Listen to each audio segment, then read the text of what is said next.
and Anthony Show on XM 202, featuring Opie, Anthony, and James Norton. Can you hear me? No! Shut up!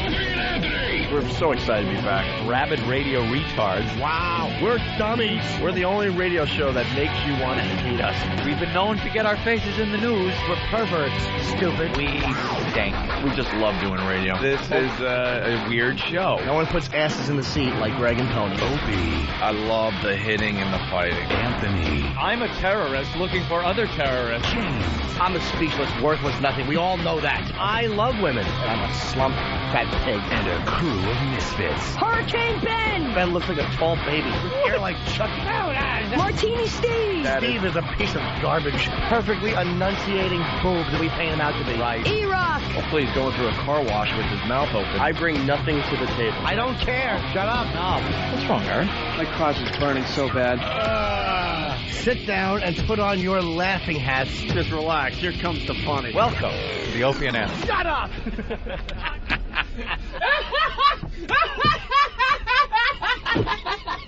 But enough of this palaver. Let's get the show on the road.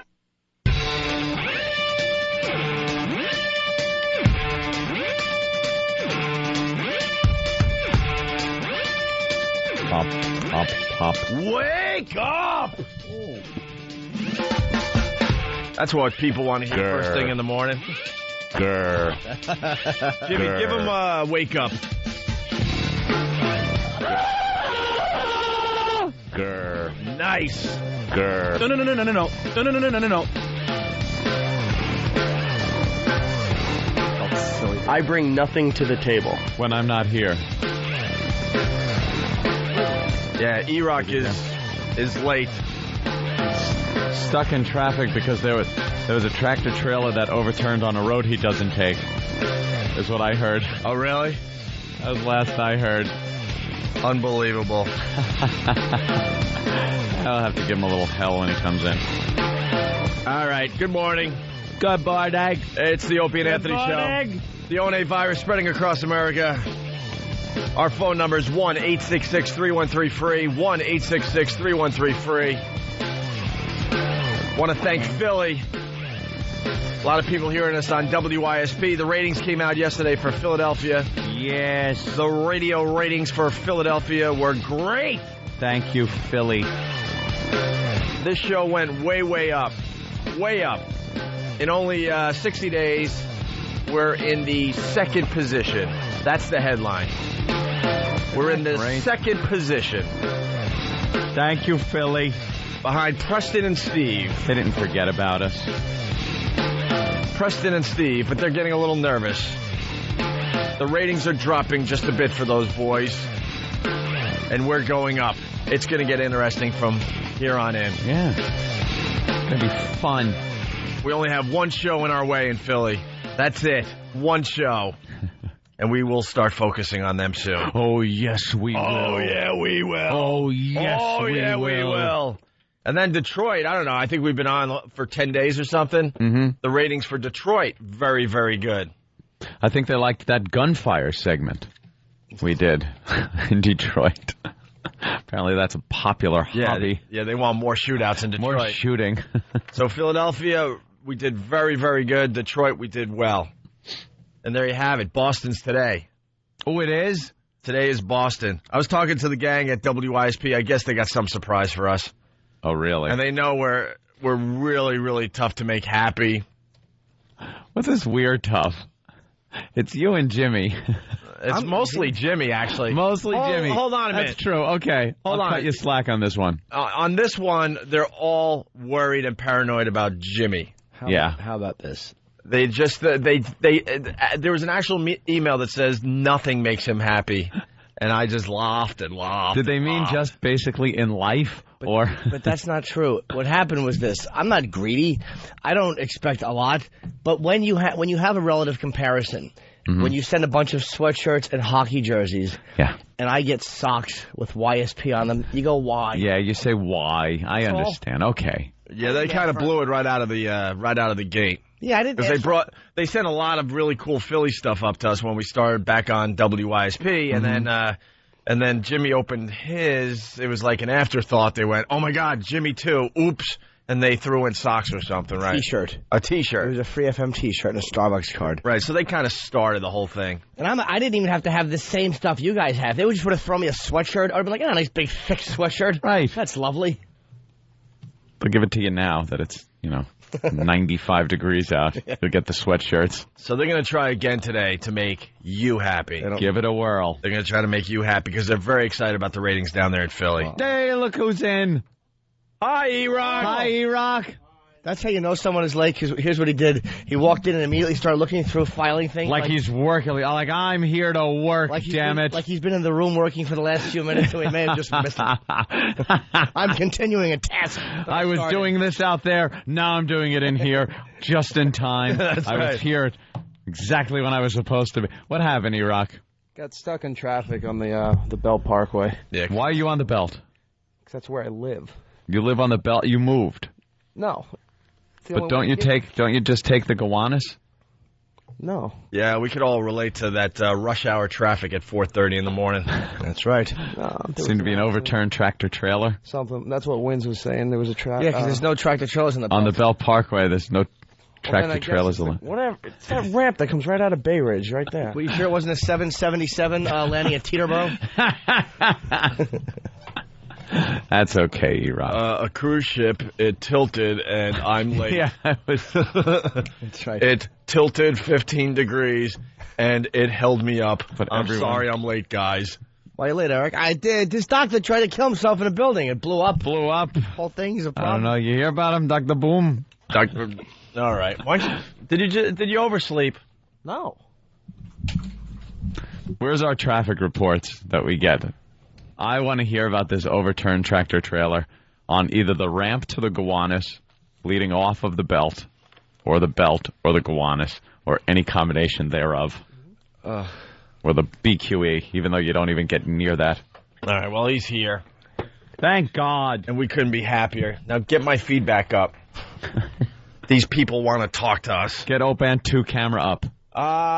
Let's go right to Bill in Jersey. What's up, Bill? Oh, Bill. You guys are good. Can Jim use his normal voice? What are you talking about? Jim Norton. This is my voice.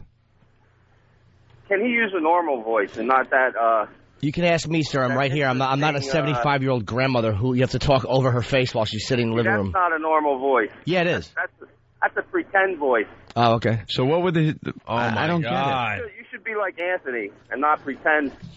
I every pretend. I am right now. I'm pretending you're not an annoying douche on the phone. That's a normal queer voice. Oh, dude, What's that's the best wrong you got? What's wrong with I'm Jimmy's not an angry voice? person. Jim, I'm a nice guy. But I've never heard anyone complain about Jim's voice before. You are the first person that's ever brought up Jimmy's voice. It's not a normal voice. What's not normal about it? Describe something. Odd doesn't... Bizarre. Dude, odd could be anything from... Hello. It's not a... What is it? Describe it. Accent. It's not a Philly accent. It's not a Jersey accent. It's a Norton accent. No, it's my voice. It's bizarre. Is it? Is it really bizarre? Do you know Jimmy's been with us for years and years, and no one has ever criticized Jimmy's adorable voice? Anthony's tremendous. Opie's tremendous. I mean, these guys talking are normal. about They're cool guys, right here. But Jim has got an Tremendous. odd thing going on. Sir, just say what you got to say, and don't try to beat around the bush, you panty waist. Just try to be American. Try to be like an American person. Not all right. Are you trying to get me to yell at you, dude? It's too think early. he was. Yeah. All right, Bill. Thank you. Thanks. Good try. Where was Bill from? Jersey. Penn Grove, New Jersey. Are you really? Okay. That dump. All you have down there is traffic circles and peep shows. Why don't you just shoot yourself in front of a buddy booth? My dad works at a chemical plant. Does he really? That makes sense now. Good. Hope he falls face first into a vat of chemicals, and he's scarred, and you have to kiss his burned victim eyes till he's in his 80s. I hope your father is scarred in a chemical accident, and you have to kiss his nose and lashless eyeballs. I hope he always looks surprised. Dad, what's the matter? Nothing. My eyes are just wide open. I can't help it. Remember I fell into that thing in 06? Oh, yeah, sorry. Sorry, is that normal enough voice for you? Is he gone, Bill? Yeah, all right. Bill's gone, so there you go.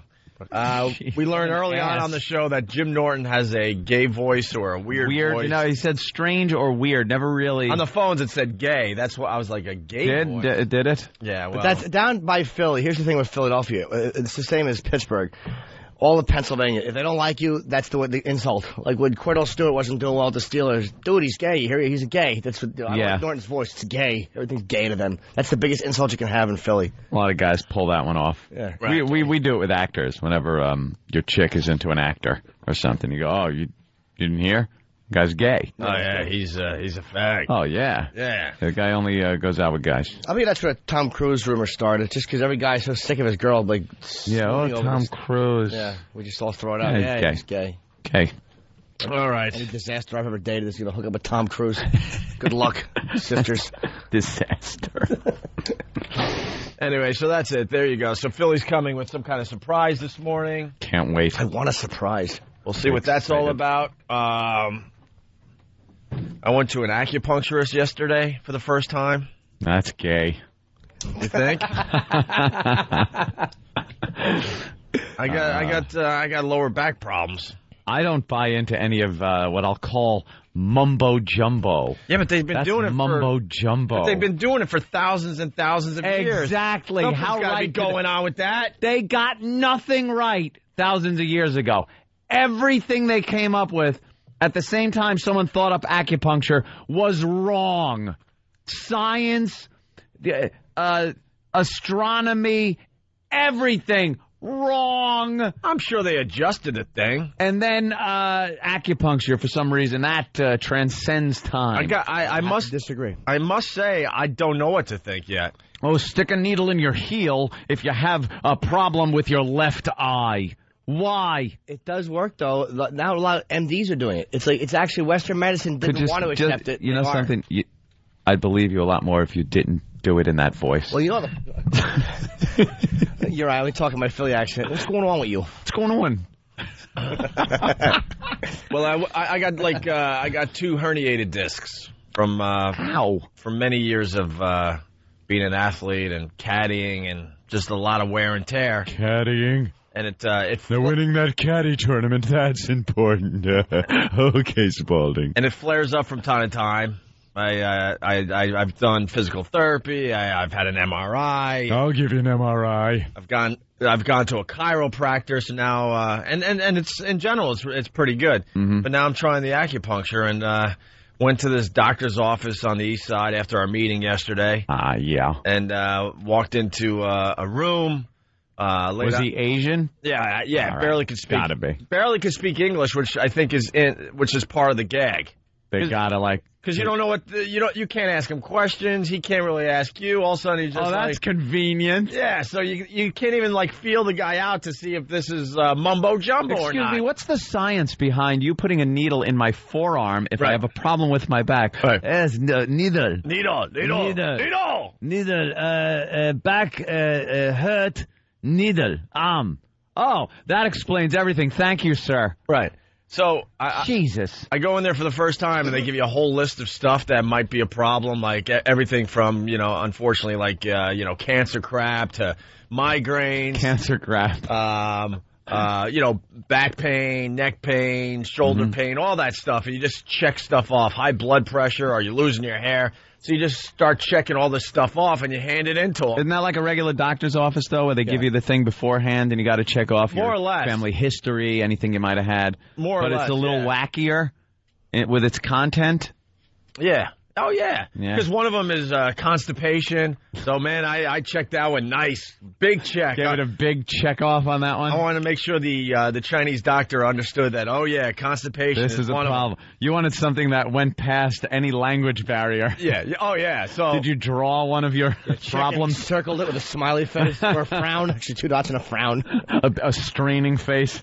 It's like ordering. It's like an order form.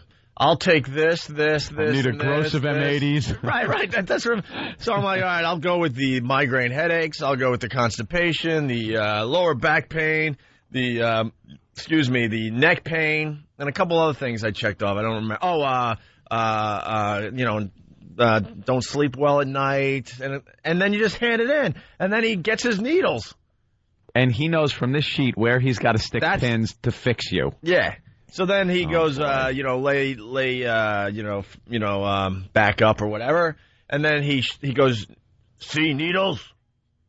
See needles? And I go, no. He goes, see. I can't do the accent, obviously. Oh, my God. So I look. See needles. So I look, and the needles are, I don't know what, like 4 inches, Jimmy? Yeah. About 4 inches. Teeny needles. And then he was able to... What's the prep for you before this? Like, what do you have on? I was down in my underpants. Your underpants? I had just my underpants laying on your belly in your underpants? Yeah, and then he shows me the needles, and he's able to tell me, mosquito bite. So meaning that it'll feel like a mosquito bite. Right. Yeah. You know, I want a guy that can communicate a little better than using insect analogies to how something's going to feel. The guy comes highly recommended, so I had to just assume that this language barrier thing is no big deal. So he goes, mosquito bite, and then he throws the 4 or 5, I don't even know, I think it was 4 in my neck. Just bam, bam, bam, bam, barely hurts, barely feel anything. And then lower back, bam, bam, bam, bam, bam. And then he goes, meditate. I don't know how. I'd say I don't know how. So you know these things are in your neck and your lower back. He goes, meditate, 20 minutes. And he leaves. And all of a sudden, the next thing I remember, he comes back. On the floor. Right. What? He comes back into the room, and all I know is I was drooling because, I didn't have my nappy yesterday. So at this point, I'm just tired. I'm like, I might as well fall asleep for 20 minutes. And I wake up when I hear the door open, and I just got drool just pouring out of my mouth because it's like a massage table where your head goes through the face goes thing. Through the hole. Yeah, exactly. Yeah, great. So then he starts like doing some kind of like rain dance with his hands on my whole body, like just tapping places, like really like a bongo thing almost. But not in rhythm. With the palms of his hand, and he's kind of getting a little rough and then I forgot to tell you beforehand he takes my hand to make me feel my own spine. He like pulls my hand down with his to show that I guess my spine wasn't completely aligned. And by the end of it, he makes me walk, and then he shows me again and goes, see, straight. What straightened your spine out? I guess the needles and the needles. How could the needles do and that? the rain dance with his hands? Oh, the tapping with. I don't know. That's probably your meridians. He's trying to straighten your meridians out. Stop it. I have a guy for you. He speaks perfect English. He's an Asian guy. He's like a 5th or 6th generation acupuncturist. Yeah. He's in Chinatown. I went to him for a long time. Of course he is. And he was good, though. So when you want to buy a chicken with the legs still on it and the head and get some acupuncture, you go to this guy. I have a guy for you. Trust me. I went to this guy. He knows what he's doing. This guy comes highly recommended, too. He stinks. He doesn't speak English. All right. Well, did he try to sell you a mugwai after that? Well, write him down. Don't get him wet. Don't feed after midnight. So the checks on my thing, because I'm going to go there for 7 to 10 visits so he can take care of all this stuff. So the main checks were the neck pain and the lower back pain. The secondary main check or whatever was the constipation. So he goes, all right, roll on side. So I roll on side. Now he's going to fix this. I'm just in my underpants. I'm thinking, this has to be the constipation part, right? You put a glove on? All of a sudden... Punches him in the stomach. All of a sudden, he takes like, I don't know, like my hip and my belly, I guess, and it's just shake, shake, shake, shake, shake, shake, shake, shake, shake. He's shaking He's kind of shaking me. I guess he's trying to like knock some stuff loose. He thinks that's going to loosen it up enough. I don't know. He must be a great babysitter.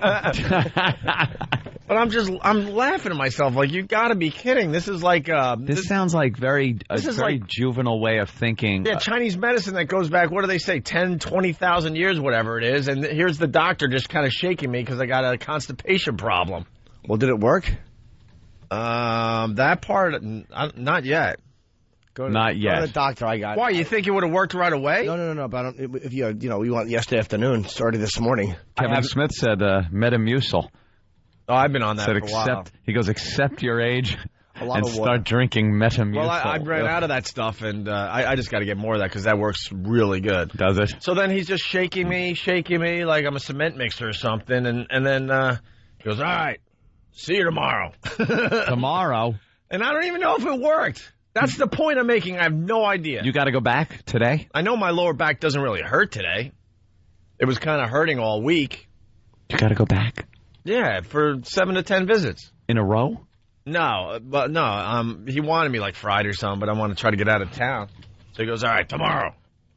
Yeah, more tomorrow. It does work. I mean, it's not good for like third stage cancer treatment, but I mean for a back problem, it does work. I mean, no, for that you got to go to the healers that pull the tumors out with their fingers. Those guys are amazing. Did you ever see the special? South America, sure.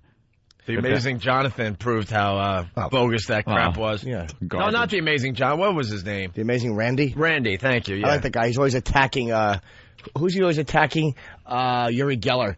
Oh yeah, and his spoon-bending idiot. He has spent a career smashing Uri Geller in the face. And I still have no idea how they do the spoon thing. It's a whole thing with the whole, you hold it. Thanks. Explained just as well as acupuncture. By the way, that's what I was getting at. Someone on their mobile device, they just write "shake, shake, shake your booty." Yeah, shake that's your booty. Because he was doing it in some kind of weird like rhythm. I'm like this medicine goes back like thousands and thousands of years, and you're just kind of shaking my midsection, hoping to jar some stuff loose for me. Why do we accept things from thousands of years ago?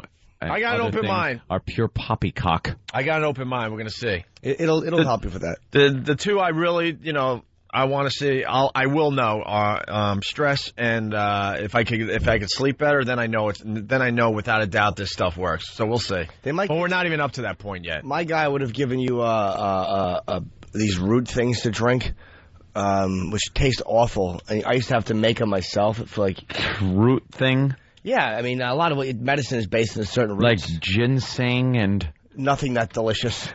Awful stuff. Really horrid stuff. Yeah, but, Did I ever tell you the massage story? Because I'm into this, all this other, this kind of crap to try to relax. Because, we have believe it or not, people think we have the greatest jobs in the world. And we do to a certain point. It's not even a job. We get to play around every morning. But there's a lot of stress involved with what we do. And I'm not even going to get into it because people are like, oh, yeah, you think your life is stressful, try, blah. We get it. We're not trying to compare. Everyone's got their crap to deal with. There's a lot of stress and tension that comes with what we do. So I've been trying to find ways to, to keep myself calm. And I went to a massage therapist on a regular basis for a really long time, and she did a great job. It was none of that happy ending crap that Jimmy talks about. It was the real deal. But then she started getting into some weird. I told you about the Jackie technique the other day when we were out to dinner. Yeah, the Jackie. Did I tell you the golden triangles yet? See, this all sounds very weird when you get the Jackie and the golden triangle. Well, I told her. It sounds like it could be something else. Yeah, I don't know. I don't know if business was down and she was maybe starting to think that she might have to go onto the dark side. I really don't know, and I'm being completely honest. Yeah. Because this lady is completely legit. But she would take, massage courses and figure out the latest techniques and stuff. And I went to her saying, I can't sleep.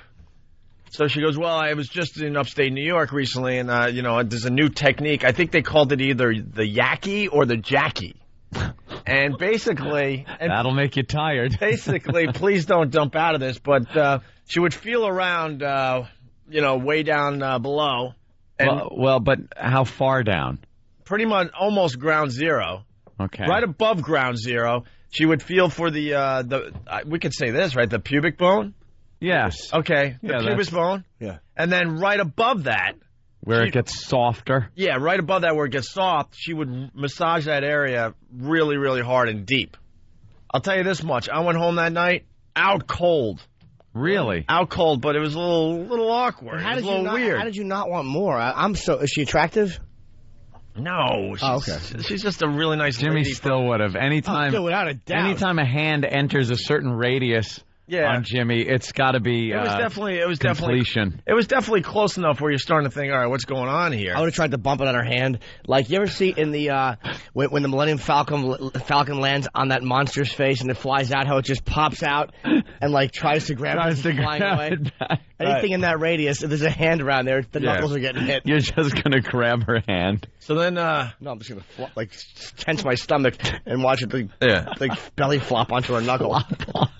So then this is where I had to give up on her. And we had a good relationship, and she helped me out for, I don't know, a couple of years there. But she started getting into this thing called the golden triangles. Yeah. So I'm laying down. She massaged me, for about an hour, and then she wanted to work on the golden triangles. It's a whole releasing of energy and whatever. So because the triangle is very mystic.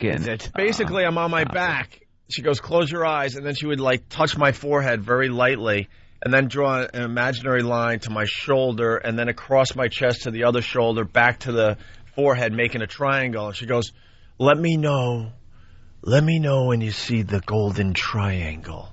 And I'm laying there like, oh boy. So then I'm not seeing crap. So I'm like, well, this is going to be awkward. I can't tell her I'm not seeing anything. So I'd wait the appropriate amount of time, and then I would just nod and go. All right. You had to actually. I had to make BS her into thinking you're seeing this so you can leave. Because in my head it was like a butthead type of. I see the golden triangle. Yeah, there it is. There it is. But instead I would wait. I would kind of start counting in my head like 15, 20 seconds, and I'd nod, and she goes, "Very good." And then she'd make another triangle with other parts of my body and goes, "Tell me when you see the triangle." And I'd count another 10, 15 seconds. There it is. There it is. Can I leave now or something? And they start getting into that crap. And that's when I had to finally give up. I'm like, now you've lost me. I get the massages to get the tension out of your body and relax you, and you kind of can meditate. Yeah, but that other stuff I'm with you there. But when she went with golden triangles, I'm like, well, garbage. So long. When they start you're not a healer. Yeah. When they start getting into this all this whacked out nonsense. Shut up. Yeah. You know where the muscles are. You're great at that. You need at least a little kind of science to it where something makes sense. Even acupuncture, I'm goofing on the whole thing. I don't know anything about it, but I'm assuming because it's so old that it's stupid. But if you put a pin in a certain nerve and there are nerves connecting to certain areas of the body, perhaps there's a chance. But there's at least some type of science behind it, even if it is crap. Look at Christopher Reeve. He broke something in his neck and it affected his legs. I mean, it does kind of affect... Okay. Yeah, there you go. Kind of interconnected. I got You're kind of making an analogy like if I pull the plug out, that TV's going to go off, and it has something to do with the plug end. Well, no, but I mean, it's like the fact that the little thing on the neck he broke is going to affect something way below, like his toes. Yeah. I mean, it is connected. It's all connected. You ever get I still got an open mind, so we got to take a break. So ever get an itch in your back? Yeah. And you kind of reach around and scratch it, and you almost feel like something in your knee getting itched. It's weird because it's all connected like that. It's a sign of cancer. You get a little pain. Oh my God! Oh Jesus! Oh no! All right, why don't we take Dr. a break? Jimmy, no. Why don't we take a break? And then we talk more about this massage. What? We'll talk more about it. Massage crap. Yeah. Oh, all right, you got some stuff? I'm going to explain what they do for me to help me relax. All right. Yeah. And I'm crystals on your head. That's what works. I'm finally reading Haunted by Chuck Palahniuk, the author of Fight Club. Yeah. And there's a section in there, and a lot of the stuff in his books are based on real stuff that he adds to his books and stuff. And there's a character in there that gets guys off by massaging their feet. You know anything about this? There's reflexology. But they're saying it's the best, the best sexual feeling ever is to have your feet massaged? Yeah. I find that hard to believe. I've got a little bit of light reflexology. Maybe there's some merit to it, but I don't believe that. All right, we'll get into that as well after the break. It's the O&A virus spreading across America. I got the cheddar. I could pay the rent. 4, 3, 2. All right. Hey, a black guy. Ooh, fun. Call me Daddy. I'm your cheddar man. All right. Hope you like crap. Yeah, you're checking out the Opie and Anthony Show, the O&A virus spreading across America. What's up, Boston? Are you awake? Well, we just... Boston celebrating my third wife's demise. What happened? Big old Chinaman pulled me over. Very rare scene from Jaws. He's talking about the scar of his broken arm. Captain Quint. Wow. Okie bar Boston celebrating me third wife's demise. Demise. Well, we just got a report that the XM Nation did not hear the first break. Yeah. And for once we were awake right out of the box. We gave them a half hour of pretty interesting radio. Sorry about that, XM. And if you got XM, you didn't hear it. So I guess during the replay today, we'll figure it out and make sure you hear the first segment of the show. Okay. There you go. Yeah, but there's some classic moments you missed. Yeah. Probably some of the best radio we've ever done. Absolutely. Sorry. And Jim finally admitting. I know. Wow. That thing he came across with was a bombshell. We all knew it, but it was about time that he admitted it to everybody. I don't like the fact that you say we all knew it. So we were talking about acupuncture and golden triangles and the Jackie or the Yaki method. I see it all as malarkey. If I could use that type of language here, I might get bullied. Don't dump out malarkey. Chris, real fast, go. Hey, I just want to give credit to Anthony for a line he gave out. When he was talking about the acupuncturist, he said, did he try and sell you a mogwai? Hysterical. Thank you, Chris. I knew a few people would get it. I tried to embellish it by adding the don't feed them after midnight or don't get them wet.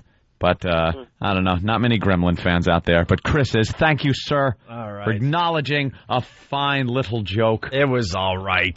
It's very good, Mogwai. Yeah, boys. I chuckled inside. I didn't get it. I gave you a slight chuckle inside. You saw Gremlins? The old Asian guy that sells Hoyt Axton, the Mogwai? No. I just knew it as a Furby. Furby. I thought it was a Furby. But then I realized Furbies came after the movie. Yeah. Hey, Jimmy, so massages, you had something to add to that. Yeah. It's going to be a lot different than my, professional massages. Or boring massages, as we call them. Incomplete massages. Exactly. The ones I seem to enjoy do a lot better with the sleep problem, too. Yeah. They certainly do. That always makes you a lot more sleepy. Of course it does. It just releases certain stresses and tensions in your body. Absolutely. Doesn't it? Yep. And then you just kind of pay the person and avoid eye contact while she gets her shoes on. And you're like, hey, thanks. Right to biddy bye. Take care. Godspeed. Get home safe. Be good. What do you think of the crystals? People that lay the crystals on their head seems just as wacky as anything else. That might be the golden triangle thing. Yeah. The only crystals I want is if a map of Hawaii hardens on my stomach. So that was it on massages? I thought you had a whole story or something. It's his life, of course. We did the big tease before the break. Oh, I was just joking. Yeah, he was just making a little joke about crap. You got me good. I thought I will say there's one girl. She's a fan of this show. Who and she does massage, and she's legit. Legit, nothing extra.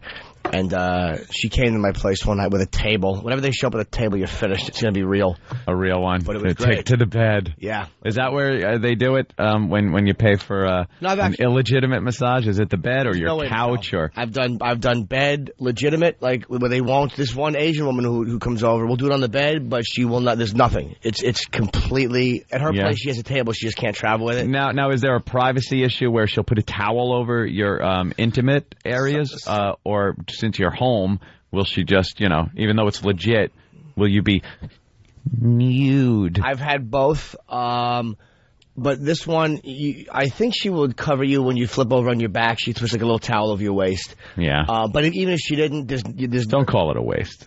I'm sure it's not a complete waist. It's close enough. Throw it over your waist. Over your waist. My low self-esteem. Yeah. But she's completely legit. She won't do anything. And you can tell by the vibe of the massage, when they're by your thighs and it's vigorous. Yeah. And it's not sexy and teasing. You just know. Like, you probably know from the first... can't always tell, no. No, I would think from the first touch, you would probably know if this is going to be legit or illegit. I prefer... Look, I've had a few that were...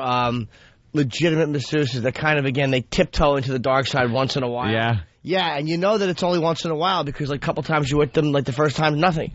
And I love that because it is a sexy thing when somebody who's attractive is massaging you.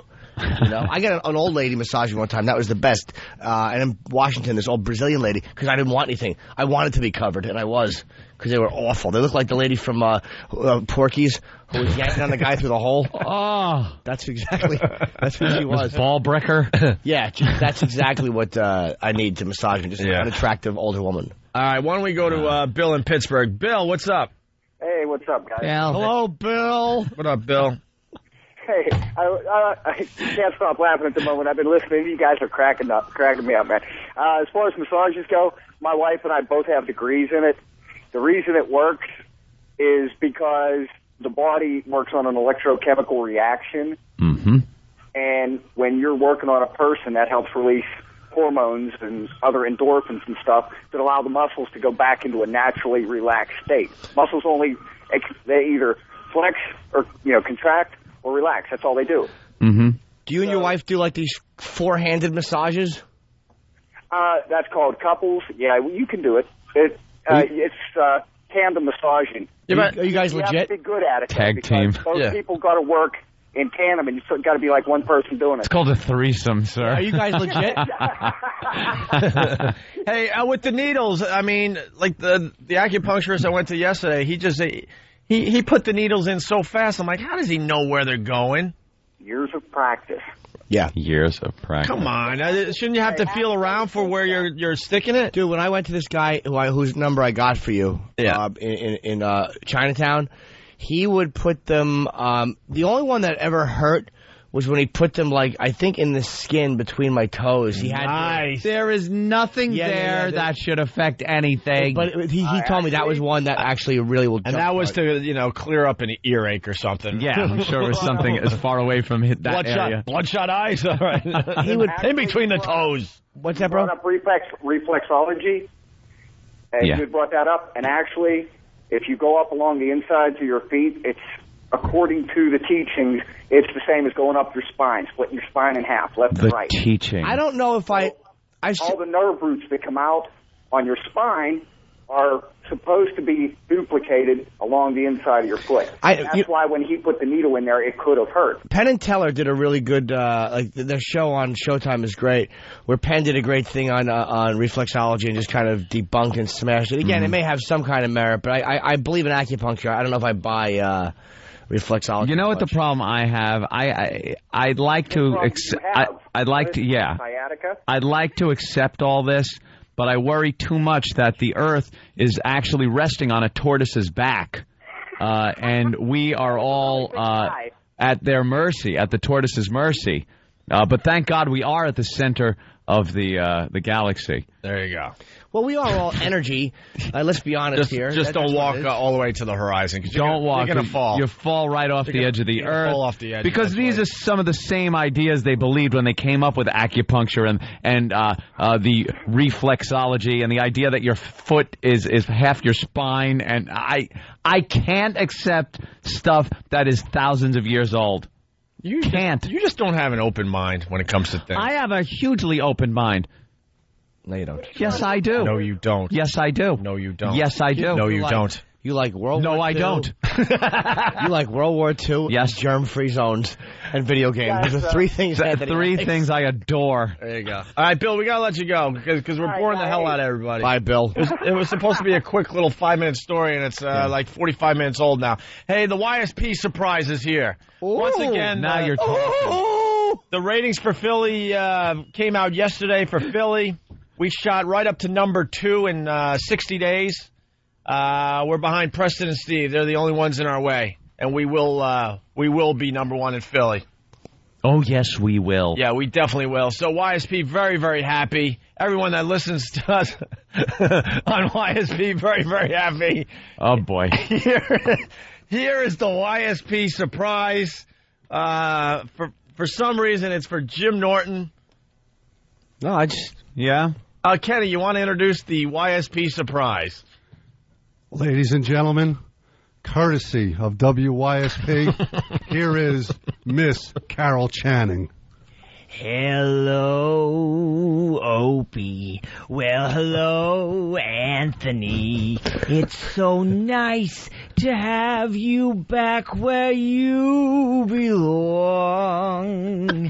You're looking swell, Norton, and we know you're so important. You're still growing, you're still showing that you're a fag. Number 1. So here's my hat, fellas. We hope you stay right where you're at.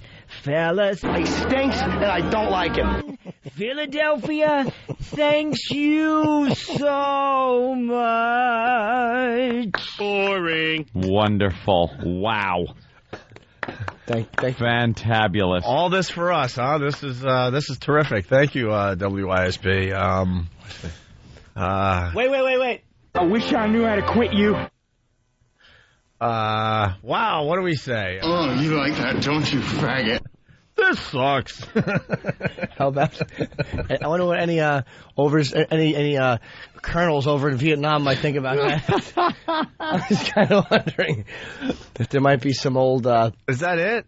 That's the big WISP surprise. That has to be the setup to the surprise, right? Yeah. That's just got to be the That has setup. to be the pre-show. No, That has to be. Funny, that's it. oh, there's more. Is there more, Than? I hope so. Right now, Kenny's outside exchanging numbers with that person. Normally I wouldn't.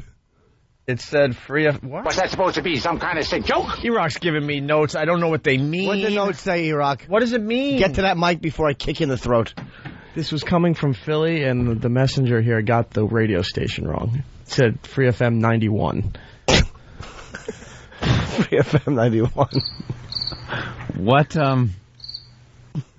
if that was the surprise from Philly, I want to be taken off YSP today. For the rest of the country, we apologize. We are purposefully going to begin tanking in Philly now. What was that, Kenny? A shim. A shim. I never heard that before. A shim. We understand it was Cop lingo if I ever heard it. Oh, that's a cop. We had a couple of shims last night. We understand it. We understand it was Carl Channing. That much we know. Yeah. There was nothing Carol about that. I think that shim was so afraid that she was going to have to perform something else. She couldn't run out of here fast enough. So she's done? Yeah, she ran out of here and made sure, like, all I have to do is sing, right? I'm like, well, whatever, if that's what they told you to do. Heavy makeup, blonde wig, tight red dress, trying to look like Carol Channing. That's it? Gone, out of the building. That's the surprise from WISP. That's it. Holy ass. I was expecting something. Go listen to Preston and Steve, something really. more Some kind of passable. food. There's nothing to see here. Food. What about Something. What about a little breakfast? What about Vanity or some other? Oh, What about some of their station employees? yeah, exactly. Why don't you send Tanya up here? Tanya's fine. She could sing a song called "Hey Jim, Put My Skirt Back On, Please." She's lovely. Everyone loves Tanya. She's fantastic. Wait. That's the surprise. I hope you still can't believe it. That's all you get. It lasted 3 minutes. We just gave them great ratings. You know, we got a ways to go. We're not going to sit here and but they're really happy down there. Well, it was the spring book. Maybe when they're we do the waiting. road show, maybe, and we go down and we Do they understand what David Lee Roth was giving these people? Yeah. Everybody. So in 60 days, we bring the station back up. No, it's breathing again, and this is what we get? My favorite show is Preston and Steve when I'm in Philadelphia. That's all I do is listen to those guys and laugh. That's it. Yeah. But maybe when you broadcast live before the... How much did that cost them?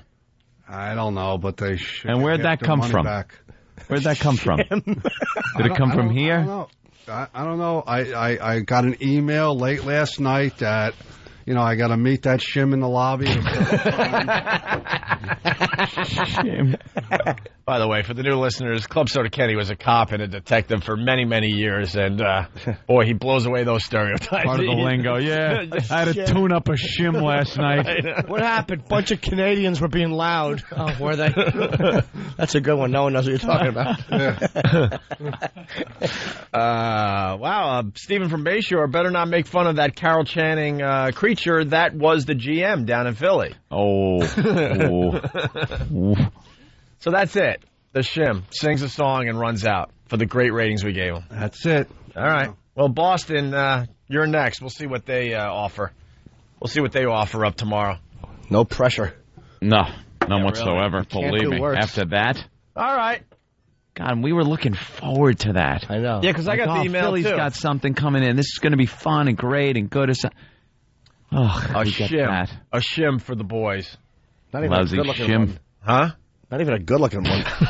Not even one we could go at, maybe. If I close my eyes, it's okay. That big, like, lipsticky face. All right. Guys, what are you thinking? That just brought the show down a little bit. Just a little bit. What the hell are transvestites thinking? That they look like women. The razor stubble, the big overdone lipstick. I told you Colin and I years ago went to see two trannies sing, which there's no way to not sound like a fag when I'm telling this story. Of course. But me and Colin went to a place called Bardot, which is now closed apparently. Colin knew where it was. Of course he did. And saw trannies sing, and it could be the best live singing I've ever heard. Really? I mean, it was just really... They were singing a cappella, and I'm not big on that type of music at all. I think it stinks. But it was really good. All right, we're going to take a break. Amazing. Yeah, but they were obvious trannies. They weren't like this lovely. Did one help the other hit the high notes? Why they sounded so good. Squeeze toy. Very nice. All right, we'll continue. It's the O&A virus. YSP surprise is ready. Thank you.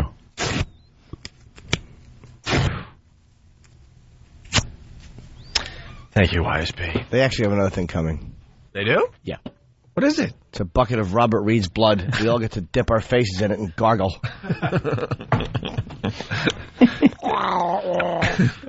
It's the O&A virus spreading across America. Call the Opie and Anthony Show right now. 866-313-FREE. Opie and Anthony. Yo, this show rocks. Thanks, buddy. Where are you calling from? Thrasherville, USA. And what do you got for the show? Pain. This place is painful enough, buddy. If you have a point that's relevant to the topic at hand, call the Opie and Anthony Show at 866-313-FREE. Rock! Opie and Anthony. The Opie and Anthony Show. You're checking out the Opie and Anthony Show, the O&A virus spreading across America. A lot of shock coming out of Philly right now. Greg in Philly, what's up? What's going on, guys? Hey. There's no way. The mighty YSP, that's all they gave you. There's no way. I can't believe it. It has to be a bit. We gave them great ratings in the Philadelphia radio ratings, whatever. The Spring Book, they like to call it. And we get a tranny that sang a Carol Channing song, but reworked the song. That was great. And then she was so petrified, the shim was so petrified.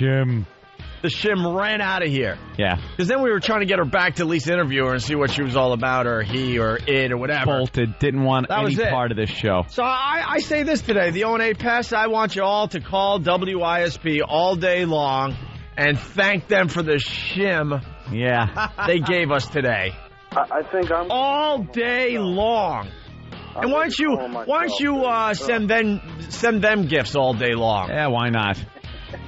Have fun with WISP today for that fine gift they gave us. Are we calling a pest attack on our own station? Yes, we are. Well, hopefully Tanya's on her way up there, because... So many people are going, that cannot possibly be it from WISP. That has to be something else. That has to be the gag, that has to be the joke, and then all of a sudden, I don't know, 10 or 12 of them are going to run in with the real surprise. That's what I'm thinking right now, Anthony. That's kind of what I thought, but I'm realizing, no, that was it. No, they gave us a shim. Ugh, man. So know what we do? We now give you shimmy radio. I think there's more. Well, no. All right. Thanks, Greg. We got to go to Bruce. We're being heard in Grand Rapids, Michigan. This is Bruce from Michigan. What's up, Bruce? What's up, man? Hello, Hi, Bruce. Welcome aboard. And turn down your goddamn radio. Say again? Turn down your radio. And start talking. Okay. You guys suck, man. How did you guys even get on our airwaves? You guys, like... After I welcomed you aboard in such a drugs there, huh? After I welcomed you aboard in such a friendly fashion, you have to say something hurtful. Can I ask you something, Bruce? How long have you been listening to our show? Fuck, only like 4 minutes, man. I can't take no more. All right, hold on. All right, Bruce, stop cursing, first of all. You've been listening to us for 4 minutes and you can't take it? We want I can't handle it. All right, well, how about this? 4 minutes. Turn off the radio. What's going on in Philly? A bunch of yentas in Philly, huh? They must like you guys. Dude, how about this? You turn off your radio, put your head in an oven, and kill yourself. Why don't you do that? We don't care if you listen. Do you not get that? You guys impregnated our airwaves, man. We had a good morning radio. Yeah, station. did you? Well, it's gone now, stupid. So open the oven, put your head in, turn the gas on, and die. Why don't you just die? You guys are original with that, man. Exactly. Someone else has told you to kill yourself? Maybe you're just a burden. Maybe you're the problem. I don't even know you, and I want you to kill yourself and gas half your apartment. Let's get into this a little bit. All right. I apologize, Bruce. Guy with a gay name. I apologize. Guy with a gay name. Guy with a gay name. Hey, faggot name, we're talking to you. On your radio show. What faggot name? What, Bruce? Say again? We didn't hear your faggot name. What'd you say? You're a faggot? No, go ahead, faggot name. What'd you say? You got a gay name, first of all. You're good. Stop with the phony laugh. Just say what you're going to say. You know that most people that are named Bruce have changed their name by now because it's known as a gay name. It's the stereotypical gay name, yeah. That's all right. I like to be gay. Yeah, okay. All right, good. At least you're a funny guy. Good. That's good. Well, go ahead. Go ahead, Bruce. Go ahead. Do what? You say something stupid. We're giving you airtime. I got nothing to say. Then hang up, put your head in the oven, and kill yourself. Bruce, you know how stupid it is to call a show after only listening for 4 minutes and say that you hate it? Do you know every other city is now calling up saying that you and Michigan suck? Because you said that you said that like all the Philly talk we were doing sucks, but now people are calling up going, "You guys suck." Not the Phillies. What was your? All right, Bruce. What was your old morning show? Yeah, what would you rather hear than what was this your old show? morning show? I'd rather hear a bunch of retarded midgets making love to their mothers. Dude. Was that a funny Bruce?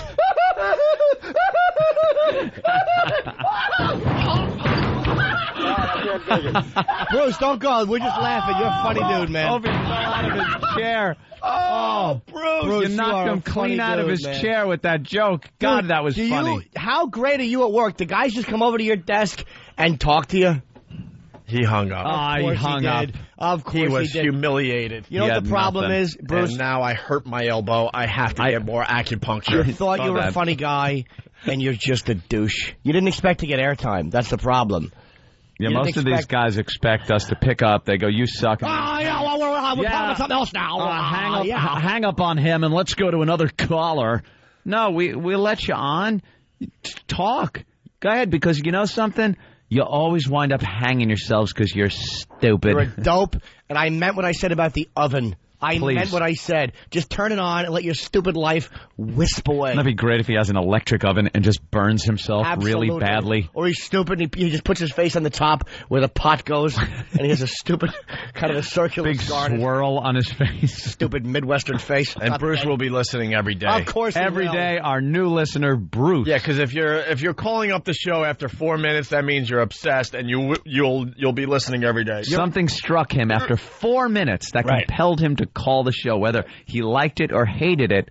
It filled him with either rage or happiness, something that he felt he had to call. Exactly. Yeah. Stephen S. from Bayshore. Yes, you're right, Stephen. Opie, you banged your elbow. That means acupuncture in your left eye. Yes. They got to stick it in your retina. Let's go to Nikki in PA. Nikki, what's up? Hey, I just wanted to let you know that this whole Shim story that you're grumpy about, that they sent it to you, at least that, you know, they gave you something to talk about for the day, right? Wow. We got plenty to talk about. What did you want? I mean, did you want food? Did you want steaks? Did you want hotels? Yeah, we kind of wanted, good stuff. Toys. I mean, you know, did you want them to send you a bunch of horse to your house? Nikki. I don't know what you want. Nikki, they've been talking for the last 24 hours that they were going to send us something really cool because they're really happy we're back on in Philly, and the ratings came out, and after 60 days, we're in second place. That's unbelievable. It really is. And so we were all kind of looking around, waiting for the big surprise, and that was it. I think you could be with us on this one. This Shim came in, nervous, scared, all dressed up, sang a 3-minute song, and then ran out. And that was tough because the Shim was wearing high heels. Well, you know, I have to agree with you that a tranny is not quite that original, and they should have done something a little better, but... Then shut up. We are looking for... Hold on. Nikki, we're syndicated all over the... Punch you in the eye. We're syndicated all over the country at this point, all right? Oh, I understand. Hold on. I don't want to hear you babble anymore. You are babbling, Nick. Matter of fact, just hang up on her. Goodbye. Oh. She says at first, what do you want? This, and this. We say yes. Then she goes, well, what do you want? Right. I don't know. We just told you yes to 3 things you said in a row. Look. She was confused. I hope Pittsburgh and Columbus and Cleveland and West Palm Beach. And Detroit. I hope they're all listening, and the rest of the markets. I mean, we're on a lot of brand new cities. We're not even going to acknowledge you for about 30 to 45 days. No offense. We got to build some kind of audience, but we already have a lot of cities that are really starting to get into the O&A virus. Mm-hmm. They all want us to talk about their city, their radio station. So we throw this out to you today. We're looking for some creativity from you guys. Right. All right? YSP, they just gave us a shim. So they're getting a lot of attention today. You know, West Palm Beach, they don't really acknowledge us. They don't talk, blah, blah, blah. All right, West Palm Beach, let's see what you got. Let's see how creative you can get. Give us something besides Eric. It works both ways here. We talked about West Palm when the PD told us we weren't doing our show properly. Right. Pittsburgh, if you want us to talk about you all day, have something creative happen. Have something creative happen. And, man, we'll talk about you all morning. We'll make it sound like a local morning show. No problem. All right, great. He's here. According to Anthony, he didn't even know who our guest was, and I didn't either, by the way. I just didn't recognize the name. I didn't. The name threw me for a second. You thought the shim was great radio. I figured it out. Look out. All right, let's go to Kevin in Michigan. Kevin, what's up? Not much. Michigan is taking all the attention away from Philly. Anyone else notice this? And it should be all about Boston today because the Boston ratings come out today. But it's Michigan today. Hi, Kevin. Hey, how you doing? Hey. All right. Is Howard Stern there? No, he's on satellite radio, Kevin. Next question. That's it. That's it. Kevin. That's all you have. Is that all you have, dude? Kevin. Did you think we were going to... Did you... Yeah, look, he hung up. What a douche. He thought we were going to be like, go to this caller. Oh, no. This is not Larry King, 1991, stupid. We don't care if you say the name. Say it all you want. What a jackass. And he hangs up. Oh. Don't hang up like a faggot. God. Stay. Stay on the line. We're not going to hang up on you. Did you hear what I did, hon? Oh, you got him. Did you hear that? I got him. Hey, here's Ronnie from the Bronx. Ronnie. What's up, boys? Hey, man. Hi, Ronnie.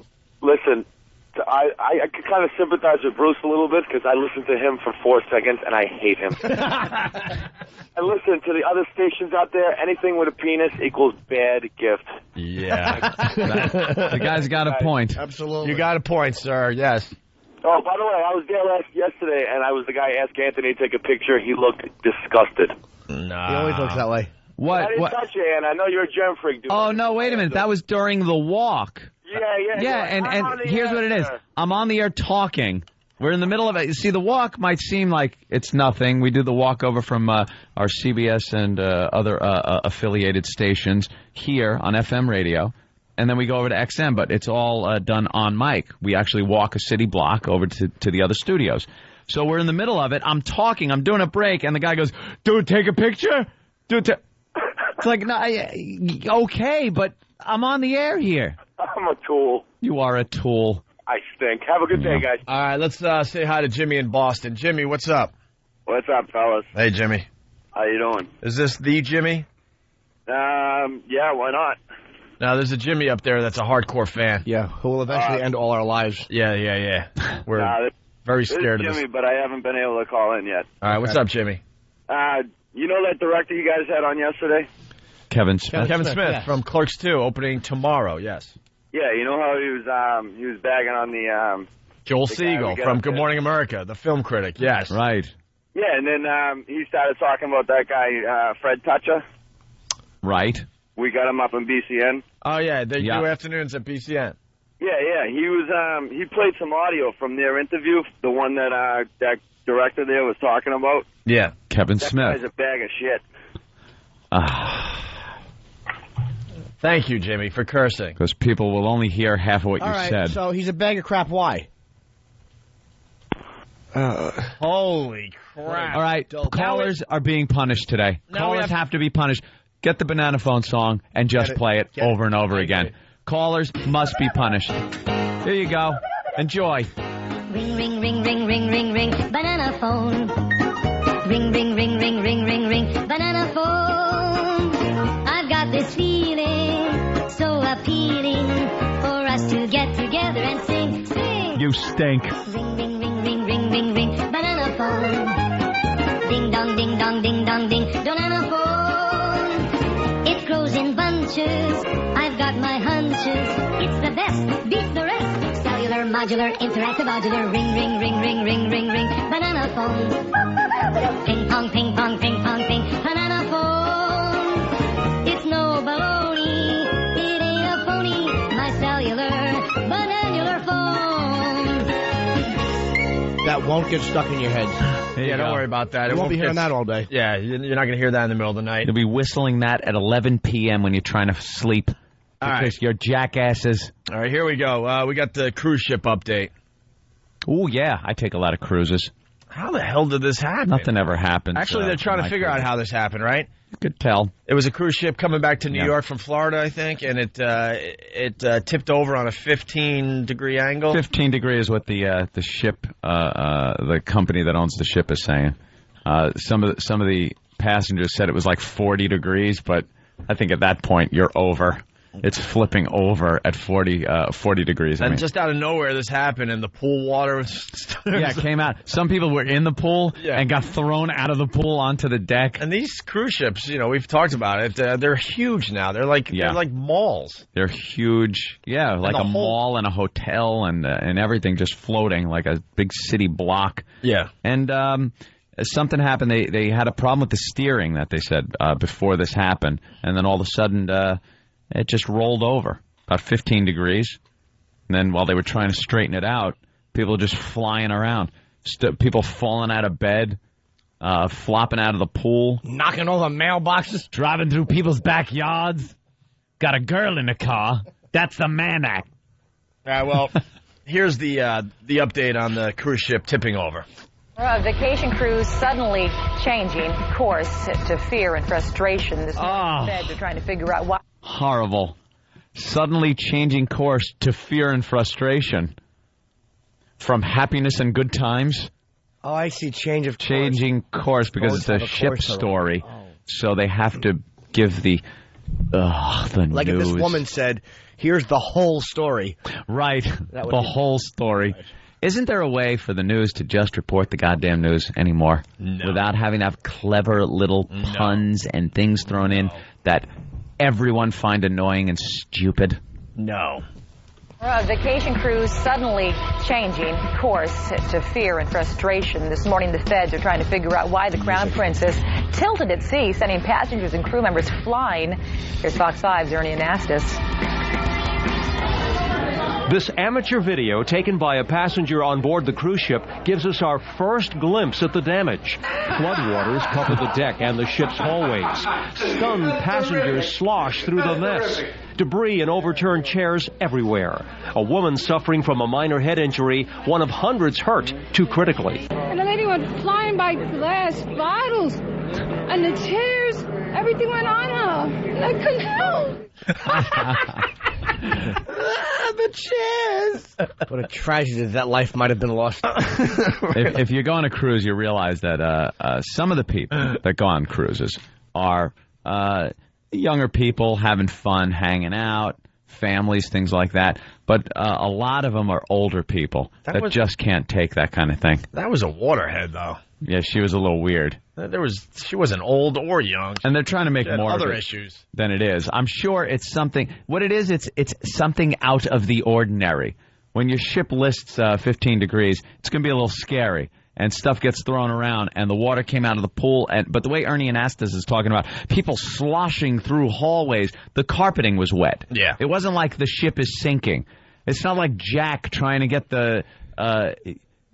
down below and into the freezing water of the North Atlantic. Well, people are comparing it. Yeah, they had some passengers going, I felt like I was on the Titanic. Did really? You?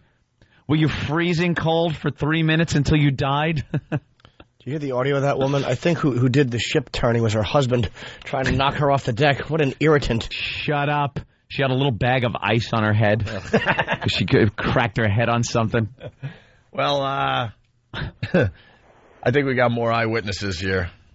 The Princess Cruise Line ship had minutes before left Port Canaveral on its way back to New York when the ship suddenly tilted to one side. I see the balcony dipping into the water, and it happened so quick. My wife is petrified. She was totally I said, Pat, what the hell is going on?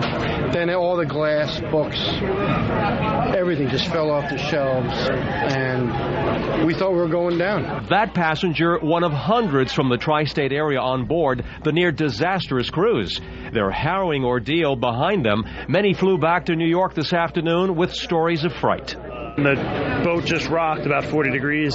40. We were in our stateroom, and it just seemed like it was going to level off, and it didn't. The TV flew off the shelf. My wife and I almost were trapped in our stateroom. We couldn't open the door. When we did, we actually fell across into the hallway. A lot of anxiety. People were crying, calling. They were concerned. Obviously, there were some serious injuries. There were some people that were concerned about injuries to themselves or to other ones. Non-story. Move on. Exactly. The boat tipped and you fell. Dropped dead. No one died. Who cares? Tipped over, little people banged their little heads. The TV flew off. That's what's on the news. My TV fell off the shelf.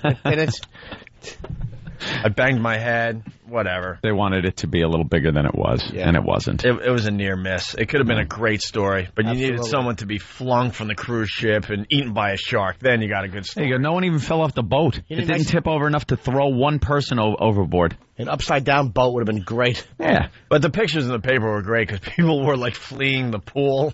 Yeah, they had some... water's just pouring out of it some sideways. Stills. If you're in the pool...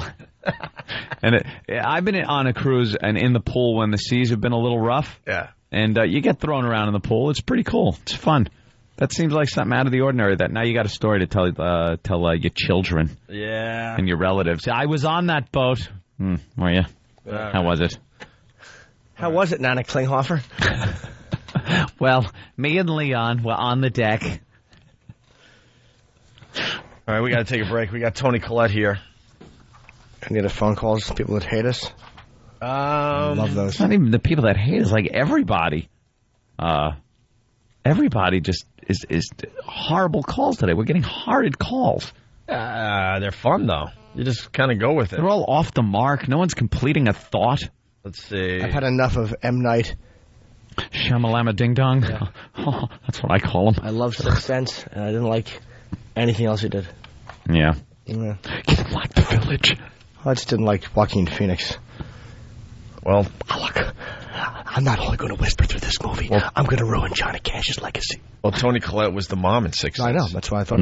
Yeah. So we'll talk to her next for a few minutes. All right. Right. It's the ONA virus spreading across America. You got a war face? What the F? Ah! That's the war face. Now let me see your war face. Oh! Bull! You didn't convince me. Let me see your real war face. No! You don't scare me. Work on it. Jackass. I'm scared. The Opie and Anthony Show. You're checking out the Opie and Anthony Show. The ONA virus spreading across America. We got a girl in the studio. It's a girl. And a pretty one, which means we're going to stink. We so rarely have... by beautiful women. We really are awful. We so rarely have girls in here, you know? Oh, God. Well, good morning, fellas. It's like Toni Collette, everybody. Good guy fest. She played the mom in Sixth Sense. Yes. And now she's shocking Jimmy. She has... I saw on her the bio that I had a CD coming out in... I said it's coming out in Australia in October. Yeah. And and then you said something, and I said she has an accent, and you're Australian. He's in complete shock. Yeah. Come on, we can move on. But I saw the movie. No, he can't. And I never thought that she wasn't American. That was really good acting. And she goes, it's called acting.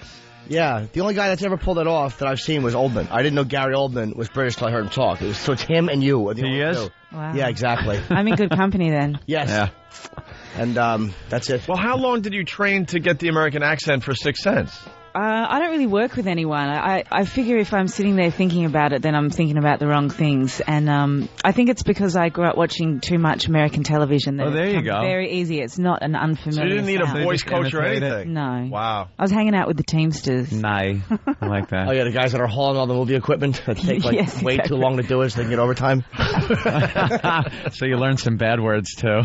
Oh, just a couple.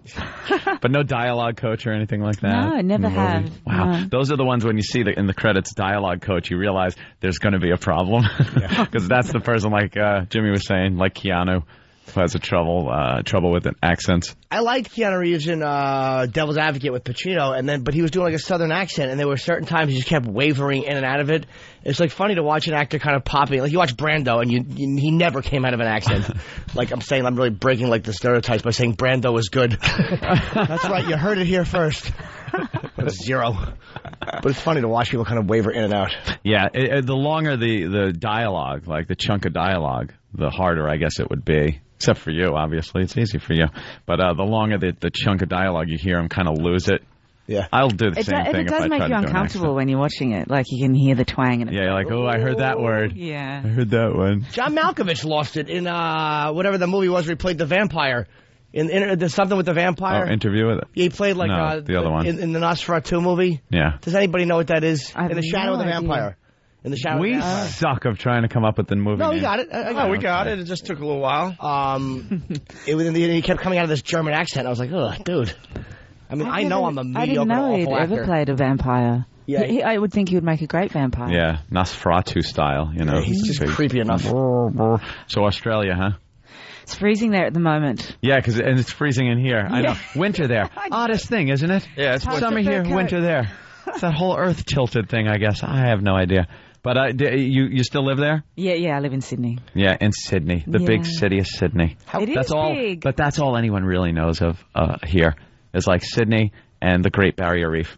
That's all we know in America about Australia. And then an occasional silly celebrity that'll show themselves like crocodile hunter type guys or like Crocodile Dundee. Right. Like our image of Australia is really stereotyped. We really have like this image of just kangaroos are everywhere.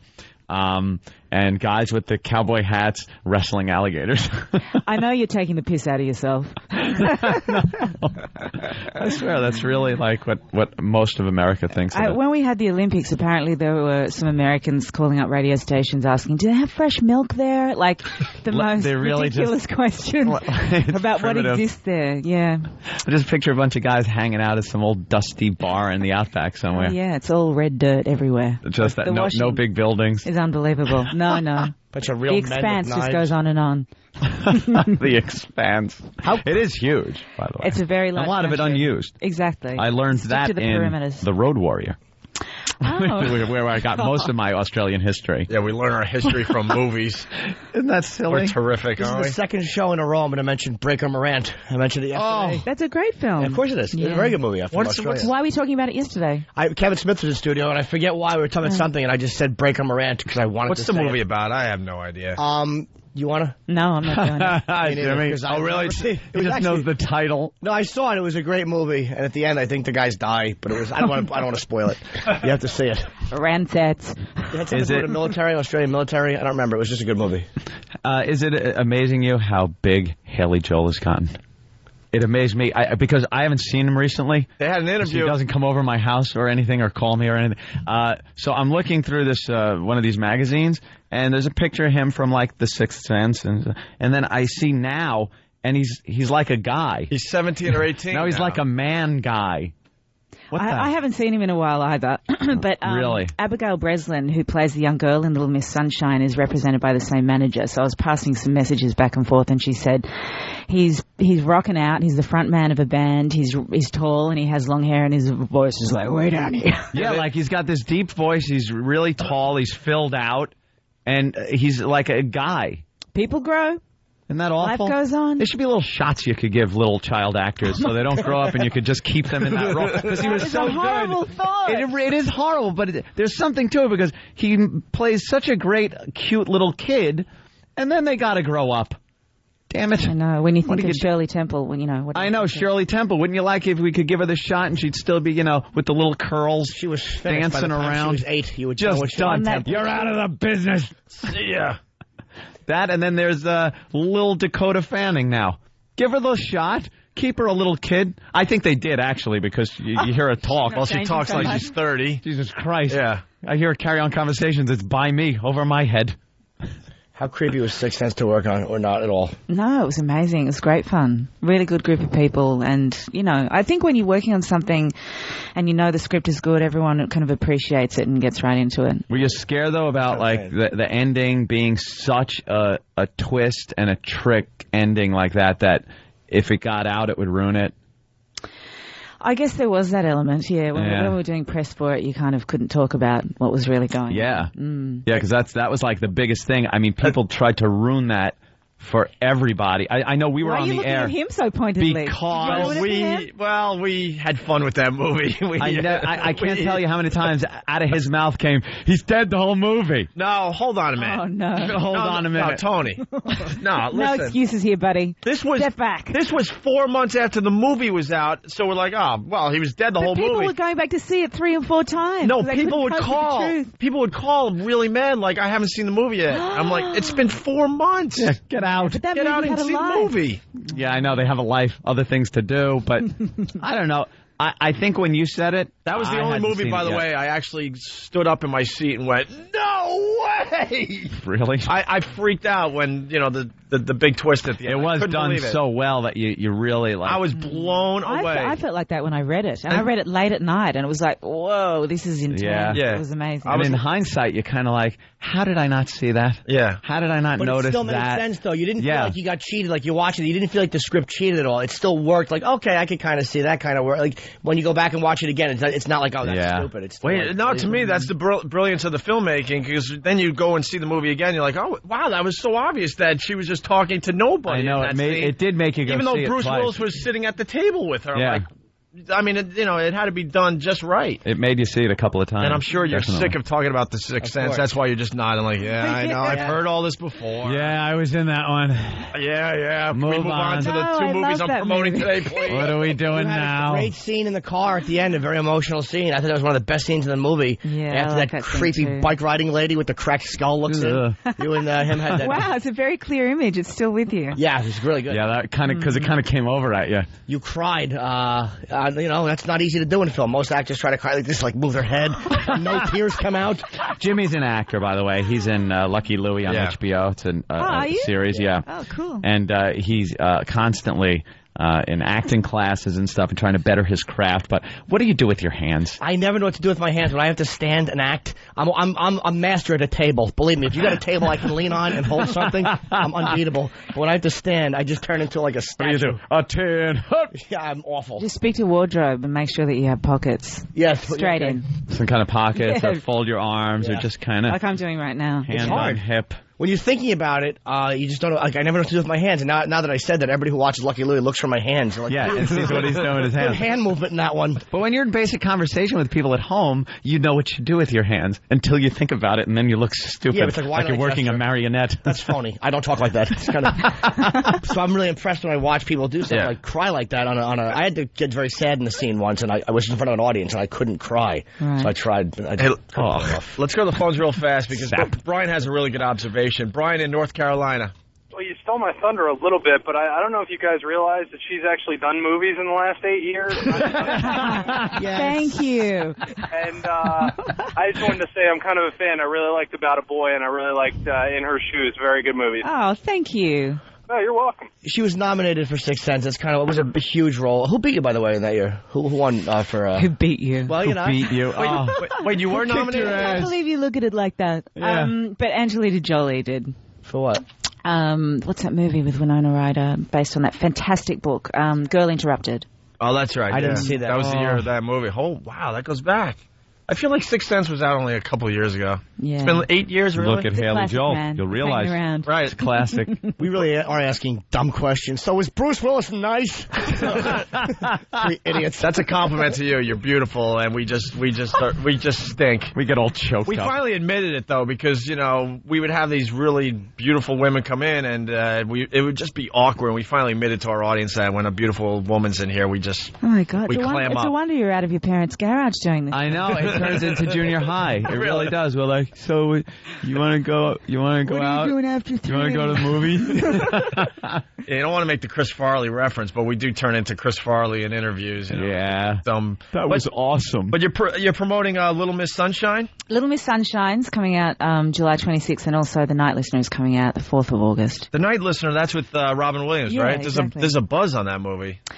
Yeah, it's pretty intense. It's based on the Armistead Maupin book, and it's kind of a dark thriller, and it keeps chopping and changing and keeps people on their toes, and it's quite an intriguing, He's just kind of thrown story. comedy away, huh? Robin? Yeah. He plays a great creep lately. He I like really does. Like in a few of his later movies now, he's really been playing just a 1 hour awful photo. person. He's not creepy in this. I'm the creep in this one. You are the creep? Yeah. Oh, nice. He's the nice guy. What's your character? He plays a radio DJ. So he's a writer. He reads his stories over the radio, and I play a fan of his who becomes slightly obsessed and will do anything to get his attention. Mm-hmm. Ooh.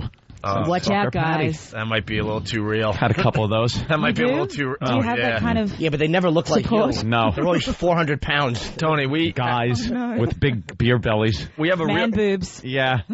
People are sick of hearing this, but we have a real life stalker, and she used to be outside the station every day. Lucky you're on the 200th floor. Well, no. We could throw her out if she ever makes her. This is how stupid we are. She was a real life stalker.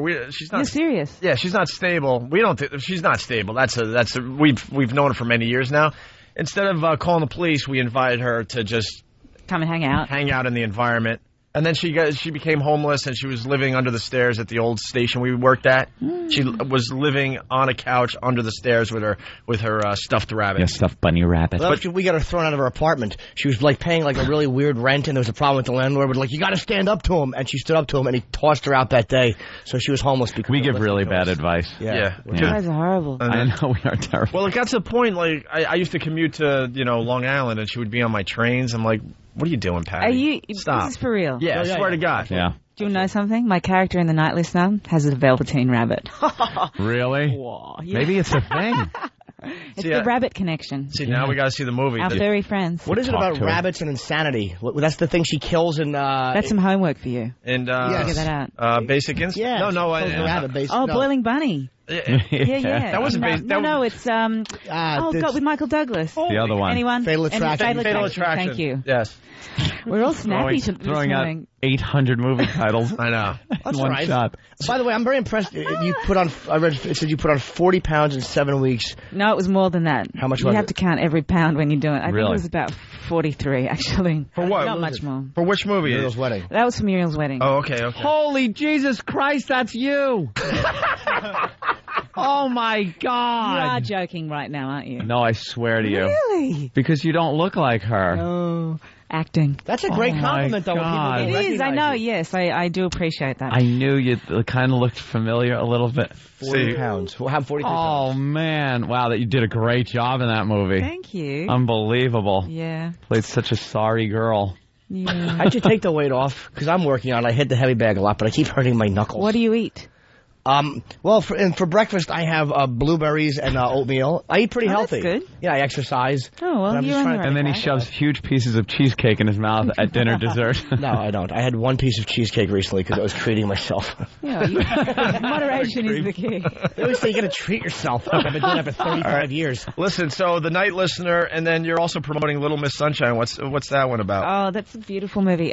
Is that a girl, like a chick flick? No, not at all. It is absolutely for everyone. It sounds like a chick flick. Alan Arkin's in that. Alan Arkin, Steve Carell, Greg Kinnear, Paul Dano, Abigail Breslin. Yeah? And it's about this family who, they live under the same roof, but they just don't connect, and they're forced on this, journey together in a car cross country without air conditioning to support the 8-year-old daughter's endeavour to perform in a beauty pageant that she somehow found herself in by default. It's very funny and it's quite poignant and it's somewhat original, which in this day and age is hard to come by. Right. Wow, that sounded like a spiel. Yeah, all of a sudden I got energy. Do you speak with an Australian? I haven't even had coffee. No, I'm American. We're from New Mexico in that movie. Amazing. It's from New Mexico, and you just have to. God, do you do many Australian movies? I'm doing one at the end of the year, but the last one I did was a film called Japanese Story. Yeah. And I'm doing a kids' film actually. 'Cause most of the films in Australia are American, and this really? It's a kids' film where Australian kids can kind of see and hear themselves, which I think is really important. So that's at the end of the year. Don't want to Americanize them too much, right? Too much exposure to American TV. It's inevitable. Yeah, and movies. Hey, Joe Mack's got a little observation here. Joe Mack, what's up? Hey, you were talking about how surprised you were at the end of Sixth Sense. I was on 3 hits of acid, so I surprised just about everybody else. Love your honesty. Well, I screamed. I mean, I can't even say what I screamed. I forgot we're on Free FM. But, yeah. And, Jimmy, I'm sorry I missed your birthday. I had went to about 4 Salvation Armies looking for a brown cardigan. I was dressed as your character from Lucky Louie. Thank you. And I totally overslept because I am bum. I can't say anything. I'm not used to calling Free FM. I'm sorry. All right, you're garbage. We get Good night. All right, thank you. Your call is horrible, sir. That's awful. Someone's whatever. I have an audition. You weren't in Penthouse, were you? Not recently, no. You were in Penthouse? Recently, no. Not recently. No, not in this lifetime that I can remember. Steve from Grand Rapids is saying you were in Penthouse. Steve from Grand Rapids is dumb. He's an ass. Steve, you're a liar. Blatant liar. Yeah. Probably didn't mean it to be dishonest. He's just stupid. We have a lot of dopes that enjoy this program. We have a lot of stupid listeners, but we love them. Yesterday was my birthday. I was 38 years young. Oh, happy birthday. Happy belated birthday. Did you have cheesecake yesterday? No, I didn't eat any cake yesterday. Yesterday's the day to do it. I know, right? Why didn't you provide it? Were there candles? They did bring cake. Did anyone cake, sing to you? Yeah, we brought in a cake for him. Oh, yeah. Sweet. They actually took me down 57th Street. They made me wear like a princess hat with like a little thing on it. And they had a black guy on a bike with like little seats in the back. And they did that while I waved at the crowd. And our listeners followed. Erotic. This is true, isn't it? Oh, yeah, absolutely. Yeah. We had 200 to 300 listeners right there. Right there. 200 to 300 listeners followed us. So cute. Yeah, we broadcast to XM Satellite Radio every day, and that's what we did yesterday. We celebrated his birthday on the streets of New York. Why not? Cake, piñata, confetti, and silly string. Everything but women. Right. Yeah, I know. Fat guy singing. Dopey show of ours. You come to New York a lot? Yeah, quite often. What are the differences, like Sydney and New York? Anything big or clean air in Australia? Clean air, Clean right? air. How did they figure that one out? Fewer people. Fewer people. I've always said, and this is not kissing ass or anything, but Australia is like the only place I really want to go outside of the United States. Like, I don't want to go to Europe. It just looks dirty. All over this country I've been. And I've seen some things in Mexico I can't talk about on television, on radio or television. Or television. I've been to Canada, but it was more like, just northern United States, part of Canada. I've never been up, tundra type snowshoe thing. But I don't want to go to Europe. It just seems dirty. Europe's pretty amazing. I mean, just walking through the language thing. Do you speak other languages? Yeah, is that it? Creative. Do you speak other languages? I don't. Like that? No. See, because that's why I want to go. Australia. English. Plus, it's so beautiful. It's unbelievable. See? The people are very nice. Then go. And the air's clear. I want to go, but I don't have 3 weeks to get there. It's a 20-hour flight. Let's call the travel agent now. I've actually No, turned it's down worth gigs it, there but you have to go for longer than 2 minutes. You have to go for, you can't just take a week's vacation and go to Australia. You'll be too tired. We should just broadcast there for a month. Set it up. Do it. Oh, that'd be a great great. idea. You'll love it, seriously. All right. Trading cultures. We definitely have to... Avoid your winter here. It'll be summer there. Be summer there. Yeah. Get a tan while you're at it. We have to take a break. We have to let her go. She's very busy today. Where are you going next? Your little tour. Where am I going next? VH1. Cool. VH1. Yeah. We'll turn it on and watch you, and then we'll go, we just saw her. I'll wave and say hello. Do that. Thanks for having me. It's nice Toni to meet you Collette. all. She's promoting Very nice Little to Miss meet you. Sunshine. That's out a week from tomorrow, I guess. July 26th, whenever that is. And then the Night Listener, that movie with Robin Williams playing a DJ, that's out August 4th. Exactly. We get everything in? Yeah, that was it. All right. Tony Collette, everyone. Thanks, guys. Have a good one. Bye-bye. Thank you. It's the O&A virus spreading across America. I don't have kids. I want porno on my TV. I want violent video games. I want violence on TV. I don't want it taken off because you had kids. All you people with your children make me effing sick. We're psychotic.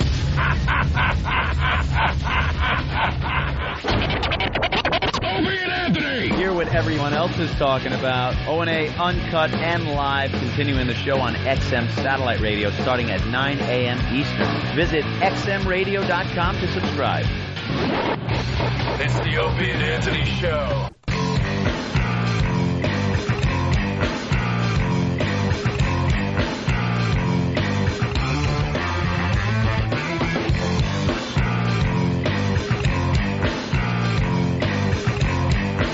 I'm trying to swallow egg.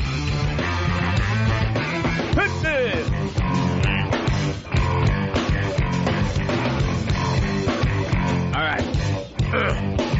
Hold on. I'm getting a little tired of the chili peppers. Not the old stuff, like this and stuff. Like their new stuff's kind of like. That sounds like the old stuff. It's all awful. I gave up after Blood, Sugar, Sex, Magic. Blood, Sugar, Sex, Magic. I gave up after that. A couple of good songs after that, but for the most part now it's like, wow. They became too predictable after that, man. Like Anthony Kiedis is trying to sing more now instead of what he just used to do, but the music-wise, they kind of the same. You know what's funny? They've never been bigger. I know. Good for them. Yeah, good for them. Give it away now is terrible. No, it's not. Oh, that was like when they were good. Unlistenable.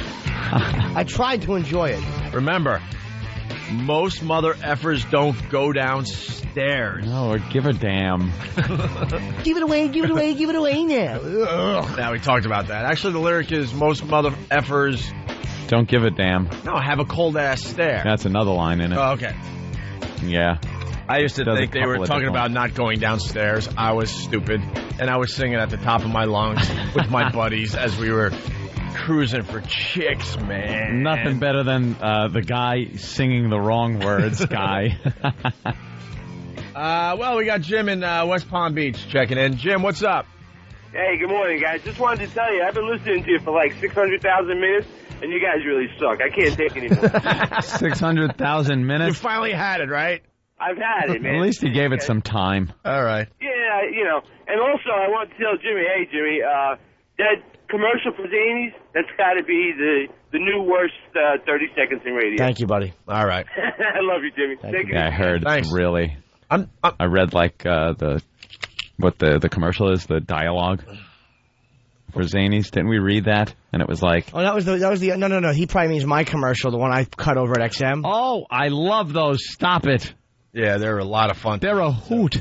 And can we play one of those over here? It's promoting you. Yeah, why not? It's a goof. We'll just show everyone how professional we are. Can we get one of those before we get out of here? The Zanies one. Yeah, get the Zanies one. All right. We're just happy that we made it through the Tony Collette interview. Let's say hi to Dave in Pennsylvania. Hey, O&A, great show as always, guys. Thank you, sir. Hey, I really want to thank you for having Tony on, man. I dig that chick. She must be so awesome to see in person with as good as she looks on the screen. Dude, she's sexy, man. She had a skirt on, and I kept looking at her legs like a creep. Really hot. Oh, she knew we were looking, Jimmy. By the way. She was sitting on a couch kind of, below us, and she kept opening her legs almost all the way. She was wearing like a sundress kind of a thing. Sexy, man. Through the whole interview, I'm just trying to figure out if she's wearing panties. That's all I was thinking. White. You did see? Of course I did. I'm a professional. All I saw was black, and I'm thinking, wow. Oh, well. I got maybe the Australian girls. Yeah, is she going old school on us here or what? No, she was wearing white panties. Yeah, that was awesome, guys. And Jimmy, nice way to throw your birthday in there to get attention, man. Yeah, of course. There you go. That was good. All right, Dave. I figure a woman, you say it and get a pat on the head. I figure she's a woman. She'll have a softer spot for a birthday boy. She may decide that I deserve hugs and perhaps a kiss. Yeah. And we're not trashing her. We're not trashing her. She was great. And she was really nice. That's so funny. I was doing the exact same thing because she was moving her legs just enough. I'm like, what is going on there? I'm sexy legs, man. I'm trying to focus here. But you saw the panties. They were white? Of course I did. When she was getting up, I stopped trying to be subtle, and I just peeked. You were on the floor. Yeah. I don't think she does a lot of radio. because she was kind of nervous, like she had her arms folded, but then she was doing the thing with her legs. Well, maybe they told her that we're a bunch of idiots, bunch of creeps. Well, we're the first ones that admit it. Those guys are creeps. We're creeps. We get a pretty girl in here, or a nice girl, or anything. Yeah. We clam up. We're stupid. Unless we could throw poker chips at the girls or abuse them in some way or demean them, we're like junior high school kids. Hey, I'm obsessed with what YSP did. The Philly ratings came out, and we did great. After 60 days, we're in second place. Second place. Everyone is really, really happy. The company's happy. The people that work for WYSP, very happy. The emails were going back and forth yesterday like crazy. We want to do something special for you guys. And they sent a shim. Yeah. In the words of Club Soda Kenny, they sent a shim. You want to explain, Anthony, just in case people are just tuning in? It was a guy dressed like... what the hell was her name? Carol Channing. Carol Channing. There's a nice topical reference, too. But it was... Do trannies have to dress like women from friggin' 40 years ago? Is there a tranny out there that dresses like a girl from today? Like Jessica Simpson? Cher, like I said, 40 years ago? Well, Jesus Christ, Jimmy. My thing is this. Cher's over 60 now. Yeah, Cher's an old bag. They're probably raised watching these women, so that's who they do the impressions of because that's who they watch. And the only audience they have are old queens then? Probably. Do the young gay guys like watching trannies from 40 years ago? I don't know, but stop looking at me like I'm not the authority. I don't know more about by that asking the guy that knows, Jimmy Norton. I know as much about that as you do. Yeah. And the answer is no. All right. So Carl Channing came in. Carl. And petrified. We talked to Kenny after the appearance. She, he, it, shim. The shim was petrified. At least it wasn't a face shim. Another derogatory police term. No, I think she was afraid that she was going to be asked to do more than sing. Like what? Hang herself? Maybe it's a him. It's a him. Stop with the she. Look at the license picture that Steve showed me. Yeah. Because they have to copy the license. It just looks like the gayest young gentleman. But even Kenny's falling in for it. Yeah, well, she, believe me. She. That Kenny would definitely take her to the back of a squad car. Absolutely teach it a lesson. Teach it a lesson, drop it off somewhere. Goodbye, young lady. So what Dropping happened? you uptown. What happened? Again, I got an email late. No, we don't need all that. I was born in a small town. Right, Kenny. No. I was born a small black child. Yeah, we know, Kenny, yeah. The shim showed up and said what? Like, I'm here. All I have to do is sing, right? Yeah. And I'm like, well, whatever they told you to do, that's what you do. Very nervous. Yeah. What else does he do that he has to ask, is that all they want me to do? I don't know. Maybe Jimmy's reputation preceded him. With that thing? Little pat on the back. Kenny, you're killing us. Forget it. And so she sang, the shim sang, and then ran out of here. Right. And you kind of chased her because you were trying to get her back in here so we could get more out of her. Right, and she wanted no part of anything. Whatever. The shim ran out of here in high heels and left the building. The freak of nature. Daddy's disappointment. Yeah. Kelly Force, quit rationalizing, do better interviews, dudes. That was a fine interview. You know something? Let me tell you something there, lady. We do great interviews. We get all choky with girls. But I think we did fine with her. What do we talk about? It's not The View. Girls come on here and talk about movies or something, and it's very difficult for us to relate. We're relatable with our girlfriends and stuff. That was fine. And that was fine. She had a good time. She was laughing. She had fun. It's not the normal just, so what's the movie about? No one wants to hear that drivel. If you want to hear that, turn on The View or turn on some chick whole show. This, you're going to get what you got. She sits down. We talk about movies she's been in. We joke. We laugh. She had fun. I'm just mad at myself that I didn't point out the whole, panty thing. I'm glad you would have stopped it. I'm glad you didn't. She would have stopped it because she would have stopped doing it. You never want to point that out. You always just enjoy it and talk about it later. People are calling us out on that. Why don't you ask her about the panty thing? I didn't know what was going on. Here's why. Because it's fun to look at. And if you mention it, it gets ruined. You ruin it. As maybe at the end we should have, though. And I've been known to do that. But I was like, I was trying to figure out what I was looking at. Because all I saw was black, but now you're saying there was white panties. It was white panties. As Danny DeVito said in Throw 'Em Off from the Train, I didn't want it to get ruined. All right. So here's the deal. Very obsessed with what YSP gave us. So I want some people from Philly to call me right now. Call the show right now, please. And? Please. I'm not saying end. I'm not saying end yet. Oh, okay. It's a secret. It's a secret. Take a jar of alcohol, you put a rag in it. Let's say hi to George in Grand Rapids. Oh, hey. A lot of people starting to call from Grand Rapids, Michigan already. Good. Yeah, because we're absolutely, completely saddened about, the other show. I can't remember what was taken over by you guys. Yeah. Oh, yeah. Hey, Jimmy, I had no idea until you told us you were on Lucky Louie. So you're the guy with the pot, right? Yes. Okay. Loved your, when Louie was eating the donuts and you said, criminy, you're eating it like, let's say lesbian at a carpet convention. Oh, you could say that. You could say, oh, yeah, the line was, that was when we were at the thing. I said, normally when she's not around, you eat like a dyke at a carpet sale. Oh, you didn't say that? Oh, okay. Yeah, why not? Yeah, that was hilarious. You're a little nervous, aren't you? Just a little bit. I hear your voice shakes a little. You said carpet, and you're a little dry mouth. Very close to this, doing the gulping thing, and I was watching you. Oh, I get the same way calling radio shows. If I call like as a goof, or something, or even our buddies Ron and Fez, like I'll call up and I'll be on hold and I'll be all nervous, and then I'll hear that you're on the air, and I go, you get all nervous. Yeah. I do a goddamn 18-hour show every day. So, George, what are you trying to say today? Oh, man, it's just, I've been following you guys. I love how nervous this guy is. It's hysterical. That's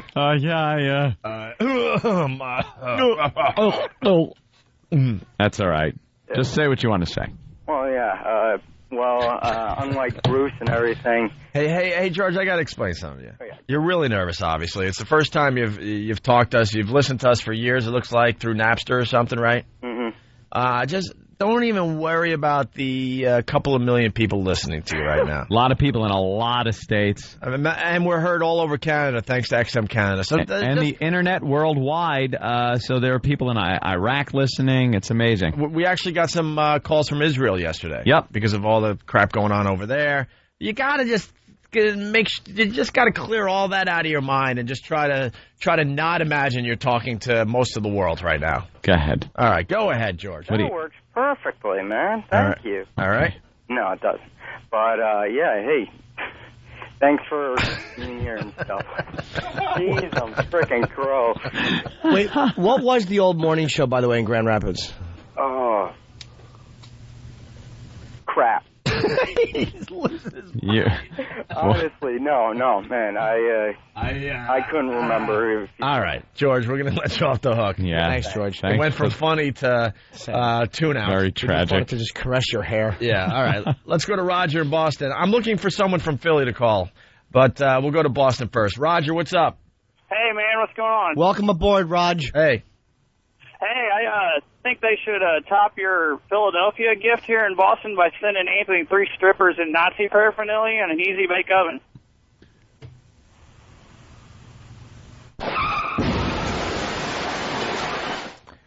What's that supposed to be, some kind of sick joke? Well, the ratings for Boston come out today. First of all, they have to be good. And if they're good, then we're expecting something from WBCN.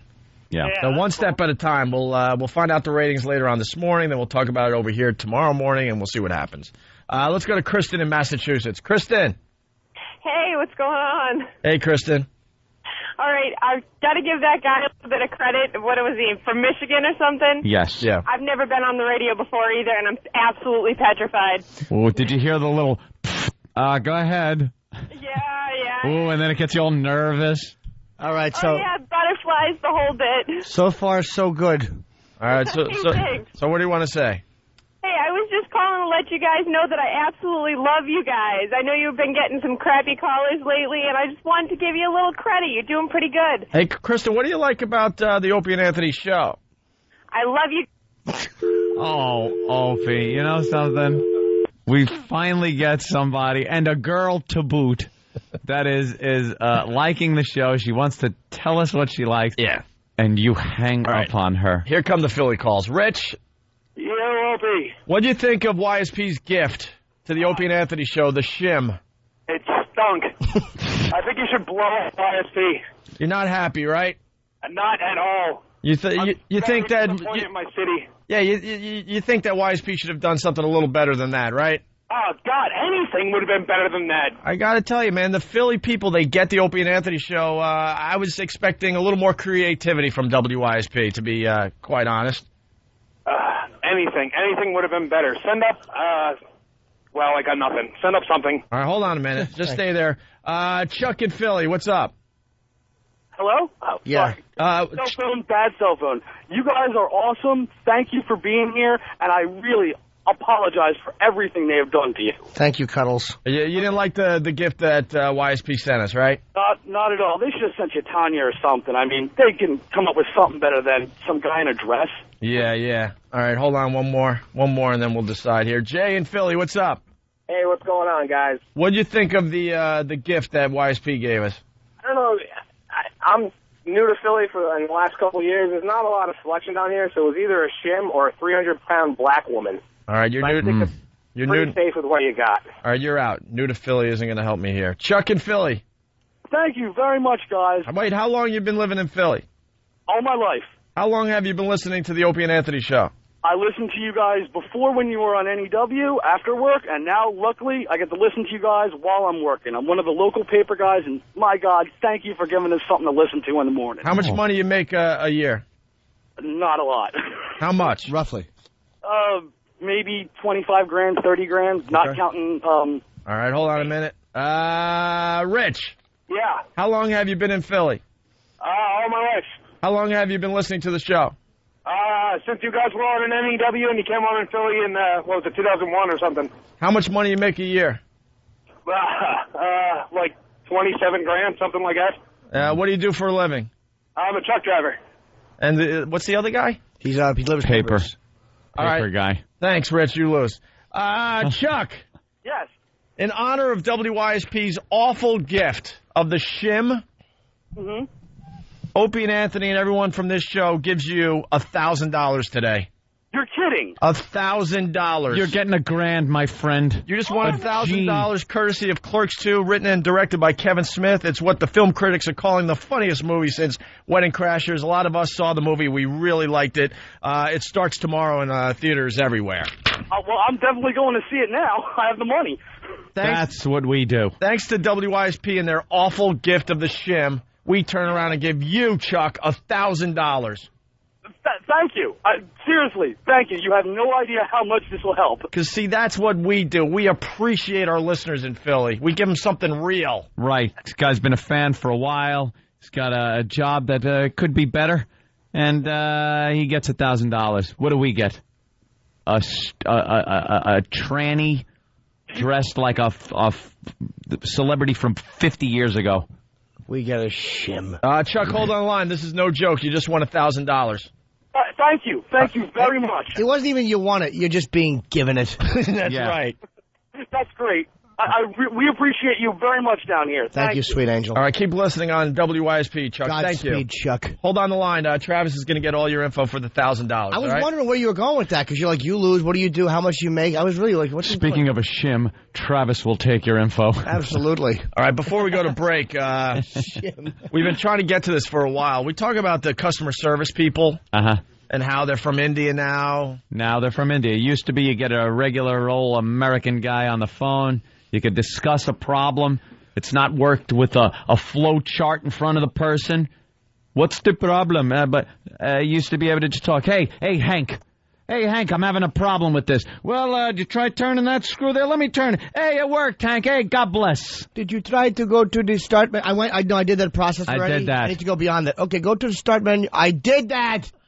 And he's got the big yes-no chart in front of him. If caller says yes, go here. If caller says no, go here. It's a script. I could look it up online. Dope. It's just a script now. It's a waste of time. If you even get a live voice. Oh, forget about it. Those recorded voicemails, like when you have to like hit this for this problem and that for that, they break it down by every aspect of a problem. Just get me somebody who knows how to do my phone or my AOL. Okay, and then they try to make it sound like a real person. If you're having problems with your phone, say yes. If you're having problems with your service, say no. Yes! And then they go, okay. Like it's a real person. Okay, I'm processing that information. Well, wait, I didn't understand you. I'm sorry, I didn't understand you. I didn't understand you. Was that yes or no? Here's what I do. Shut up. Operator, please. Operator, please. It's just a nightmare. Give me an operator, You please. hit 0. That is not a menu option. Operator, please. Actually, I had a problem yesterday. My bank called me, and my ATM card could have been stolen or corrupted. Ooh. There's like 450 of us out there, and so some guy calls and says, "We're gonna, issue a new card, and we're gonna." Sounds fishy. Huh? That sounds fishy. No, because then I went through the bank and it's real. Okay. But to get a live person at my bank, I went through the whole voice messaging thing. It took forever to get a live voice on. Forever. It was unbelievable. You want to kill somebody. But anyway, getting into this, this is the Microsoft Microsauce. I love that on pasta. Sorry. Microsoft customer service call.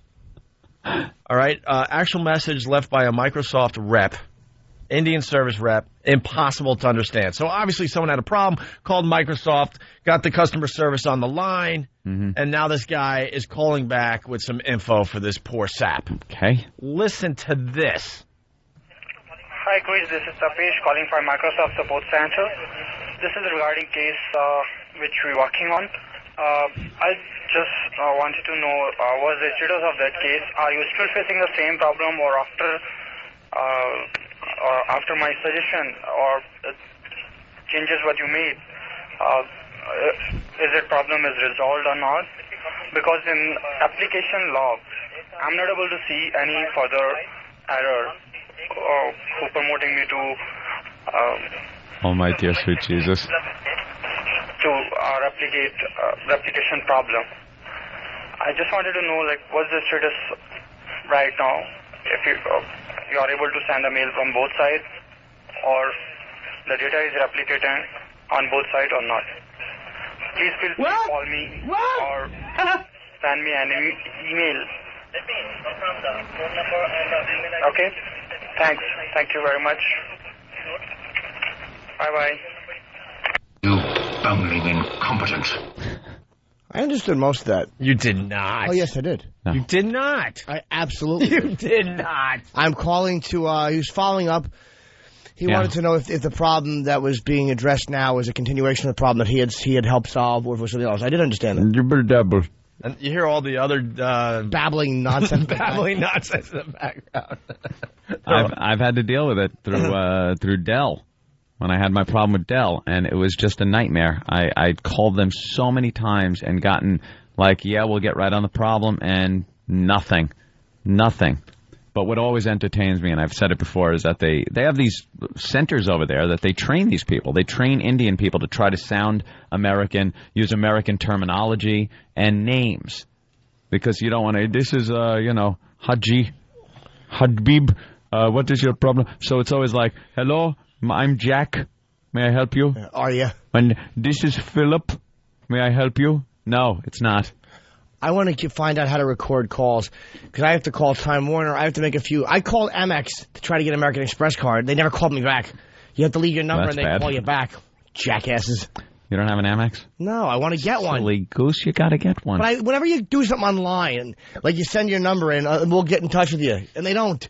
No, they don't. Online stuff sucks. Just call them. I Tell tried. them I'm a big shot buster. They don't care. Buddy boy. I'm waiting for the Amex Black. They invite you yet? No. Me neither. I never get invited to anything. I'm not getting the Amex Black. I think you got to spend $100,000 a year. You got to spend $1 million a year. Oh, is that what it is? It's some ridiculous amount of money that you have to spend a year to get the black card. I thought it was $100,000 a year you have to charge. $100,000 a year to charge? That's what I heard. I mean, I don't know. Well, I'd have 8 of them now, I think. I'm kidding, of course. I'm $95,000 short. Yeah, I write off dinners. Really? I just want one because they're good. Yeah. All right, we got to take a break. That or Discover. I can't decide which is. A Discover card, you actually get more in a restaurant with a mobile gas card. What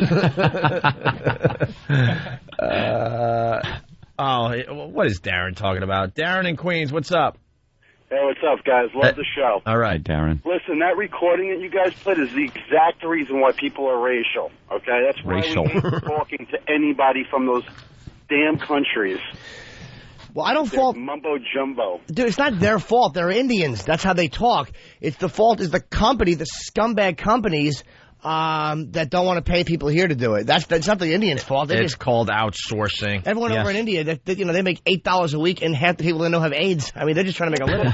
Don't they have training courses for 7-Eleven over there or something? Yep. The customer service 7-Eleven gag. Dude. Customer service doesn't exist anymore. It just doesn't exist. No. Every company says they have customer service, but it's all BS. Customer support. Dell stinks. They all stink. Name one customer service that was a pleasure to deal with. I like Dell's product. Their customer service is the worst. Product is good. Customer service is an abomination. Yeah. I don't know. I'll let you know. I'm going to call Time Warner today because my stupid laptop is not signing online. Yeah. I'm going to get iTunes. All right. Why is that Time Warner? I have cable. Time Warner cable. That's my cable. And you can't get online? Not with my laptop, so I want to call them. And I want the problem fixed. Why don't we take a break? I know it's your fault. Why don't we take a break? It's always Jimmy's fault. All right, it's the ONA virus spreading across America. Actually, as we go to break, we're going to go old school. We're doing $100,000 today. Yep. All right, we're gonna play this as we go to break. Check it out. It's from the old days. We had a lot of fun. Somebody, how did this work? Oh, okay. I was thinking of something else. The $100,000 where we decided to give away $100,000 one day because we're nice guys. Listen to this. No. You got it. Oh, I have it over here? Oh, okay. Hi, who's this? Hey, it's Craig from Waltham. Hey, Craig, guess what? Oh, did I win? You are the 107th call. No way! I won! No way! You're kidding, right? 107th. Oh, wow! 107th caller. Congratulations. $100,000! Oh, my God! You just won $100,000, bro. Oh, Jesus! Do you know what I'm going to do with that? What are you going to do with the $100,000? Man, the first thing, I have this old... Oh, I cannot... Jeez, I got to... Calm down. Calm yourself. I am the winner! I'm the winner! Well, what are you going to do with $100,000, bro? I got this... Oh, man, I got this box for a truck. I've got to get a new one. A new... Wait, dude. How are you going to do that with a candy bar? What? How are you going to do that with a candy bar? We just gave you a $100,000 candy bar. What do you mean? We gave away $100,000. It's a candy bar, bro. Congratulations. What? You just won a candy bar. Hey, what the f***? I've been listening to f***ing radio for like 3 hours, man. You said $100,000. Yeah, $100,000. We gave you a candy bar. Congratulations, buddy boy. Oh, you guys are a bunch of douchebags. Hey. Congratulations, man. Uh-oh. He was pissed. Welcome to the Opie and Anthony. Mister, are you okay? That really looked like it hurt. Mister. Okay, goodbye. The Opie and Anthony Show.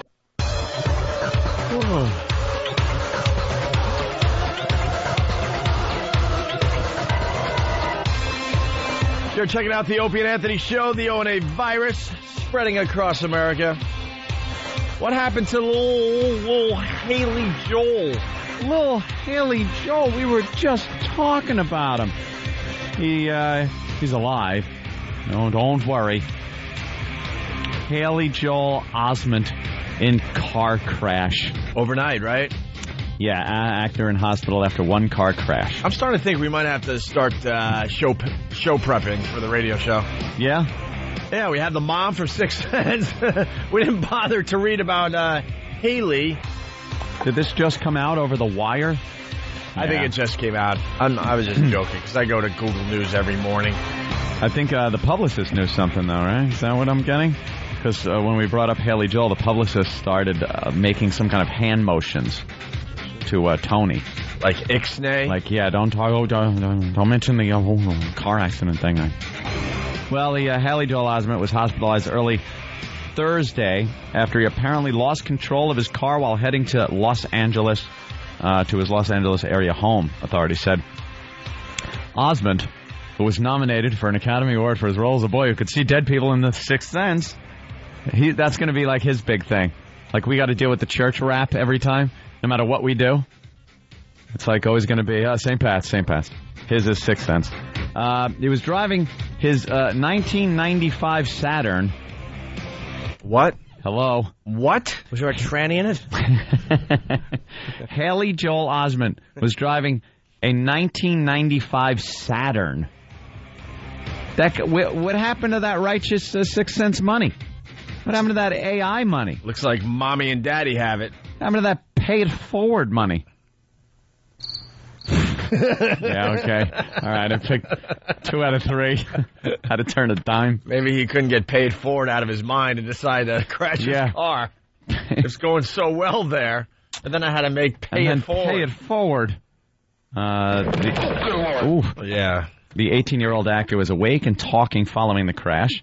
He had been alone in the car and was taken to Huntington Hospital near Pasadena. He collided with a brick pillar at about 1 a.m. and flipped the car. That sounds like... Hard to blame the pillar. Sounds like he might have been... Sounds to me like... out late, maybe seeing a movie. Now, 1 a.m., you're driving at 1 a.m., and you crash into something without any other vehicle involved. It usually means... I'm not saying that this is him, because I don't know the facts. And you don't want to get sued for millions and millions of dollars. I don't even have to say that because I'm saying that I don't know. There you go. I'm just saying that it looks like... You saying he's drunk? No. Never said he was drunk. Anthony Cumia is saying that he was drunk. Nope, I'm saying... for a fact that he'd been drinking. Never said that. What I said is, in these circumstances, you would usually find that the person who involved, whoever, would be drunk or impaired in some way. Although, not knowing his facts at all, he could have been distracted by something, perhaps looking down at a bottle? His glove compartment. Anthony, are you saying... well, Fuji is actually saying this. I'll say Fuji is saying this. A 95 Saturn. He must blow all his cash on coke. Now see, that Anthony is another thing you could Anthony not... was just saying that in the back office, that he must be a cokehead for this to happen to the poor kid at 1 in the morning. No, I didn't. All I said is... You're assuming a lot there. Single car crash with a brick wall at 1 a.m. After doing a lot of coke. No. Jimmy? No. I didn't say that. Doing coke in the car as well as before getting in the car. People, just listen to what's coming out of my mouth. Homosexual activity. Not added in any of the OP. Gay. Dude, he's a gay drug addict who crashed because he was... Yeah, why do you have to bring in the fact that he's gay? That has nothing to do with the fact that he did a lot of coke before he crashed his car at 1 in the morning. I never mentioned that. Who cares about who he wants to bet, what Anthony? I said. Dude, who cares? You can't accuse the guy of being HIV positive. I said regardless of who it is driving... In these circumstances, alcohol... So the paramedics did not want to touch him because there was a lot of blood at the scene. No, there was no blood. It said he was awake and talking following the crash, and he seems to be fine. Crashing from what? Although there's no information on his condition. From the pills that he was swallowing before the accident? No pills. There was nothing. I'm saying... What are you trying to say? What am I trying to say? That's a good thing to ask me. If you're driving at 1 in the morning, especially in Los Angeles where the bars close early. Right, high on coke. No, not high on coke. Never said high on coke. Never ever mentioned cocaine at all. Few beer cans in the passenger I'm reading this and seeing nothing about beer cans, bottles of anything. A man with unbuckled trousers.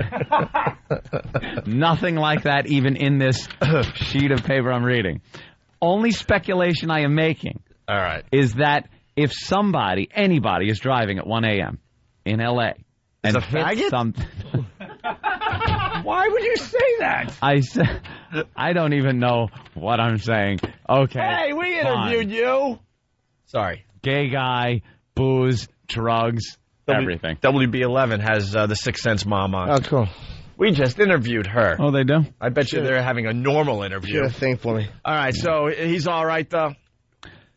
Yes, he's okay. Well, actually, it says they have no info on his condition, and an emergency room receptionist said no one under that name was at the hospital. So they usually protect. All right, the story's just hitting. We'll get more. I want to know what she's saying now. Yeah, I'm sure. Plot this up. Well, if the bimbo is interviewing her, there's not much going on there. It's going to be all nice. There's not much going on there either. All right. Is she looking up her skirt? Probably not. All right, why don't we get into this? It's a slow news day, so we're kind of cleaning up some of the stuff around us today. Karen Meyer is a drunk whore. Oh no, she's deaf, Anthony. She's a deaf reporter. I thought you were going to say something different. She's a deaf reporter, and she works for ABC. Hey, she can't hear it. She works for ABC 7 in Chicago. Yeah. And she only reports on disability issues. Yeah, they do that in every big city. Has like the disabled person that does the disabled stories. Well, that's not stereotyping. If you said we don't want a disabled person to do the disabled stories, they'd be screaming and yelling and causing a ruckus and marching those that can. Well, usually the Asian reporter does the Asian stories. They have the black reporter doing the Asian black stories. The Asian. Whenever there's a story here in New York in Chinatown, there's always Lee Wang goes over there and does his story. Absolutely. Anytime there's something about genital resizing, they're right on it. And they send the black reporter to Harlem. Yeah, and we've seen Puerto Rican reporter does the Puerto Rican stories. It's always very racially separatist. Yeah, when they do those things, and then the handicapped reporter they had was here in New York was a guy in a wheelchair. And he would do the handicapped stories, but he would do the same dramatic... You know when they go to the camera shot of the reporter, and the reporter's maybe on a sidewalk in a neighborhood doing the story, and he slowly starts walking toward the camera? They walk into the before they shot. go to the tape piece, yeah. He would, I swear to you, be sitting there and then roll toward the camera. Yeah. Like same choreography or whatever you want to call it. Struggling. Same thing. And he's like, I got to get up to speed. Why don't you sit still, you daffy bastard? Now, here's what they ought to do. They ought to start the shot with the camera pointed at nothing, and then you hear, like, the ruffle of the camera, and then it aims down at him. You see him just sitting there like a dope. Like, hello, I'm here. Yeah. I'm down here, ready for my report. Hey, hey. You hear him talking, you just see the top of his head. That's how it should be. So she's a deaf... I see drunk people. Report. Thank you, Ray Moore from Pittsburgh. Please, can we hear this deaf audio? I have to. Oh, okay. Yeah, we're running out of show. When are you drunk, Haley? All the time. I see drunk people. Some of them don't even know they're alcoholics. He was swerving out of the way because there were dead people in the road. Right. You can understand that, right? All right, so Karen Meyer, deaf reporter, ABC 7 Chicago, only reports on the disability issues of Chicago. Here we go. It's estimated that every school in America is likely to have at least one child with Tourette syndrome. And these children are often misunderstood. ABC 7's Karen Meyer. And unfunny. Let's play a little game. Yes, sir. Guess when the deaf reporter speaks. All right. That sounds like a fun game. All right. Let me listen closely. All right, because the first two, obviously, maybe one of them were deaf. I don't know. I couldn't tell. Let's start again here. It's a report on Tourette syndrome. It's Karen Meyer. She'll be in this piece eventually, and just guess when she starts talking. It's estimated that every school in America is likely to have at least one child with Tourette syndrome. And these children are often misunderstood. ABC 7's Karen Meyer joins us with more about that. Karen? Tourette syndrome. Oh, no. What is she saying? Repeat it. Victim of the modern age, Oh, come on. Why is that on the news? What? The only way I'd accept that is if she did the nightly news and did all the stories. Stop laughing at me! Stop laughing at me! You stop laughing at me! And that's my Stop laughing at me! You're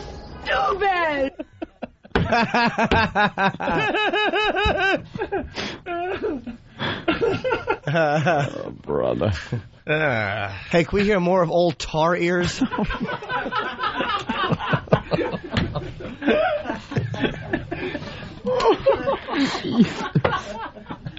Hello, Grand Rapids. Yeah.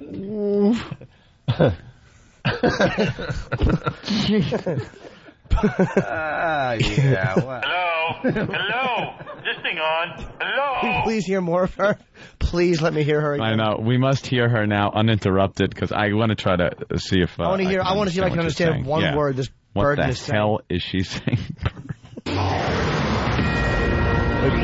Could you put on Walkman list? Me? Trying to change banks. Put on unopened iPod. I want to hear what she says. Let's now go to reporter Karen Meyer out in the field. Karen. You're on. You're on, Karen. Karen Meyer.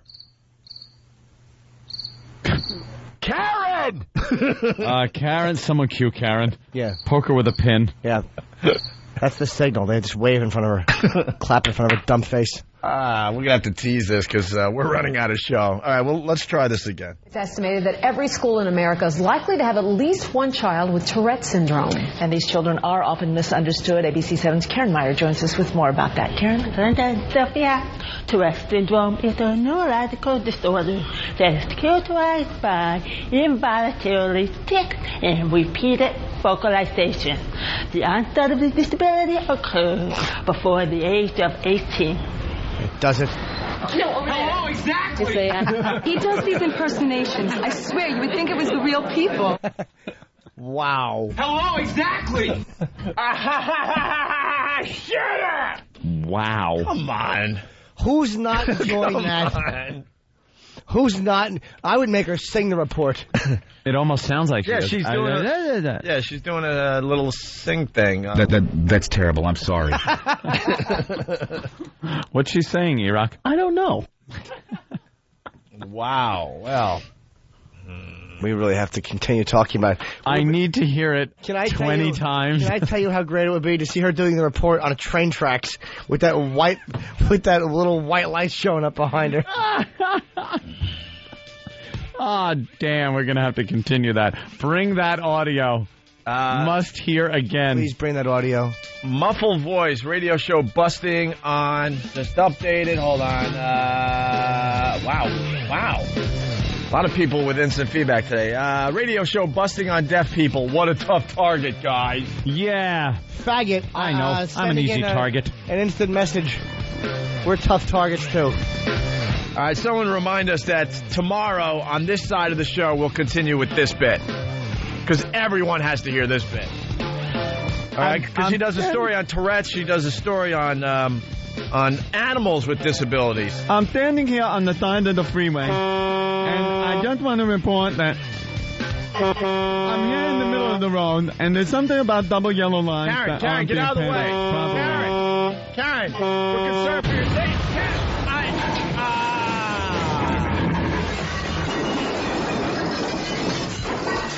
Ooh, I hope she's okay.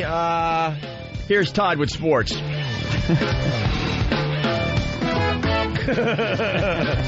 right, we'll get into that tomorrow. Guys, if you're not joining us on XM Satellite Radio, have a great day. We had a lot of fun today.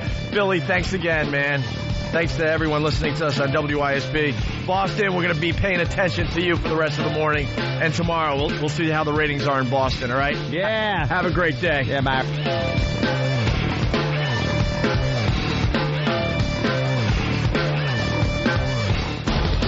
It seems like every hole in my body is exploding every liquid imaginable. Our adult fantasy playroom is open. I'm scared. The Opie and Anthony Show. Opie and Anthony, XM202. The Opie and Anthony XM walkover begins now.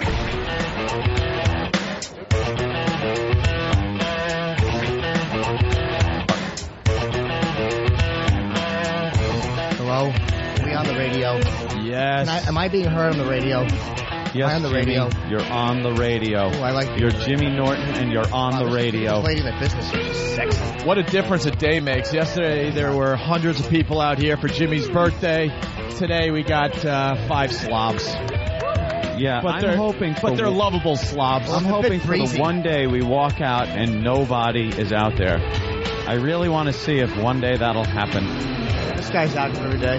And it's a little breezy. Here's this well-muscled boy. This morning. Yeah, the temperature's dropped, 30 degrees in one Way day? down. Way down. Hey, we know you. Global warming. We see you every day. Get a job. Billy Mack is doing the walk today. Yes. We have. Why is Billy dressed like one of the Islanders from The Firm?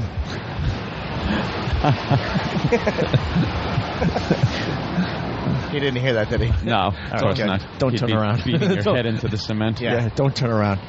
I don't want Billy to You know, punch it's me. very funny. Yeah, Opie just pointed it out. Here's what's going on in New York. Everyone is so used to it being 95, 100 degrees that all the girls dressed in very thin clothing like they have been in the past few days. Right. But it's breezy and a little cool today. So the nipples are popping out on every fucking girl walking down the sidewalk. Every one of them. It is nipple parade day. That girl that walked by, she was flat as a board, but she had two little these huge nipples. 2 pimples poking out of her shirt. Oh, no, you didn't. That was a girl in a wheelchair that just went by. And he went, ha. You remember what happened last time you did that? You best watch your ass. You laughed at a homeless guy, said, ha, you're homeless. And then that very night, as a matter of fact, you were homeless. That's great. So don't go horseback riding today. Yeah. All right. Nothing much going on. No, very easy walk today. Very easy walk. We're making all the lights. That means we're going to have to do more radio. Nothing real interesting going on. No, not really. A lot of cops over here. What's going on? What's with the cops, Kenny? Where? What's the word on the street? Seeing 2 cop cars over here. Are they on no left turn detail or something? Yeah, they might be. Make a left, they nail you. Except me. All right. Hey, Reggie Jackson. Where? That's not him. Oh, okay. Perhaps that's someone else, Jim. It was black. That's a good Look at point. this set of tits on this old broad. Oh, my God. Wow, those are big. I have not seen one woman that I would even consider fucking on this stupid walk. This walk sucks today. Look at this one of running. Ugly messes. Oh, nice.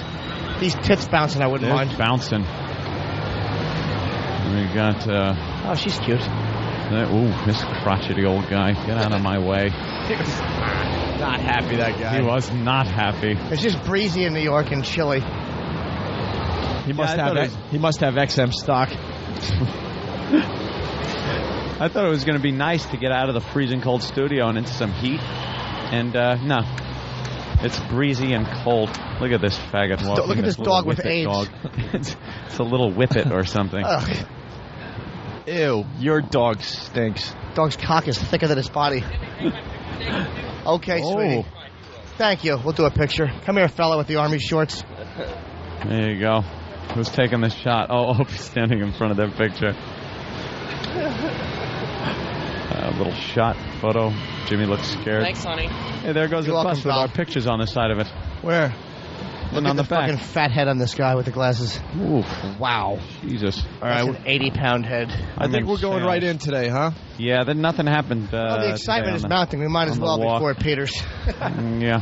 Guys, that's all we had today. I'm sorry. You'll get nothing unlike it. Yesterday it was T-shirts and Ozfest tickets. Today Go fuck get yourselves. nothing. Thanks, kid. All right.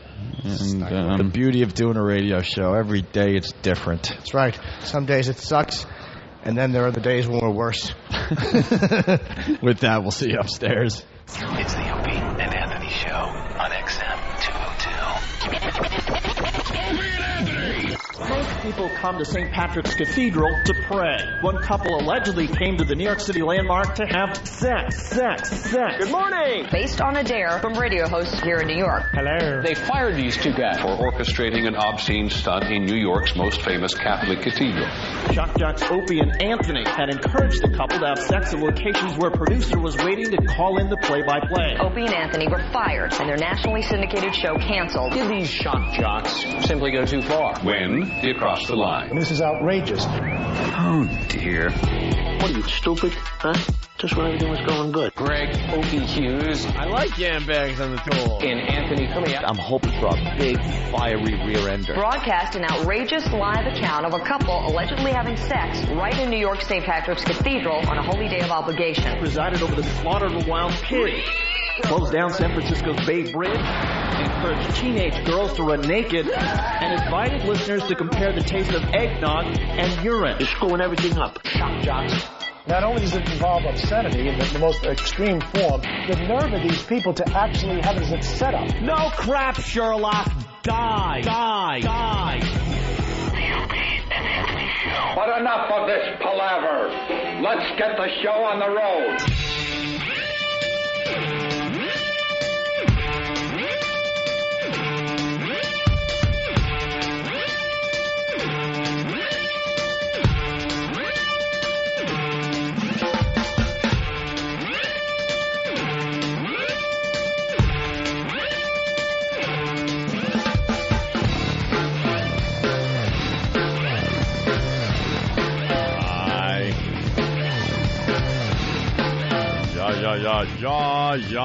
Yeah, we're here.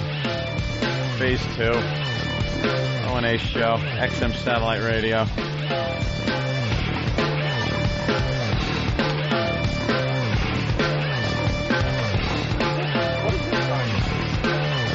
Set up camp. What is that? And we're ready to fly. Oh, okay. God damn. What's going on with the office? Are they repoing the equipment today? They're actually taking the cubicles down. Down. All right. Very nice. Something I never thought I'd see. The second half of the Opie and Anthony show begins now.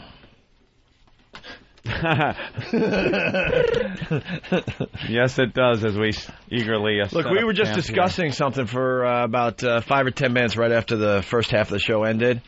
That reporter audio just has to wait for tomorrow. It just has to. There are going to be times where we just gotta hold on to something. Bite the bullet. Because it's radio gold, and we want, another million people to listen to it. Yeah. That's what it's a tough call. It really is. It's a tough call, but I think we have to just save it for tomorrow. It's too good. Yeah. But see, then you say that, and then people call up, well, does that mean you're just going to call it in on XM? No, we haven't been calling it in on XM. Matter of fact, I think the XM show has been sounding probably better lately than the free FM show. So I wouldn't say that. Why? Because then what happened? I know. You can't win is what we're trying to say. Exactly. We can't win. Hey, we're going to start off by giving another radio show some props. Some? Just some. A couple of props? We pretty much trash every radio show out there. Give them one prop. We really do. But, there was potential for disaster in O-Town, and they did the right thing, and we just want to acknowledge that today. This show, I think it's called the Jody and Scott Show in Orlando. Basically, the setup, the Jody and Scott Show in Orlando is trying to think of an over-the-top bit to get themselves in the news. A listener calls up and pitches a homeless shopping spree-esque idea. The guys give full credit to the O&A show for coming up with the bit and state that they don't want to bite off another show. Okay, that's honest. And we need more guys in radio like this. Look at that pesky listener trying to start trouble. Why? What happened? Well, calling in and suggesting it, knowing that it's like our gag. Well, we listened to this audio closely, and it sounds like one guy wants to just make believe he's hearing about this for the first time, and he just wants to go with it. And then it sounds like the other guy is like, no, come on, man. This is an Opie and Anthony bit. We're not going to do that. We don't want to be known as one of those shows. Because in radio, there's a lot of shows out there that have no pride whatsoever, and all they do is, troll websites of other really popular radio shows and just rip off their stuff. Have some pride. And then if you call them out on it, the best they could say is, oh, hey, this has been going on forever. This is what happens in radio. Mm-hmm. That's their excuse, and we say that's bullshit. We say no. So here's the audio from the O-Town show. Bubba. What's going on? What's going on, buddy? You got something for us, brother? Sure do. All right, what's your idea? Hit it. It's giving back to the community, and it's awesome radio at the same time. Okay, what's that? Go for it. Go around Orlando, right? And you've seen all those veterans that stand on the side of the road? Yes. I know exactly where they hang out, those vets. With the flags and the missing legs. Right. And the posters and the scars on the face, and all that. long hair. Right. Okay. Beards, So what's the idea? Group up a bunch of them, right? Throw them in a bus. Give them some bucks. Take them down to the mall, and have some of your guys go around with them. Start firing off gunshots. Just set a bunch of whacked out veterans loose on the mall. Yeah. It's a great idea. Except let's do bums instead. Well, yeah, I know. You're saying bums. Here's the thing. There's another radio show, Opie and Anthony, that have turned this into a yearly bit that they do, where they load up a bus full of bums and set them loose on a mall. And I've got to say, it's brilliant. Like, I mean, the idea is unbelievably amazing to take a group of bums or even veterans and set them loose on a mall with cash. How about this? I don't want to be that show that's biting off of other people. I just hit the jackpot here, Jody. Bubba, you're on to something. Gather a bunch of Vietnam vets, okay, throw them into a truck, whatever you have to do. Gather a bunch of Asians, throw them into a truck. Whoa. Then you play a huge game of Capture the Flag. Sponsored by the Jody and Scott Show. I didn't like his last idea. It was insensitive. Yeah, but there you go. Yeah, see, a little recognition. Yeah, props to those guys for not going with it and making believe it was an original idea. Didn't sit there and just make like we didn't exist and go along with the bit. Very good, very good. All right, we thought we were on in Buffalo for days, and we finally got the official word today that we start up on Monday. We haven't been on yet? No. Can you believe it? Yeah. Yeah. No, we're not on yet, Jimmy. We did the whole Buffalo, welcome, we're psyched to be back bit on Monday, and it turned out that we weren't on. No, Bubba was the caller. You jackasses. God, can you fucking listen, people? Oh, God, people. Are they complaining about that audio from Bubba's show? They're like, what was it? No, what said, Bubba, you're on the air. So they thought it was like Bubba Loves Fun? The call was Bubba. There's a lot of Bubbas in Florida. All right, here we go. There's a lot of Bubbas in the South, and especially Florida. Oh, it's Kev Slider. Oh, sorry, Kev Slider. I'm going to have to bounce. You're sliding right out of the Pal Talk room. Being an idiot. Whoops, slippery floor. You're out. That's how stupid rumors get started. All right, it's Amanda in Michigan. Amanda. Hi, guys. I love listening to you guys. I drive truck, and you might sound kind of kooky, but you guys are like my companions out here. I listen to you. I drive truck. Huh? You drive truck. Yeah, I drive. Right. What are you hauling, Amanda? Besides a nasty case of a yeast infection. I'm hauling ass to get home. Yes, hauling ass to get. I'm hauling ass. But what are you hauling besides a roid the size of a digital camera? Nice fat. Actually, What are you hauling besides that stinky pussy? Stinky pussy. Sitting on that seat for all those hours, it's got to be stinky. That thing's got to ferment a little in that seat, huh? She stands up. It sounds like a plunger on a linoleum floor. Yeah, how do you air out Nothing? your... I thought you had something. Damn it. I was just revving up. I said she stands up off the seat and it sounds like a plunger on a linoleum floor. Oh, okay. See, that's very funny. Jimmy had so much confidence he had to go with it again. Yeah, you know that it was going to work even a second time. How can a reference get nothing? It does that bad. I'm teasing you, sweetheart. I'm just joking about your cunt. Go ahead. Oh, cunt just tastes like honey, Jimmy. So, but I was Steve will like it tonight, and I dream about you guys. And recently I woke up from, in my dream, I get woken up from someone tickling my feet, and it was Jimmy going, tee-hee-hee. And I'm like, what the hell? So I hurry up, I sit up. I'm like, what's going on here? Why are you in my truck? And Jimmy's like, it's okay, sweetie, just sit down. I'm like, whoa, the truck's moving. And I open up the curtains, and Opie's in the driver's seat driving, wearing Wrangler jeans, a plaid shirt with the arms ripped off, a trucker hat, a toothpick in his mouth, and Anthony's over in the passenger seat wearing a tuxedo. And I turn around and look at Jimmy, and I'm like, what? Wait. So you wake up, Jimmy's tickling your feet. I'm driving the rig with the Wrangler jeans and a plaid shirt with the sleeves cut off and a trucker hat on, and Anthony's got a I'm tuxedo. in a tuxedo? What a Your dork. dream is stupid, lady. It's very accurate. No, it isn't. It is. I don't wear a tuxedo. So wait, where were you saying that I was tickling your feet going tee-hee-hee-hee? Yeah, and I was like, what the hell? And so I look at Jimmy, and I'm like, Jimmy, what's going on? How come you guys are here? And you're like, well, you guys listen to us all the time, and, you know, we just thought we'd give you a break, and we'll drive for you guys to just sit back and relax. So I'm like, all right. And so Jimmy's like, just sit next to me. You'll be okay. I'll calm you down. I'm like, how? And he's like, just hold my mule. I'm like, just hold your mule, Jimmy. He's like, yeah. So I'm like, fine. So he whips it out. I'm basically holding Jimmy's mule, like as if they're holding hands. And the next thing I know, Anthony's on the CB, getting into war rage with another driver, and he's like, hey, you don't want to fuck with a fancy man. And all of a sudden, Opie just swipes him on the arm and goes, going on and I'm on. a black ninja. And so what if I drank teeny? And then I woke up. Unfortunately, she woke up. I had a That's the dream. worst part of that story. I had a dream that I was in a truck. It's funny with you, and I was tickling some girl's feet, and something awful was going on in my ears. That could be a woman's voice, and then mercifully, the truck drove off a cliff, and the story ended. Oh, that woman got a mouth like an outboard motor all the time. Put, put, put, put, put, put, put, put, put, put, put, put, put. Shut up! All right, Dan in Jersey, yes.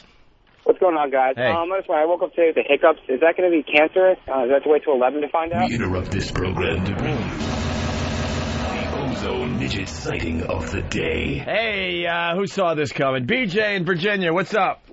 Hey, what's up, guys? I see a midget every Tuesday and Thursday in my Muay Thai class that I have. And I don't think there's anything funnier than seeing a little guy about 3 feet tall trying to kick a bag that is about the size of his head. It's ridiculous. He can barely punch straight with a jab and hit the bag, and you can see him struggling and just feel horrendous trying to kick the thing. You know he would just be if he got attacked, he'd just be trying to use those moves and just being overpowered by somebody that's normal. Well, someone held his head at arm's length. Yeah, that old gag. Swinging. Yeah, with those little cocktail Frank fingers flailing. Do they have to cut his yellow belt in half so he can wear it? Well, what's even worse is they have to pair him with a kid. I mean, he's sitting there sparring with a 5-year-old kid, and he's got to be 20 or 21, and you just know his pride is even lower than he is. Yeah, lower than he is. All right, guys, I'm punching out. Good sighting. Meanwhile, back at the show. No, I don't think it's cancer. Let's move on and say hi to Chuck. Hey, Chuck, what's going on? Hey, I just want to defend the people of Michigan, man. You guys got a bunch of fucking idiots on there. Hey, now that we're off commercial radio, let's talk about how it's going with Michigan. Yeah. So far, not impressed with the listeners in Grand Rapids. Well, I'm from the east side of the state. Those guys from the west side of the state from Grand Rapids are a bunch of idiots. I think you guys are great. I'm a truck driver, and I listen to you guys every day faithfully. All right. Thank you, sir. Thank you. They'll come around. They always do. Yeah. But it's just this initial first couple of days. You get the people that call up, and they're like, what is this? I don't get it. You suck. I don't know what people expect from the first listen of a radio show. Yeah, what is that? What does a person expect? Like the first day of a new show, they tune it in. I don't know what they expect. All we're hoping for is we say or do something where it piques an interest. Where yeah, that's all. You know, I was listening to that new show yesterday, and I heard this. Maybe I should check them out again. It'd just be one thing. That's all we hope for. But these people, they're expecting, I don't know, 4 hours of radio gold in the first sitting. Not only that, but when you're syndicated and you're just coming to that market, but you've been doing a show for a couple of years, do they expect you to stop and just start over like it's your first day on the air? Right. Because I don't get, you don't have a character, or I don't understand who this person is, or that. Every time we go into a new market, we're supposed to explain everything, or maybe you just take a couple of days to listen and understand who everybody is. You can't, because they want 4 minutes, and the guy's like, we're adding cities every day. You can't stop the actual show to reset. No, they call it resetting in the business. You can't reset. Jackass. So eventually the Monster Range stuff comes out and all that, and they slowly but surely get to the players. The what stuff? See, I don't get it. More strawberry than banana today. Oh, not very happy with that. Do you like your strawberry banana thing? I like more banana than strawberry. Strawberry is colder for some reason. It's got like a tart flavor. Who wants cakey? I don't. Cakey? What is it, blueberry? You and those fucking blueberries. Jesus Christ. Every form of blueberry I could get. Blueberry pound cake made by the lovely Mrs. Club Soda Kenny. Wow. Homemade treats.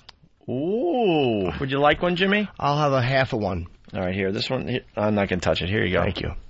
Can you hand me that, Stan? Yes. Just take the smaller one, please. Can I have a napkin to put this on? Do you hate when people offer you something and then grab it with their hands and give it to you? So you either stick your cock in it and pass it over, or I'll get it myself. Or nothing. I was going to hand it to you, but then I realized I'd just been picking my nose all morning, and I figured I'd save you. Of course you have. What day is it? And I haven't cut my fingernails in a while because I don't have half my crap in the hotel that I'm living in. I had a cheap nail clipper that won't chop all the way through, so I just said, screw it. I hate those. So look, this hand is done, and this one has 3 that are really long. My brother used to clip the tip of his guitar strings off after he broke a string, and he'd clip the tips off with the nail clipper, which would leave a little divot in the clipper. So you'd go to cut your nails, and it would all come off except for one little piece that was the size of a guitar string, and you'd have to rip it off. Yeah. And sometimes it would peel back to the cuticle, on the corner.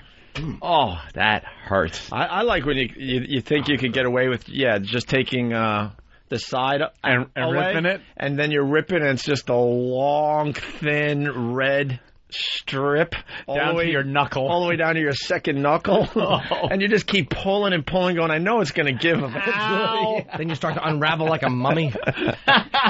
Nothing worse than pulling that cuticle the wrong way. There is. Oh, what? I was holding construction paper. And I got the point of the construction, where the corner is. Yeah, right in the pee hole. In my dick hole. Yeah. And then I went, and I pulled it across the hole. Shut up! Picture a paper cut. You hold your pistol open. I'm not gonna. You gotta hold it open, and then a fucking construction paper cut across your cock hole. Shut up! The soft underskin. Yeah, but when you got a little nail hanging on the side, you kind of weigh the odds in your head. You're like, I think I can pull that out without really making a mess. And every once in a while, nope, it never gives, and it just makes a long, thin red stripe right down to your elbow. Right. Keeps going.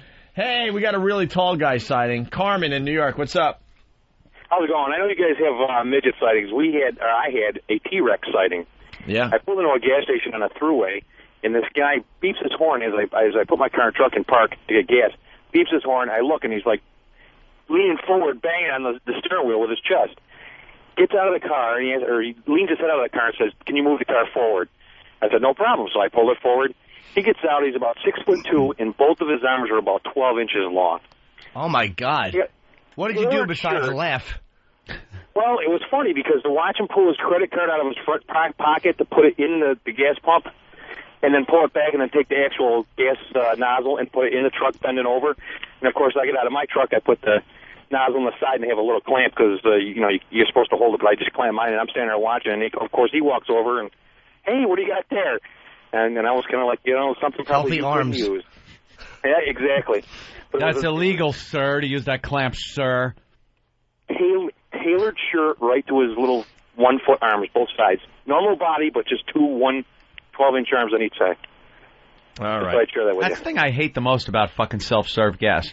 I don't. All right, it's fine. You get out, you got to pump your own gas, whatever. But are we all fucking children? Can you give us the little fucking clicky thing that the savages are allowed to use when they pump your own fucking gas? The mindless savages can use that, but I can't fucking... They got to take the little clip off so it pumps the gas and you don't have to hold it in the middle of winter.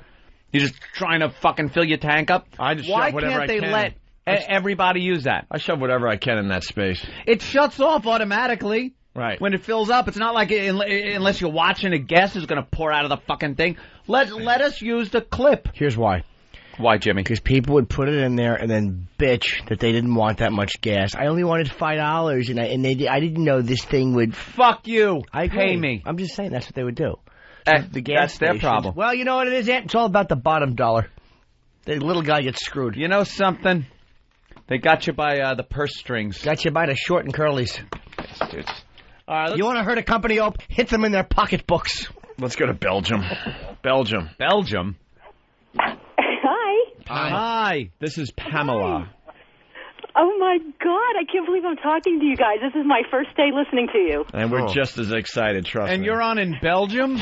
You're on. You're not. I can tell you're not. You're listening in Belgium? Really? Yes, sir. Yes, sir. It's about Way to know 3:30 in the sarcasm. afternoon here. What are you doing? What do you do in Belgium?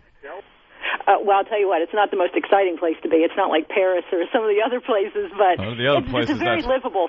Germans conquered. Well, how are you listening to the show? Through XM. XM satellite. Online, right? Oh, my gosh. Yes, it's amazing. Pamela, so far this call's boring. Let's get into it a little bit. But it's from Belgium. What do you want to talk about? This is Belgium boredom. You know what? This really bugs me, and I thought I've heard the couple truckers that called in and stuff, but the people pee along the street here. The people pee everywhere here. Yeah, they piss on the street. No, I'm not kidding, you guys. I'm not kidding. They do it everywhere. I saw an old lady pull down her pants and just pee. It's amazing what they do here. Did you get kicked out of America? For just being... that voice is wow. Are you hiding from some awful charges? Yes. Being boring in the first degree. Protection program. What? I'm in the witness protection program. Yeah, you just went with our joke. That was cute. Funny. What, you took what we said and you just kind of... What did you witness? Something exciting and then you spoiled it? Oh, it's so terrific. You know, Imus recommends you guys, and now I know why. You guys are great. Thank you. We like Imus. You guys, I listen to him every day, too. I tape the show over. Yeah, well, what else are you going to do? What else do you do in Belgium? Really, what else What kind could of work do you do possibly there? be doing Yeah. in your life? What kind of work do you do in Belgium? I can't do. We're expatriates. My husband works. I can't work here. They won't give me a work permit. Unemployment's very high here. What kind of work does your husband Yeah, what do? does your hubby do? Why is he there? He's in food packaging. So they Couldn't do that in America? They're expanding their European operations. Are they? They're expanding their European operations. They're going to be canning peas soon. But why can't he do that here? Oh, this is So terrific. the company sent you, his company sent you guys to Belgium? Yeah. They have a European operations, and they sent us over here to work with all the countries and expand the operations. How far is that from the States, though? Yeah. You guys are assholes. It's like I'm 6 hours ahead. It's like an 8 hour. It's within striking distance of the Third Reich. Yeah, thank God. Third Reich's army. Hey, Pamela, what do you do to pass the time? Listen to you guys and listen to Imus and learn French and go to the American Women's Club and just meet all kinds of new people. American Women's Club? They got that there for all you poor bitches that are stuck in Belgium because of your husbands? What do you do at the American Women's Club? Well, we just basically Compare black eyes. we have lunch. What inning was it when you talked? What do you think we do? What do you think we do there? We're mud wrestling? Well, if you want to ask, we're thinking you're eating each other's boxes. Well, thanks for the laugh. Oh, you guys are awesome. You guys good are gravy. awesome. Good gosh. So what do you do? You have lunch, you kvetch, you laugh? Yeah, basically, that's all we can do here. You have any- But it's. Pardon me? No, go ahead. No, really. Sorry to interrupt. The thing about Belgium is it's very close. You can travel everywhere. Well, how have you... Wow. Where's the craziest thing you've done in Belgium? Right. Did you order any Belgian waffles while you were there? Oh, that's terrific. Yeah, the Belgian waffles are amazing here. The food's amazing. The food is way better than... Than stupid America. Right. No, The food, I love Can it. you get No. Can you get a good hamburger in Belgium? Oh, you guys, well, the porn is way different over here. I got to tell you that. Oh yeah. Why? You get porn all over. Oh, because you can get porn all over the internet. Wow. You can't get that here. Porn on the internet. No. What is that, crazy? I don't believe it. Wow. No, because they cover everything up. They put little, pictures of apples or something over the main areas. Here, they don't do that. I've never seen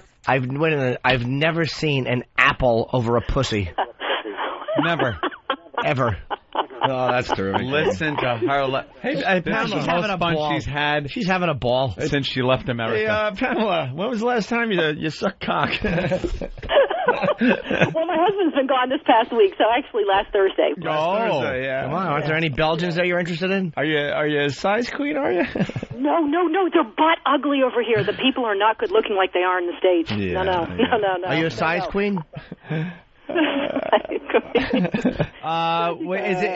Is it worth your husband going over there, money wise? Oh yeah. So you got a lot of money? Yeah. Goddamn rich cunt! Whoa! A blueberry got away. I got it though. Don't worry, guys. Oh, you guys are awful. Yeah. You guys are terrible. Oh, we certainly are, Pamela. You really are, but I'll be listening every day, okay? Oh, thank goodness. Pamela, when was the last time you took a big hard one in the ass? Seriously, all kidding aside. Yeah, That was probably about a month ago. Wow. A month ago?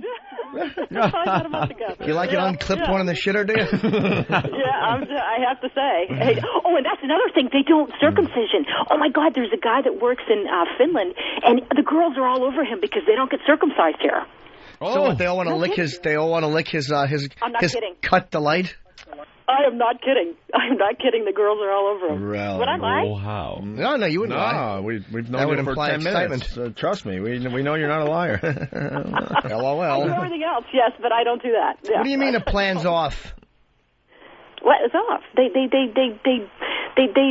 women like that. You and I both know you can't overkill something. The deader, the better. She's the Lady Di of Belgium. No kidding. Oh, yeah. You're an undependable liar who lets everyone down. You guys are so awful. You're not making any sense. I'm going to go steal some newspapers. You know what? Here I am giving you the inside scoop here on porn and peeing on the road and everything else. And you guys just... I'm educating you. So, how rich are these kids? Rich? What kids? Hey, could I get some? Hey, Pamela. Yes, sir. Yeah. Could you take a dump for us today? Yeah, I sure will. I will do that, I promise you. It'll have your name written all over it. On a plate. No, right now. Go to the bathroom and take a dump.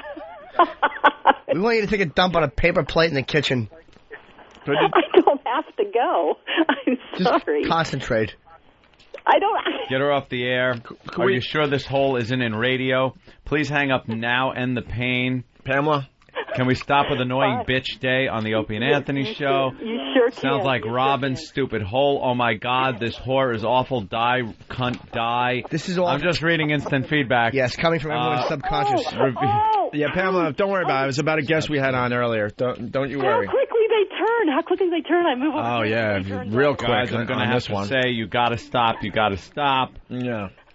Pamela. You guys are truly the biggest assholes I've ever heard. Yeah. Pamela. I'm sorry I did that to your ratings, yes.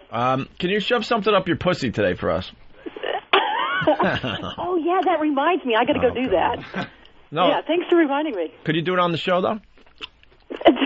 Right now? I can't tell. You guys serious? Yeah. Yeah. It's sexy. Really? It'd be great for great radio. You got to have a vibrator when the hubby's away, right? Yeah, come on.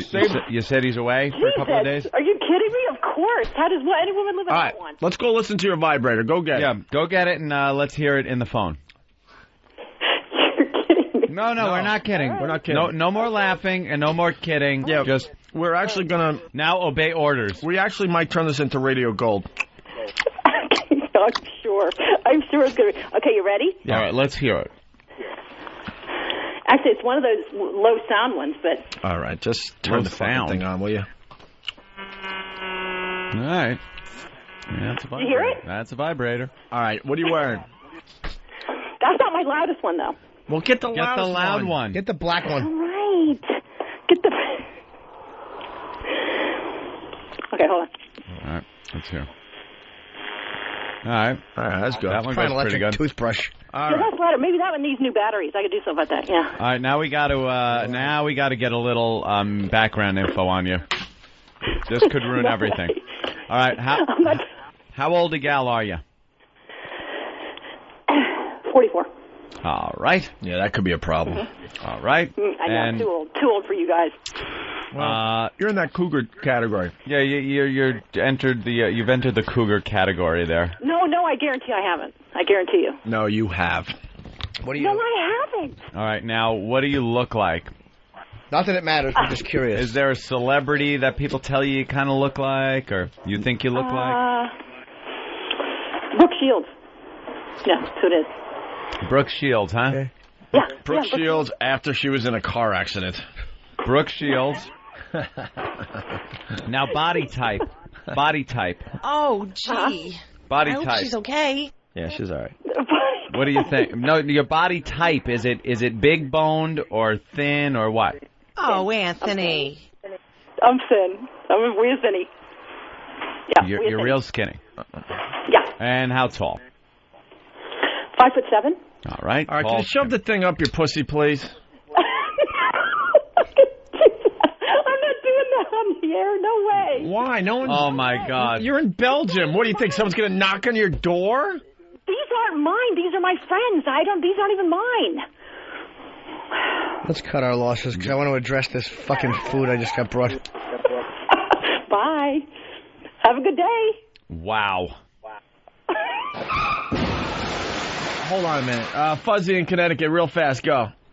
Yeah, what's up, boys? Yo, Hey. Belgium is fat, man. Belgium is real cool. Don't knock it. They got really good food, and they got the highest pedophile count in, like, the world, which is cool. They got great beer. Which good is chocolate. cool. Cool. Great beer, good grub, and pedophiles. I'm sold. Call my travel agent.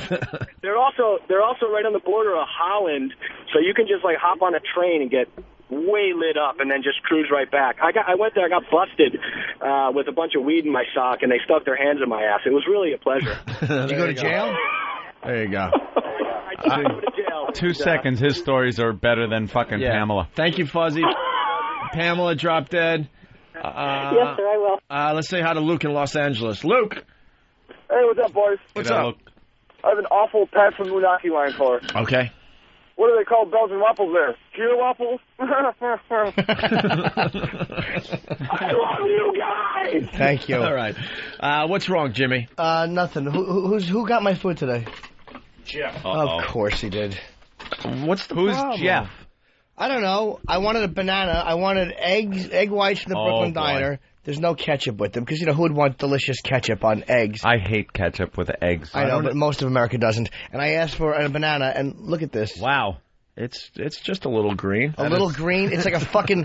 This is like a twisted dollar bill. It's just a little green, Jimmy. Is it? That is a green banana. That's a bitter banana. Oh, boy. Jimmy not happy with his grub. It's amazing how Bill knows how to do the food. Problem. What happened? We're just trying to get him. He's not big enough. Where is he? He's not Send gonna. him out to try again. So the eggs don't have ketchup, and your banana's too green. Look at this fucking banana. Can you see this on the There's camera? your ketchup. Thank you. But that's from here. What is that? What's wrong with ketchup? Open it up. I bet there's like gook.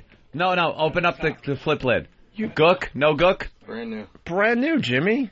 Brand new, Jimmy. All right. I will get you packaged. Thank you. No, that's okay. Yeah, package it better. And how about a banana that fucking isn't the color of somebody who's seasick?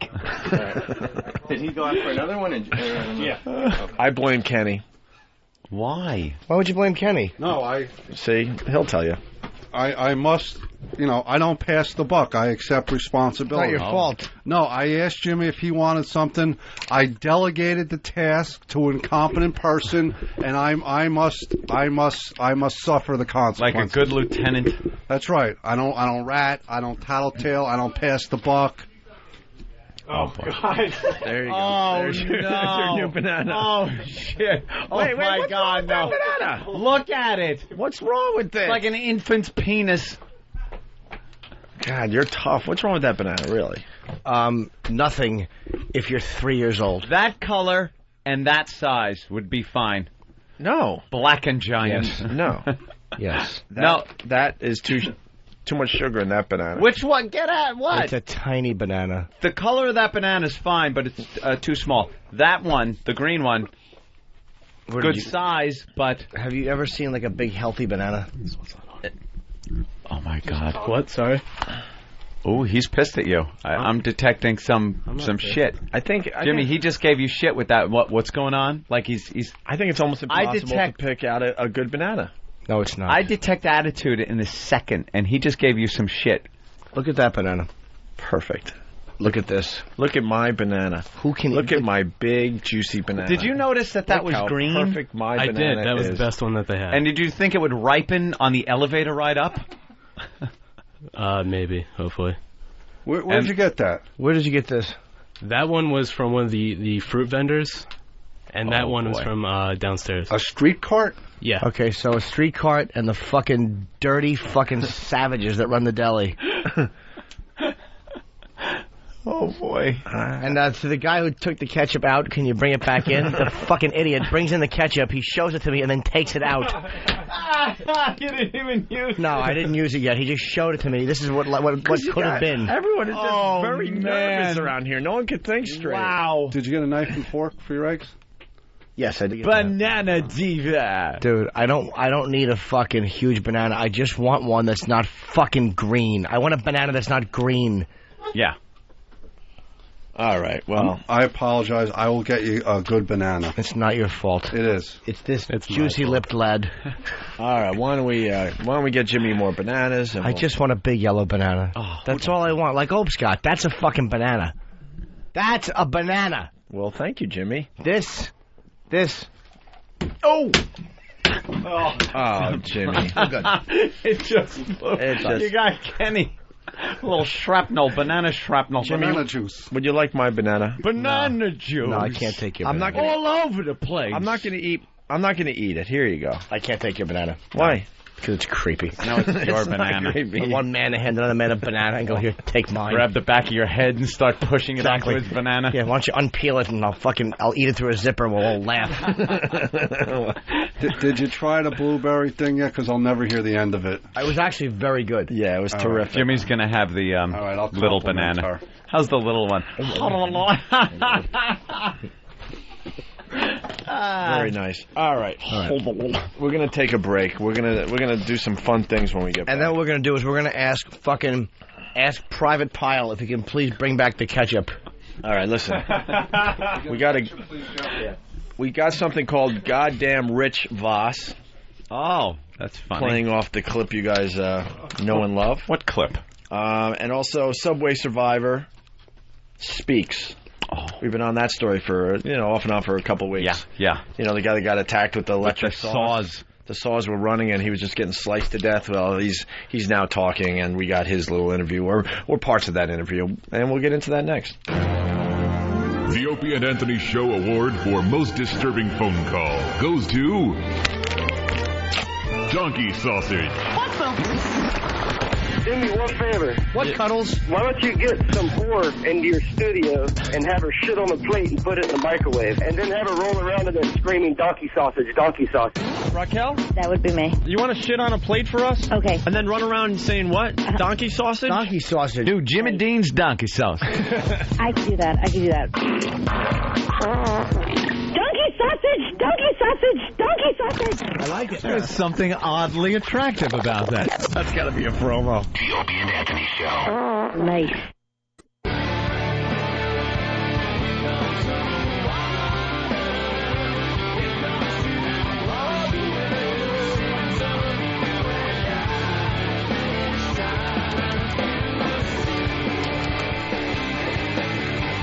You're checking out the Opie and Anthony Show. Diana, very upset with Jim Norton. Calling from Cali. What's up, Diana? Hey, tell Jimmy he owes that boy an apology, the boy with the ketchup. Why, sweetheart? Because when he came in with the ketchup, he told Jimmy he would go and get him packets, and Jimmy said, yeah, packets will be better, and You're then right. the boy left. I did say, when he came in, I did say, oh, thanks, man, I forgot I asked you to go. Yeah, I thought so. Hey, Jimmy, my boyfriend said, remember the other day you were talking about your favorite song when you were a kid? My favorite song? Yeah. Okay, It yeah, was the fire about truck fire. song. Yeah. Was it strumming or singing Steve and his strumming? My boyfriend said he had the record too when he was a little boy. I don't remember the name of the band or the group. It was just a guy, and he had a guitar. Where's the fire? Where's the fire? Where's the fire? Where? There's a fire on my feet. There's a fire on my sheets. It was like that type of stuff. Did he sound really Horrible. faggy? I don't remember. I was a kid. I didn't know what faggy was.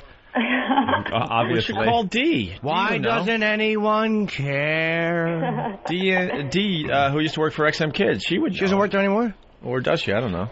He said he looked for it on the internet, but he can't find it anywhere. So Maybe Dee Dee would have it. Let's call her. Can we get... She might have it. Yeah, he well, said we it got to was find on the a song. 45 when he was little. Yeah, Jimmy loves the song. We got to find it. I loved it. He said it was his favorite too. He said now when he listened to it when he got older, it was gay as could be. All right, well, thank you, Diana. Thanks. Thank you. All right. Big fan in California. Kelly in Kentucky, what's up? Hey, fellas. Hi. Lots of girls calling today. I just wanted to let you know that I'm a long-time listener, and I love you guys. You all fucking kick ass. Thank you. And, little Jimmy, we are driving 6 hours next weekend to see you in Nashville and passing up a swingers party for you, babe. Really? Yes. Oh. Well, maybe we could have our own swingers party. You guys could just have sex. I'll just whack my bag and watch. Okay. No, he's serious, ma'am. Yeah, he would do that. See, other shows would do that as a little shocking thing. And when Jimmy says it, he means it. I would just whack off and watch. You meet him after the show, you decide where you're going to get this done, and he will sit there and whack off while you have sex. Oh, okay. I'll be quiet, I'm too. I'm not kidding. Picture taken with me to do it. So. Are you pretty? Well, I'm kind of cute. Oh, boy. Well, let's see. How tall are you? And be honest, I don't care. 5'8". Cool. What size pants do you wear? 12. Have fun at the show. Tim in Tennessee. Hey, man, how's it going, guys? Love the show. Jimmy, I'm going to the show next week, and if you hook up with those two, can I sit in the corner and watch with you? Why not? All right. Listen, I want to get a picture. All right, get a picture. It's tough. How do I take it down, raise my hand? What do I do? They just see me after the show. I'll be whoring my merchandise. And he takes pictures with everybody, Tim. No problem. I have 2 CDs and a DVD for sale. Just come over, say hello. Excuse me. This is Greg Hughes, the actor that plays Opie on the That's my bit. show. Stepping up. That's my bit. I didn't feel good about hanging up on Kelly. Why? The cute accents. It's easier when they're from the East Coast. Yeah. Kelly, call back. I didn't really feel good about that one. I gotta tell you. Kelly, call back. There's just something about it. She was sweet. Kelly, call back. We got Dee Dee calling in. Dee Dee. Hi, good morning. Live from Washington. How many people have committed suicide down there today? None. Well, I don't know. I'm not watching the news. Why? We have a question about a kid's song that you may know. Okay, I'll try. I don't do the kids' channel anymore, remember? Yeah, but you did, so you would probably know better than anyone. When I was a child, I used to like this song. It was about fire and fire prevention. And like it was called "The Little Boy Who Cried Fire," and it was with a boy who cried fire. And it was the boy would go, "Where's the fire? Where's the fire? Where's the fire? Where?" Oh, I forgot about the snort. Snorting. Where's the fire? What? Do you know any more verses? Some about the little boy, and then the fire. The fire guy kept showing up, and then he would go, "Where's the fire? Where's the fire? Where's the fire? Where?" And then the last time, the little boy, there really was a fire, and he goes, "And it's crawling up the sheets, and it's doing this," and then you describe the fire. What? And he goes, "Why doesn't anyone care?" I'm sorry, I can't help you. I don't know it. It's almost like a Boy That Cried Wolf thing with fire. Yeah. But and then I think some guy in a van rapes him. I just threw that in there. What? Exactly. All right, she can't help me. I'm sorry, I don't know that one. No. I know Little Bonnie Foo hopping through the floor. Oh, yeah. That doesn't help. Hey, Dee Dee, any good sex stories lately? I plead the fifth on that. She's banging. Yeah, who's banging you? It's an elder guy. An elder? He's one of the elders? One of the village elders. He's in his 50s from Italy. That's all I'm going to say. He's what? He's Italian. He's from Italy, and he's in his 50s. In his 50s? Yeah. Oh, and how old are you? I'm not going to say. That's not nice to ask a lady. I'm younger. Yeah, you don't look a day over 40. Oh. No, I'm not 40. I'm nowhere near 40. Joe. Shut up, Kevin. Wait, what did Kevin say? Nothing. Being fucked by Tessio. He's got 2 broken feet on the dance floor. Kevin! Wow. Sorry, that's our producer trying to instigate the conversation here. Bravo reference, Jimmy. Kevin! So what is the Italian guy's move? I can't talk right now. I got to go do a report. For what city? Chicago, Minneapolis, and Pittsburgh. And Pittsburgh? All right. Where's the place? Well, I'll call you back. You know what? We could talk more about the Italian dude on a different day. And he bangs you? We'll talk later. Do you do lines of coke off his penis? No! Dude, remember? I'm sober. I don't do that shit. Right. Yeah, sure. But you got a potty mouth still. That's right. All right. Close all the windows down there. It's going to be a tough day. We don't want to lose anybody. Or at least get trampolines around the compound. All right? Okay, you guys have a great day. You guys rock on. Party rock or whatever that is. Thanks. Thank you. Thank you. Satin.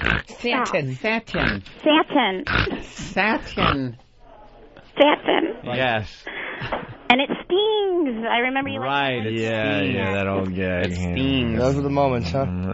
That's wonderful. I'm sorry I couldn't help you, Jimmy. I wish I could. That's okay, baby. All right. We love you. You know I love that. you too. Bye-bye. All right. Bye-bye, Dee. 2 broken feet.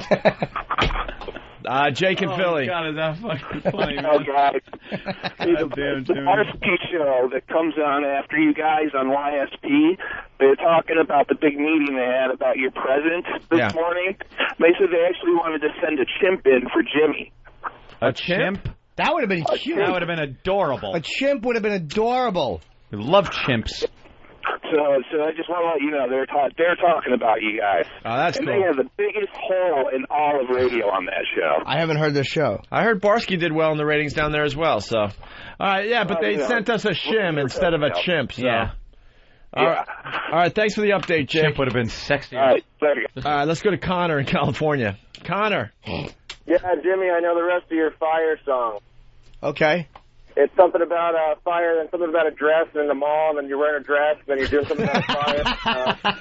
I hate our listeners. Happy birthday, Jimmy. Thanks, Angel Face. I remembers everything. They fucking forget nothing. Great. Yeah. All right, let's move on. So we got the subway attack survivor. We got the goddamn Rich Voss. Want to try this? We haven't heard this yet. Why would we? Let's hear it. Sent in by Harley Fine. Let's give it a Has anyone heard this? Steve heard it. Oh. Harley Fine's my brother. Harley Fine, yeah. Ooh. Well, let's listen in. Ooh. There's 3 tracks.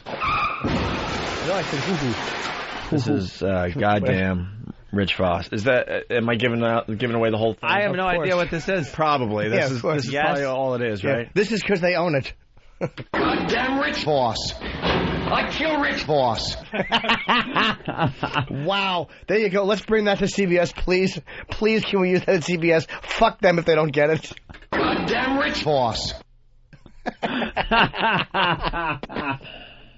I kill Rich Voss. I'm so glad I knew that was coming. That is good. I would have laughed even louder. Yeah, I'm sorry. I don't care. That's fucking hilarious. Goddamn Rich Voss. Right, we'll play that tomorrow. The Zanies we want to play on the other side just because they haven't heard that yet. All right, the subway attack survivor. Yeah, got to hear this. Guy was in the subway a few weeks back, you might remember. Postal worker, little guy. Just a little fella. Just trying to get to work, I guess, or home, or whatever it was. And some nut bum guy decides to grab 2 battery-powered saws from a construction site down there and attack just a random person. And it was this guy. And hacked him up pretty good. He ended up in the hospital. They did an interview with him there. We got some laughs out of it because the guy's voice is kind of funny. Sounds like Saul Rosenberg from the Jerky Boys. I was injured by the Sawzall. And he did an interview with one of the talk shows. Which one? The Today Show. Something like that. And he was sitting there telling about the horror of being attacked by saws. All right. All he wanted to do was get on a train and get to work, as he's done every day without incident for over 25 years. But a complete stranger on the same platform had other plans. Allegedly grabbing 2 cordless power saws off a work crew's cart, turning on Steinberg, holding him down and stabbing him, a saw in each hand. I said, mister, please stop. I beg of you, stop. I have a mother, 88 and a half years old. I have a sick wife at home. Please don't kill me. Oh, we can't goof on this guy. 88 and a half. Why did he have to add in a half? I got a mother. Wouldn't you just be? I got an old mother. 88 and a half, and she's very injured.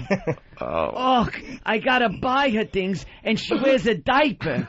It's very embarrassing. Stop hacking into my liver. And if that's not bad enough, he has to say he has a sick wife. A sick wife? Can we just move on? This poor guy. Oh, no. He must be abused by this program.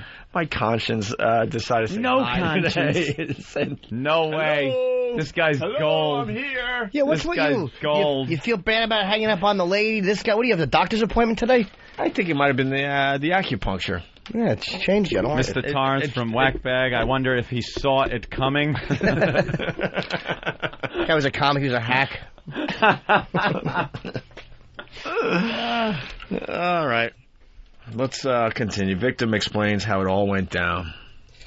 Mm-hmm. Hopefully there's no music behind this so we can maybe enhance the interview with something. Maybe.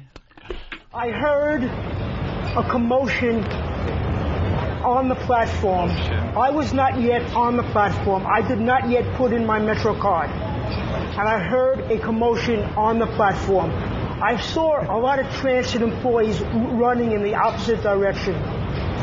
And I said, well, you know, what they're running about, I had no idea. I then picked up my Metro card. All the commotion stopped. And I saw this guy, he was coming outside. I'm actually rooting for the guy with the saw. I know. At this point, it's like, just shut this guy up. He just wanted to cut his tongue out. The commotion. I'm amazed the attacker didn't fall asleep and just start snoring on the platform. Oh, is he reputable? Yeah. With his commotion. A couple people checking in saying it was Frank Rizzo, the attacker. Yeah. Look, jerky. I'm Thomas the attacker. Why you cut me and leave me on platform? When he does Kissel. Oh, Kissel. You killed him. When his jerky boy, he does Kissel.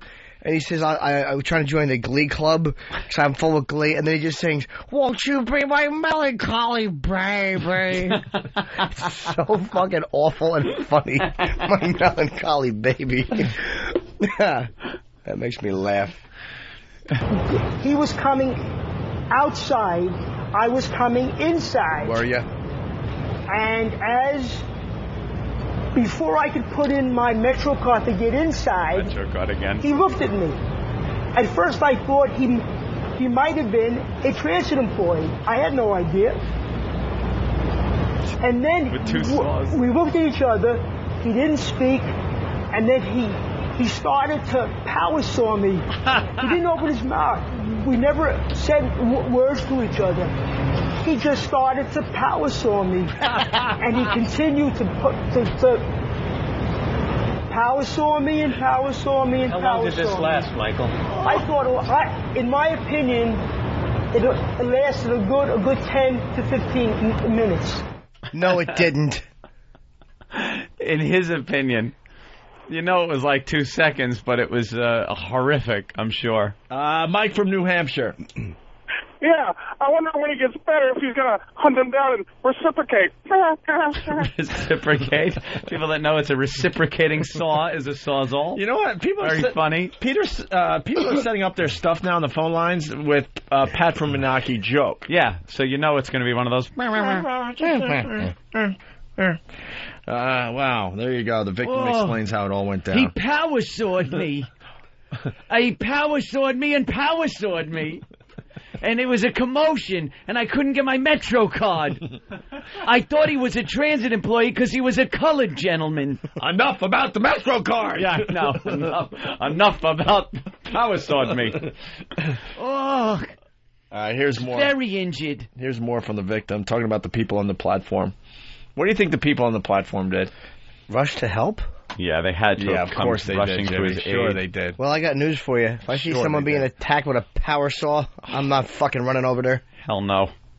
There were these people on the platform, Michael, and they did nothing to help you. All right, listen, Matt Lauer.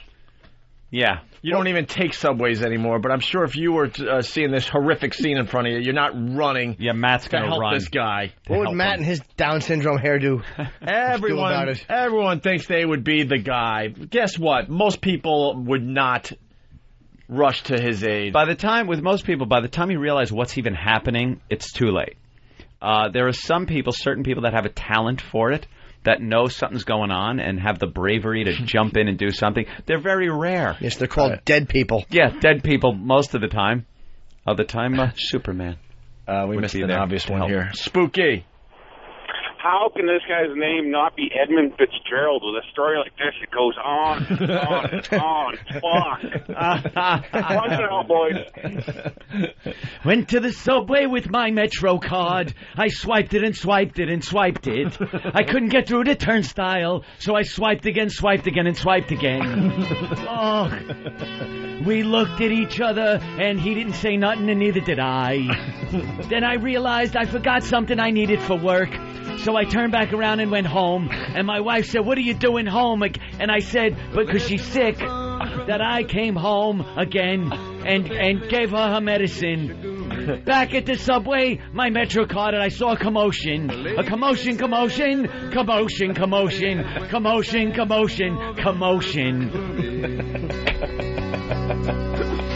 I swiped with my Metro card once again. Then this time the turnstile let me in. Oh. Then I saw a black man who I thought was a Metro worker. And I swiped my card again even though I was in. Oh. We looked at each other without uttering words. And then he just started power sawing me. He power sawed and power sawed. He power sawed and power sawed me.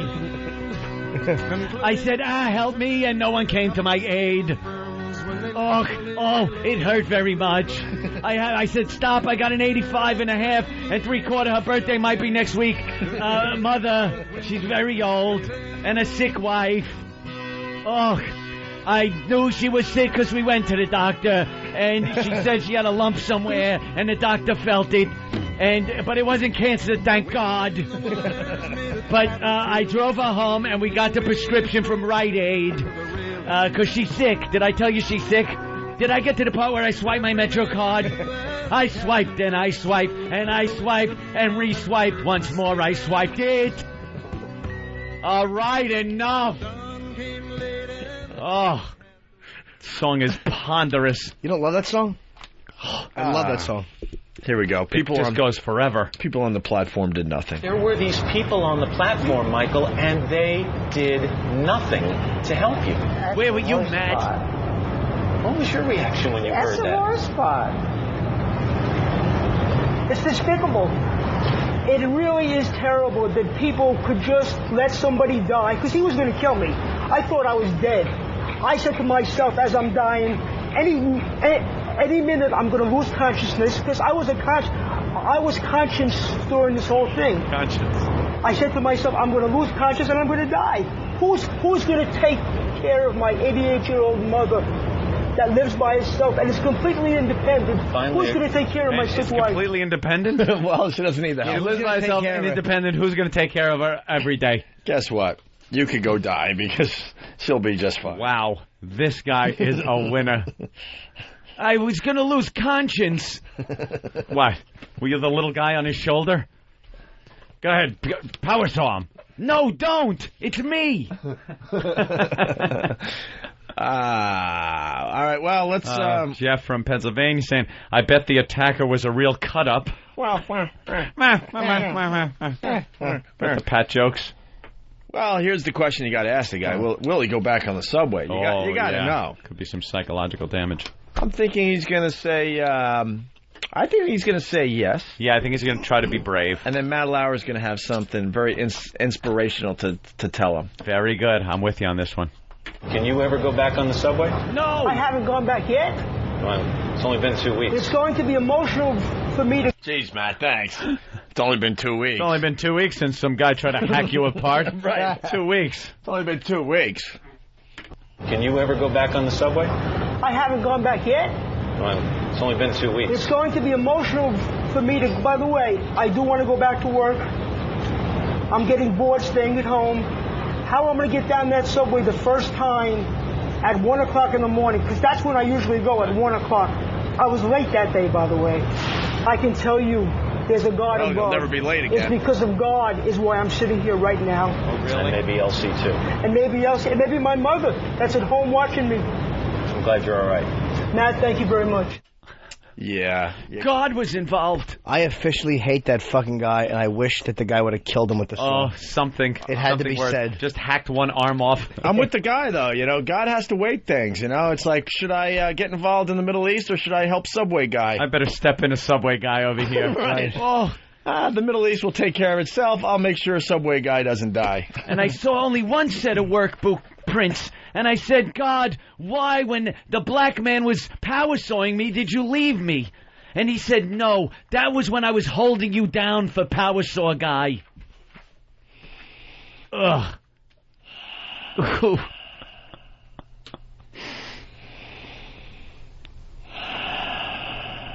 What are you breathing heavy for? Reading instant feedback. These people really are just despicable. All right, and that's the end of Subway Survivor guy.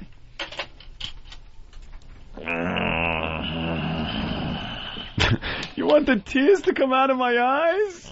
I was being power sawed. The guy said the worst part was the people not helping, not the crazy black guy sawing the shit out of him. Right. Yeah, that was the worst part. Oh, God. Did you see this one? Mike in North Carolina. Yes, Mike. Hey, yeah, you'd think if the attacker was a black guy, he would use the jigsaw. Oh, wow. Okay. That was pretty funny, though. Jason the trucker. Jason? Morning, boys. Good morning. Hey, this guy said he saw, like, transit workers and people, like, running around and running the other direction. Wouldn't he have a fucking clue that something bad was going on? Yeah, everyone's running around. There's a commotion, yet he swipes his Metro card and walks through. Jesus Christ. I think he was on his way to see Jimmy at the Dallas Improv. Oh, there you go. August 31st through September 2nd. You got it. Making my coming to Dallas. Thank you, Hank Hill. Good job, buddy. Thanks. Bye. All right. All right, why don't we take a break? Who's going to watch his mother? His mother hired the guy. Wait, I don't get this one. Before we go to break, Jim in West Palm. Jim? What? Hey, guys. It sounded like he was telling Elmer and Gus story. He was coming inside, I was coming outside. Two old guys, the two old gay guys that were fucking together. Yeah, but your joke is really not good. Yeah. Yeah. No. You were trying to bring a reference, and yeah. Congress. Yeah, all right.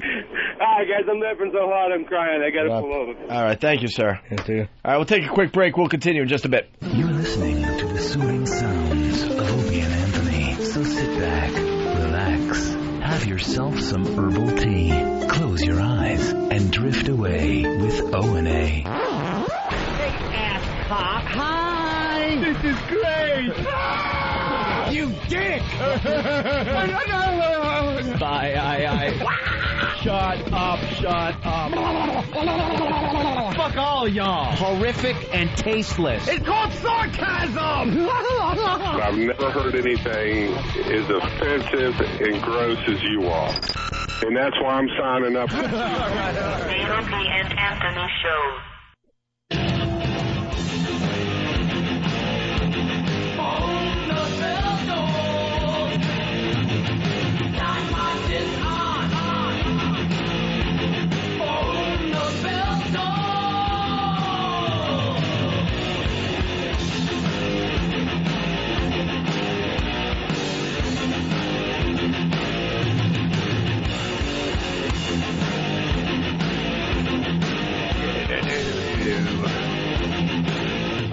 right, this is the Opie and Anthony Show.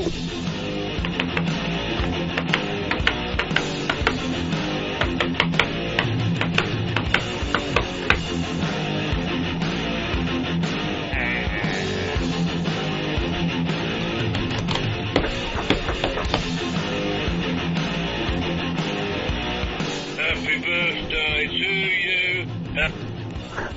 What's wrong, Jimmy? What is that? Why would anything be wrong? My friends Yoshi and Russell sent me a birthday card. It's Ozzy on the front of the card, and you open it. Happy birthday to you. Happy Sharon. I just stood in some fucking dog shit. I've forgotten what your fucking name is now. I've forgotten my fucking name as well. Oh,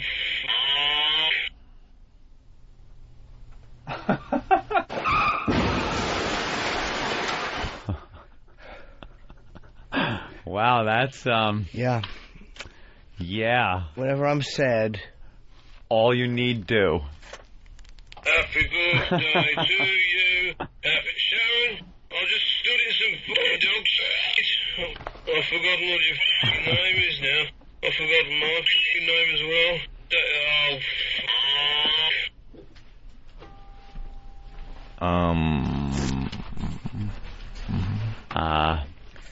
But you had a good birthday. whenever I need to turn my... Ooh, the phone's ringing. Hopefully it's Yoshi so I can throw something in his face. Hello? Hi, I'm on the radio. What? My birthday? Happy birthday to you. Happy Sharon. I just stood in some fucking dog shit. I've forgotten what your fucking name is now. I've forgotten my fucking name as well. Happy birthday. All right, enough. I am going to rip that thing apart. I swear I am ripping that thing apart.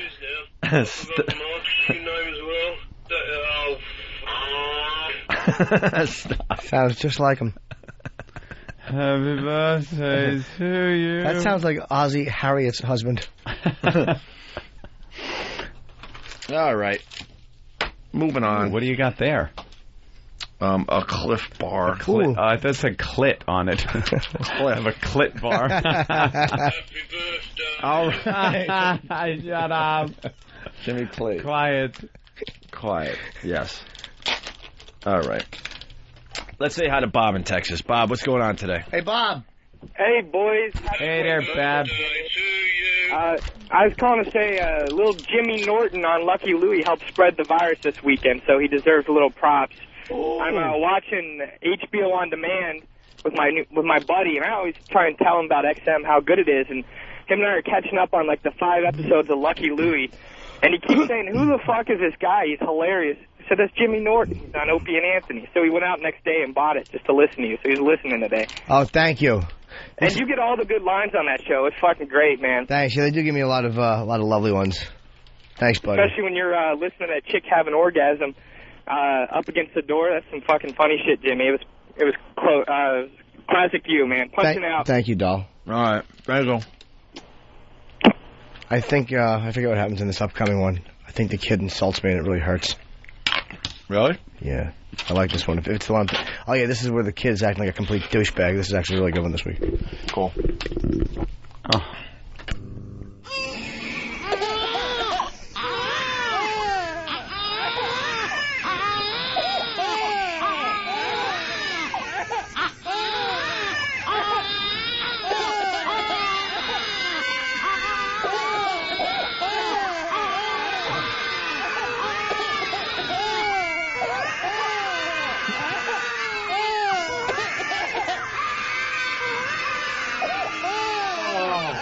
That's right. It's time to get back into the most obnoxious 30 seconds ever. Wow.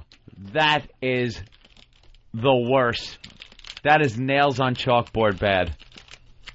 Oh, speaking of which. Unless somebody wants to send in nails on chalkboard. Wow, that would be really Want to bad. hear nails on chalkboard bad? Happy birthday to you. Happy birthday. Yeah? Chris. Nails on chalkboard. How about listening to Opie chew a clip bar? Worse than nails on chalkboard. But I have to graze all day, or I get tired. Sweetie is cranky. Right. I have to graze. I gotta eat every couple hours. Yeah.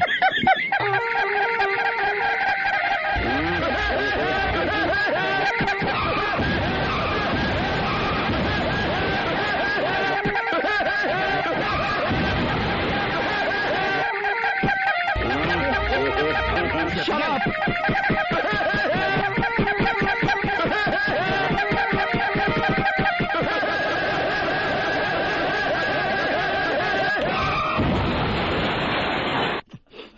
Wow. That's a bad one, too. They're following the new format, which I like. Yeah. What do you think? I think that one's, both of them are really good. The first one was Christian K. He should get credit. And then Baby Hater was the second one. Whew. What do you think? I think they're good. Yeah? Definitely. Yeah, both really good. What else did you get, Jimmy? I need 2 AA batteries, and I'll explain it. Oh, no. Okay, Wait, another birthday gift? Yeah, I mean... You were really hoping for a lot of gifts, weren't you? Well, yesterday... From the listeners and stuff. Yesterday was my birthday. Happy birthday to you. Right. And, yeah. When we get AA's, we'll... I have another really cool gift from Yoshi. Yeah. Yoshi did get me a Mariano Rivera ball, which I love. Thank you. Yes. But, we got the battery? They're coming in. Oh, like a baseball, not one of his actual, balls, which would be a real... No, I got one of those from John Kruk. These people with their... I made the mistake of opening up my email, which is just chock full of more meetings. Meetings. You know the commercial? Yeah. We're doing a commercial. Do you know that on Tuesday we're supposed to have some kind of meeting about this? Yeah. The 25th? Yeah. I've already shoved things off, and 25th was like the only day that was open. Because we got, golf thing on the 24th? Yeah, tell them. 25th. We're going to tell them no. I can't, I need more advance notice. I'm beyond overwhelmed. Every day, there's so much crap that we have to do after the show's over, and all we want to do is just, sleep. And then we're supposed to film. I don't even care about sleeping. I just got other shit to do. And then we got Saturday we're supposed to film. Yeah, next Saturday. Right? Well, the Friday before that is we need you around 2 hours for a pre-production meeting at 12:30 on Friday. No. Ain't happening. How are we, No. It's a 30-second commercial. We have 2 lines in the stupid commercial. No. 2 hours for pre-production? And they want us to be part of the casting. At 12:30 on a Friday? Right. No, it ain't happening. 12:30. You know it wouldn't be 12:30. 1:30, 2:30. But by the time I try to get out of here,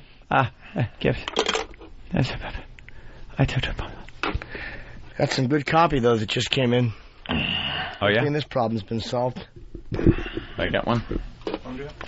No, I got it, thanks. Just looking at the good copy we just got. Good thing that problem's been worked out. What? Nothing, because we haven't mentioned it. Sharon, will you tell this lazy bastard to get up? Wake up now, or I'll send the dog on you. Sharon, they're ignoring me. I won't tell you again. Wake up, you lazy bastard. Oh, is that I warned you once already. Sharon, sending the dog to bite the... Sharon, will you tell this lazy bastard to get up? Wake up now, or I'll set the... Thanks, Yosh. By the way, that was my bit. That really was my bit. The Pal Talk cameras are now zooming in on the broken Ozzy Osbourne alarm clock. Wow, did that make a great sound? See the alarm clock come apart like that. It's how the alarm clock wakes you. Guys, we got big stars on the line here. Holy Jesus. Luke! Yes, sir. Rain. Yes, sir. How are you guys? Doing great. Thanks for having us. Wow. Stop. We got to do an interview with some big movie stars. That's right. No. You got one big movie star and you have a minor television personality. Besides The Office, though, you've been in some movies, haven't you? Yeah, I've been in movies. I wouldn't say He was in Sahara. He was in the Rob Zombie film House of a Thousand Corpses. See? Yeah. See? And that one was creepy. So I want you working for me. I want you on my entourage, on my team. Okay. And that was it. And Rain and I are calling from a cabin that we share up in Big Bear. You guys are and having some mango smoothies. You're doing the circuit, right? You got like a list of people you got to talk to today? No, just you guys. No. Oh, yeah, right. Just you guys. We're loyal. Spend the next 2 hours with you guys. That could be a problem. Where do you guys do the show from? Saturn. New York. New York City. New York. Yeah. Yeah, we're on XM. The XM building? The XM. Well, no. They don't want us at the XM building. They have you in another facility. In New York, yes. Yeah. They have a beautiful facility, but they don't want us anywhere near that. We've seen it once or twice. Oh, that's too bad. You guys have a little studio out on Rikers? Might as well. Pretty much. It's an old building. We got like one floor and cool. a very small studio, and it really blows. Dwight. Yeah. You're my favorite character ever. Ever? Oh, my God. That is really nice. Thank you. It's Dwight from The Office. Dwight Schrute. His name's not Rain. Yeah, just call me Dwight. It's Dwight. I like Dwight better than Rain, anyway. Plays. Rain is so gay and hippie-ish. Plays a complete tool. Love it. Yeah. Love the show. Thanks. I mean, really good. But you find people kind of treat you like your character, you know, like you're the character out on the street there. And well, you know, people are like, well, I can't believe you're so different than Dwight. But, they better say that, right? There really is a guy like that. I think everybody feels like there's a guy like Dwight in their office. You think? Yeah, that's what's good about the show. Like, pretty much everybody in there is somebody that you've seen in the office. Yeah, you can relate to one of the characters. Definitely relatable. Definitely. I'm trying to get Luke to come in and play Dwight's retarded cousin Mose, the guy who runs the beet farm. I'm in. Is that gonna happen? Yeah, sure you are. Yeah, that's gonna happen. I think they pay about $3,000 a week, Luke. Wow. You can do that. Sounds you can great. handle that. I can handle it. Righteous bucks. Hey, Rain, when you were doing The Office, did you try to stay away from, or did you kind of when Mackenzie Cook's character on the British version, or did you want to kind of stay away from that, or how did you work that? Well, so you wouldn't compare? I was a huge fan of his work, and I knew that I couldn't really do what he does at all. Right. But there were just some things about his character that I stole and just tried to make my own, because the thing I loved about what he did is finding the comedy from taking yourself way too seriously. Right. And I think that's kind of where Dwight started. But beyond that, I just try and make him American, make him my own, and kind of leave the British thing behind. I didn't want to like the American version, and I only watched a couple of them, but the ones I saw, I bought on DVD, I really loved them. It was really funny. Yeah, I think it's great that they... that's the British one was such a classic, and it would be like trying to remake, some great movie like The Godfather, and then the American one is just as good. Well, Godfather 2. Yeah, that's what I was just thinking. You're like Godfather 2. You guys are like Godfather 2 is even better. They're starting to turn that sequel thing around. They're finally starting to, get some sequels out there that are worth seeing. Right, yeah. Old School 2. They're planning that. Yeah. Are they really? Yeah. Yeah, they are. They're writing it right now. It's going to be me as the Will Ferrell character, and then we'll get some Antonio Sabato Jr. as the Vince Vaughn character. And I'm going to play myself. You guys are promoting My Super Ex-Girlfriend, right? Correct. My Super Ex-Girlfriend with Uma Thurman. I play a guy that starts going out with her, and I find out that she's the female superhero of Manhattan, and I'm really excited about it at the beginning. And then as we start to go out, she is very temperamental, needy, crazy, and I try and break up with her, and she starts using her superpowers against me. So. Yeah. Yeah, and Uma's great. I don't think people are used to kind of seeing her this funny, and she looks. Yeah, I think I'm going to disagree with you what that movie's about. I think that My Super Ex-Girlfriend is about this comic sidekick character. It's making his way in Manhattan, trying to be an architect. Oh, I see. Okay. And that would be Rain's part. All right. It's all about Rain and what he does in the movie. And his friend starts dating a superhero who's torturing him. I don't know. What you were going to say, Ant, about X? I was just going to say, it sounds horrifying that, a girl scorned like that would, with superpowers could be quite a force to reckon with. But I've always just been lucky enough in my relationships that when they've ended, the women have just hated me. They haven't also wanted to kill me. So, I think it's every guy's kind of worst fantasy is I think worse than that, though, is ex-wife, because they have a sidekick called a lawyer. And they could really destroy you, probably worse than any superpower. Yeah, Uma's character burns the word dick into Luke's forehead with her heat vision. My character says, no woman's ever done that to me, and I actually am a dick. That gives you just a little taste. Little taste.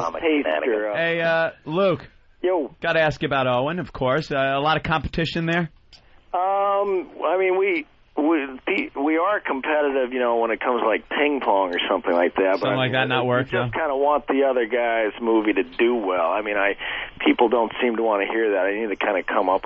Maybe we should just start hating each other. Yeah. But, I mean, I think I want the best for Owen, and I'll be first in line when You, Me, and Dupree opens on Thanksgiving. and any comments on that butterscotch rumor? Oh, jeez. Do you guys have fun with that? It sounds like some writer hates somebody. Wait, what's the butterscotch?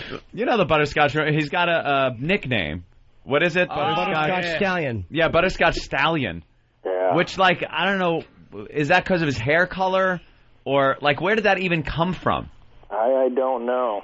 You don't know? I'm going to speculate that somebody's implying that he's a fan of the female ass. Well, that's what it came up with. That's like what the rumor was. And I would only imagine, because I can only imagine me and my brother, and we have like a very close relationship. If one of us had gotten that nickname or something, we'd be laughing our asses off about how ridiculous it is and how funny it is.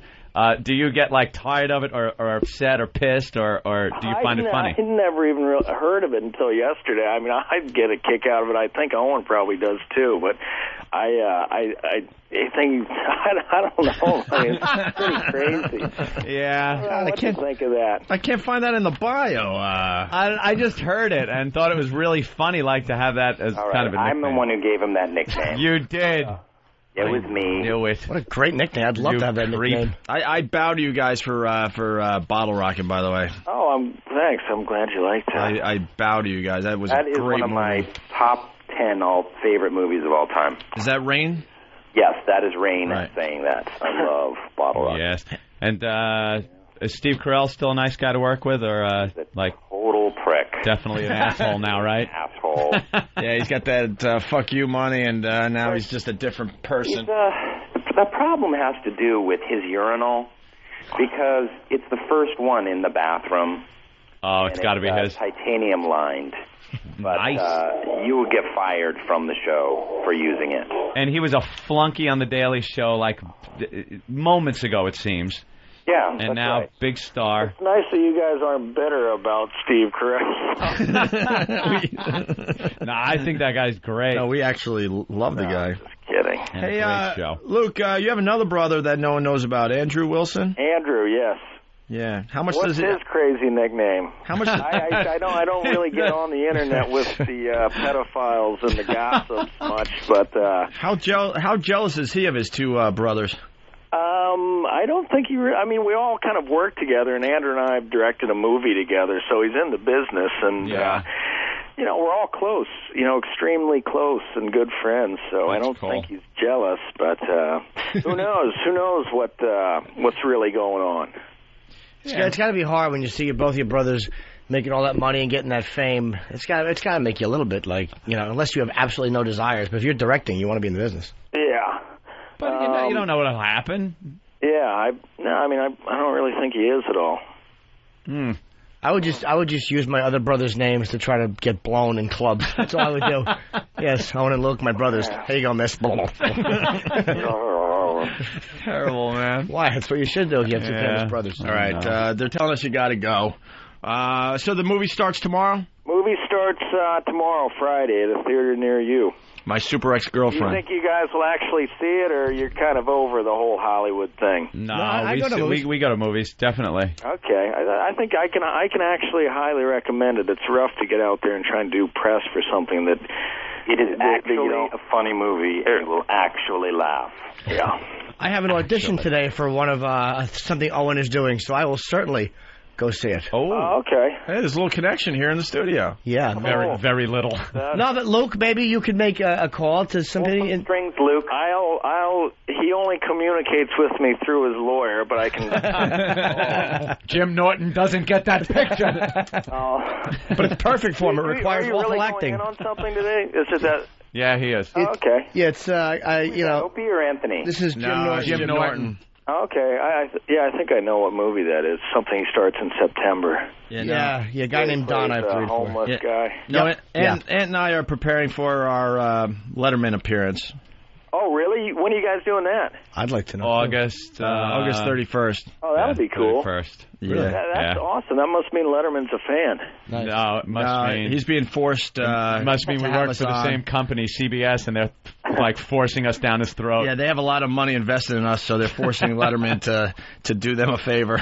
Well, that's still be fun to be on there. I heard rumor CBS might have lost a couple of bucks when they lost Howard in the mornings, and since we're on a lot of his stations, that they kind of want to push us. Oh, that's cool. Yeah. Well, that'll be fun. Yeah, you guys should. It'll be fun to go on there. It's intimidating. Letterman's an intimidating guy. Oh, you've done that show. I've done it just a couple of times. No, we know you have. I know. Okay, I'm teasing, of course. And any advice there for us? I would just say just prepare and to be loose. I mean, I think he likes just talking to somebody. I mean, you guys are so funny that I think if you can just kind of roll with it, obviously. Should we drink beforehand? Like, not like get drunk, but just like a shot? That's I always have 2 Heinekens right before I go on, just to kind of relax me. God bless you, because that's what I planned on doing. Yeah, I mean, don't get bombed. No. Half a rupee. Half a rupee. Just start dozing off. On the Jimmy Kimmel show, but you want to lose. That Steve-O was great, though. Wow, what a clip that is of him just hammered. One of the best clips. On what, Corolla show or Kimmel? Corolla, I think it was, when he started falling. On Comedy Central, Yeah. All right, guys. It's easy, guys. Thanks. It's a pleasure. We're fans of both of you. Good luck with the movie, man. Thanks very much. It's My Super Ex-Girlfriend. It's out in theaters tomorrow. All right, guys. Thanks, man. You go Luke and Rain. Cool. Rain, I didn't even know that was his name. I watch him every week. Yeah. I watch that show. It's Dwight. I know, it's Dwight. It's Dwight. Dwight. All right. What is this that they gave us? Oh, it's a card. Not bad. Did we have audio for this, too? Oh, wow. Couple lures would-be pervs to rob them? Wait, what is this? We can end with this today. Oh, hold on, but first this.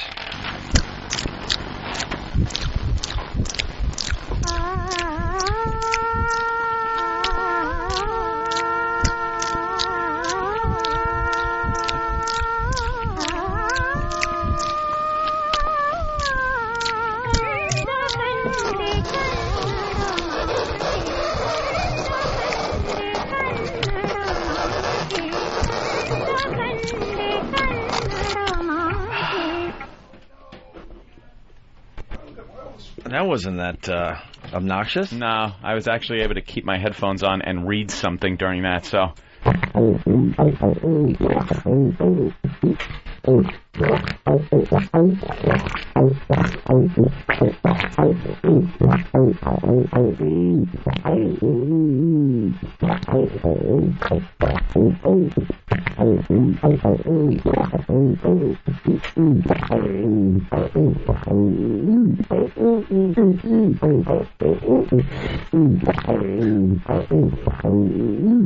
That one wasn't obnoxious. It's not too obnoxious.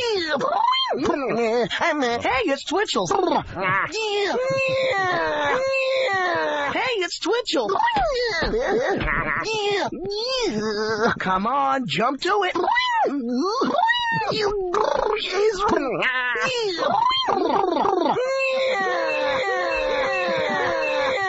Hey, it's Twitchell. And you got a call coming in. Be yourself. One tick at a time. One tick at a time. One tick at a time. Oh, wow. All right. That is horrid. Oh, do I never want to hear that again.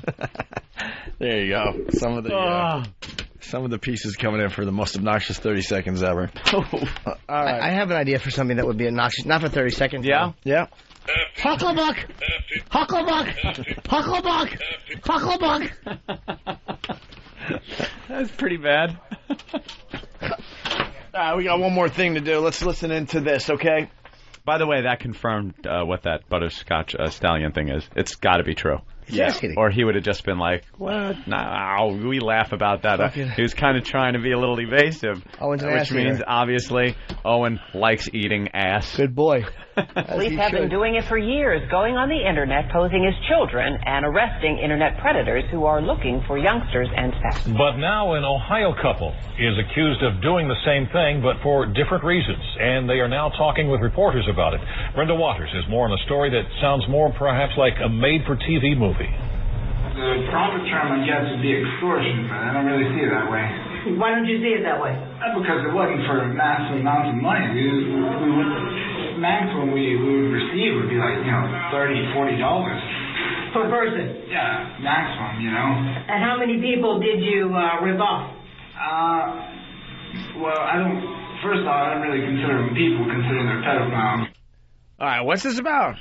Basically, this couple was inspired by the Dateline series, To Catch a Predator. So they would pose this couple. They're like a married couple, and they would pose as underage. Well, she looks really young. She looks young. She's, I think, 21. 21, and it says, in the right outfit, she's a pedophile's dream, a slutty 15-year-old girl. So after watching the Catch a Predator on Dateline, they decided to go online, find some men who are into this, set up a meeting at a parking lot. And then when the unsuspecting perv would show, the guy would come out with a camera, capture the meeting on film. He would then come out from hiding, demand the creep pay him not to turn the film and transcripts of their internet correspondent over to the cops. If that wasn't persuasive enough, several accomplices would suddenly appear, many armed with baseball bats. So they're robbing pedophiles is what they're doing. They call themselves the modern-day Robin Hood. And then, let's see, one brave or foolish victim came forward to file a complaint that he had been the victim of a sex crime, extortion, and aggravated robbery. And after a brief investigation, they found out what was going on.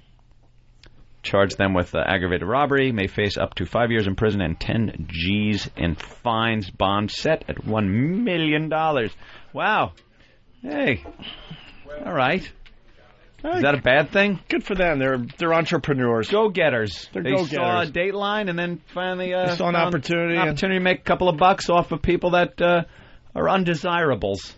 22-year-old Michael Barnett sees himself as a modern-day Robin Hood, complete with a computer and a video camera. After we received the anonymous tip, talked to the Salineville police, we picked up two individuals which are presently in my jail. And what they were doing, they were actually soliciting, she was soliciting herself as a 15-year-old and luring people down over the internet. Barnett admitted from the Carroll County Jail to being the mastermind behind an extortion scam to catch online sexual predators. His wife, 21-year-old Maria Catini, also in jail on extortion charges. Did you pretend you were 15 years old on the computer? Yes, I did. You did? Okay. Did you meet people at the Riley Church? It was not only me. Who else was involved? My husband and other people. When the mail would show up, they would get him out of the car. 6 or 7 individuals with ball bats would walk out from the wooded area and threaten them, take their money, steal. We've heard jewelry, we've heard money, and rob them. What a great scam. That is a good scam. Because most of the time, the people wouldn't want to file a complaint. It's like, here's my money. I think they were a little too aggressive. Yeah. You know? Should have been a little more like Dateline. And then, all right, throw us some bucks. We'll let you off the hook if you don't. I think with the baseball bat things. Even say your Dateline. Yeah, there you go. Even say your Dateline for an afternoon. You know how much money you would collect? Hey, we'll pay, I'll do anything. All right, $1,000. How much you got? $1,000. This is to teach you a lesson. This is all going to charity. Right. And this is to teach you a lesson. I want money from you. Right. Ooh, good idea. That would get the bucks in. Let's do that. Who do we got? Jimmy Norton's hairless ass. We'll say he's a 15-year-old boy. No, Okay. Travis. No, Travis will be the girl. Jimmy would be screaming, could you let them fuck me first? Yeah, no, this is what I'll do. How about we get the camera? I want to show the. Yeah, how about we camera. cast? Right. We got to cast the ass. Okay. We're doing a casting call here. Okay. All right. This is Just the Jimmy's ass. ass on Pal Talk. Oh, Look. Hey. Why is only one of your cheeks really red? Were you sitting on the Probably where I was side? sitting on it, yeah. Anyone else want to cast to be the ass? I gotta piss. Who else could be the ass? Is it going to be... All right. No. All right, listen. One more clip and then we're out of here today. We kind of haven't made a donation to the organization. What organization is that? Mike Barnett against pedophile organization. I don't know. And how was the money used? It was just for. He knows he's fucked. Mike Barnett against the pedophile organization or something like that. I don't know. .org. I love that guy. .org. Fucking ass. It was just for gas and that kind of stuff because it takes a little bit of calls from payphones and that kind of stuff. So you saw yourself as a vigilante, pretty much. In a sense, yes, but I guess so, in a way. Okay. Because there's too much of it going on, and law enforcement, especially in these smaller areas like this, they're not doing anything about it, And I just, So you and your wife are your own police department then? Is that how you see this? I was. She was just kind of along for the ride. Well, these alleged victims are not innocent either. They're going to be charged too? They're going to be charged also. They are going to be charged, and also the other ones that performed this act, the solicitation, the ball pat people, all of them's going to be charged. Jesus. And there you go. How fast did the wife rat? So you went to... I didn't go alone. Yeah, other people involved. Jesus. Not just me. So there was an allegation that I didn't go alone. I want this to sound clip. Happy birthday to you. That's to punish the listeners. Why? They didn't do anything wrong. Yes, they did. What did they do? You know. Right. Well, pretend now. All right, we're out of here. What's this? What is that? Another piece of present? Does it make it? 2 little fuzzy animals. That's for your birthday. Are these little fuzzies for me? Yeah. Yeah, fuzzy animals for Who your gave me birthday. these? It has a kangaroo with boxing gloves on it. Oh, it's from Australia. Box. Oh. See, it Look, boxes. little kangaroo boxing. Is that your Australian accent? Your little kangaroo. Hello there, shrimp on the bobby. You don't like it, or? How can you? The attitude of Australia, look, little boxing arms. Oh, Ow. Hit his little boxing glove off. Oh, you're going to hurt your teeth. Am I? You can't do the head.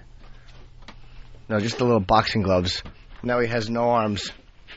Put the whole head in your mouth. No. Ooh. Heard that a few times. These are cool gifts from you. Can we go home? Do I have a lighter? I want to go home. No fires in here. No fires in here. Fire. Pants on lighter. I'm a little bear! jeez. That's my little bear voice. You can't give him a lighter? What's wrong with you? Beat him up. I'm a little bear! Someone punch Travis in the head. I'm a little bear! Those gifts were very thoughtful, Jimmy. Oh, he's cutting him with a knife. Jimmy. Leave him alone. I'm a little bear! Are ya?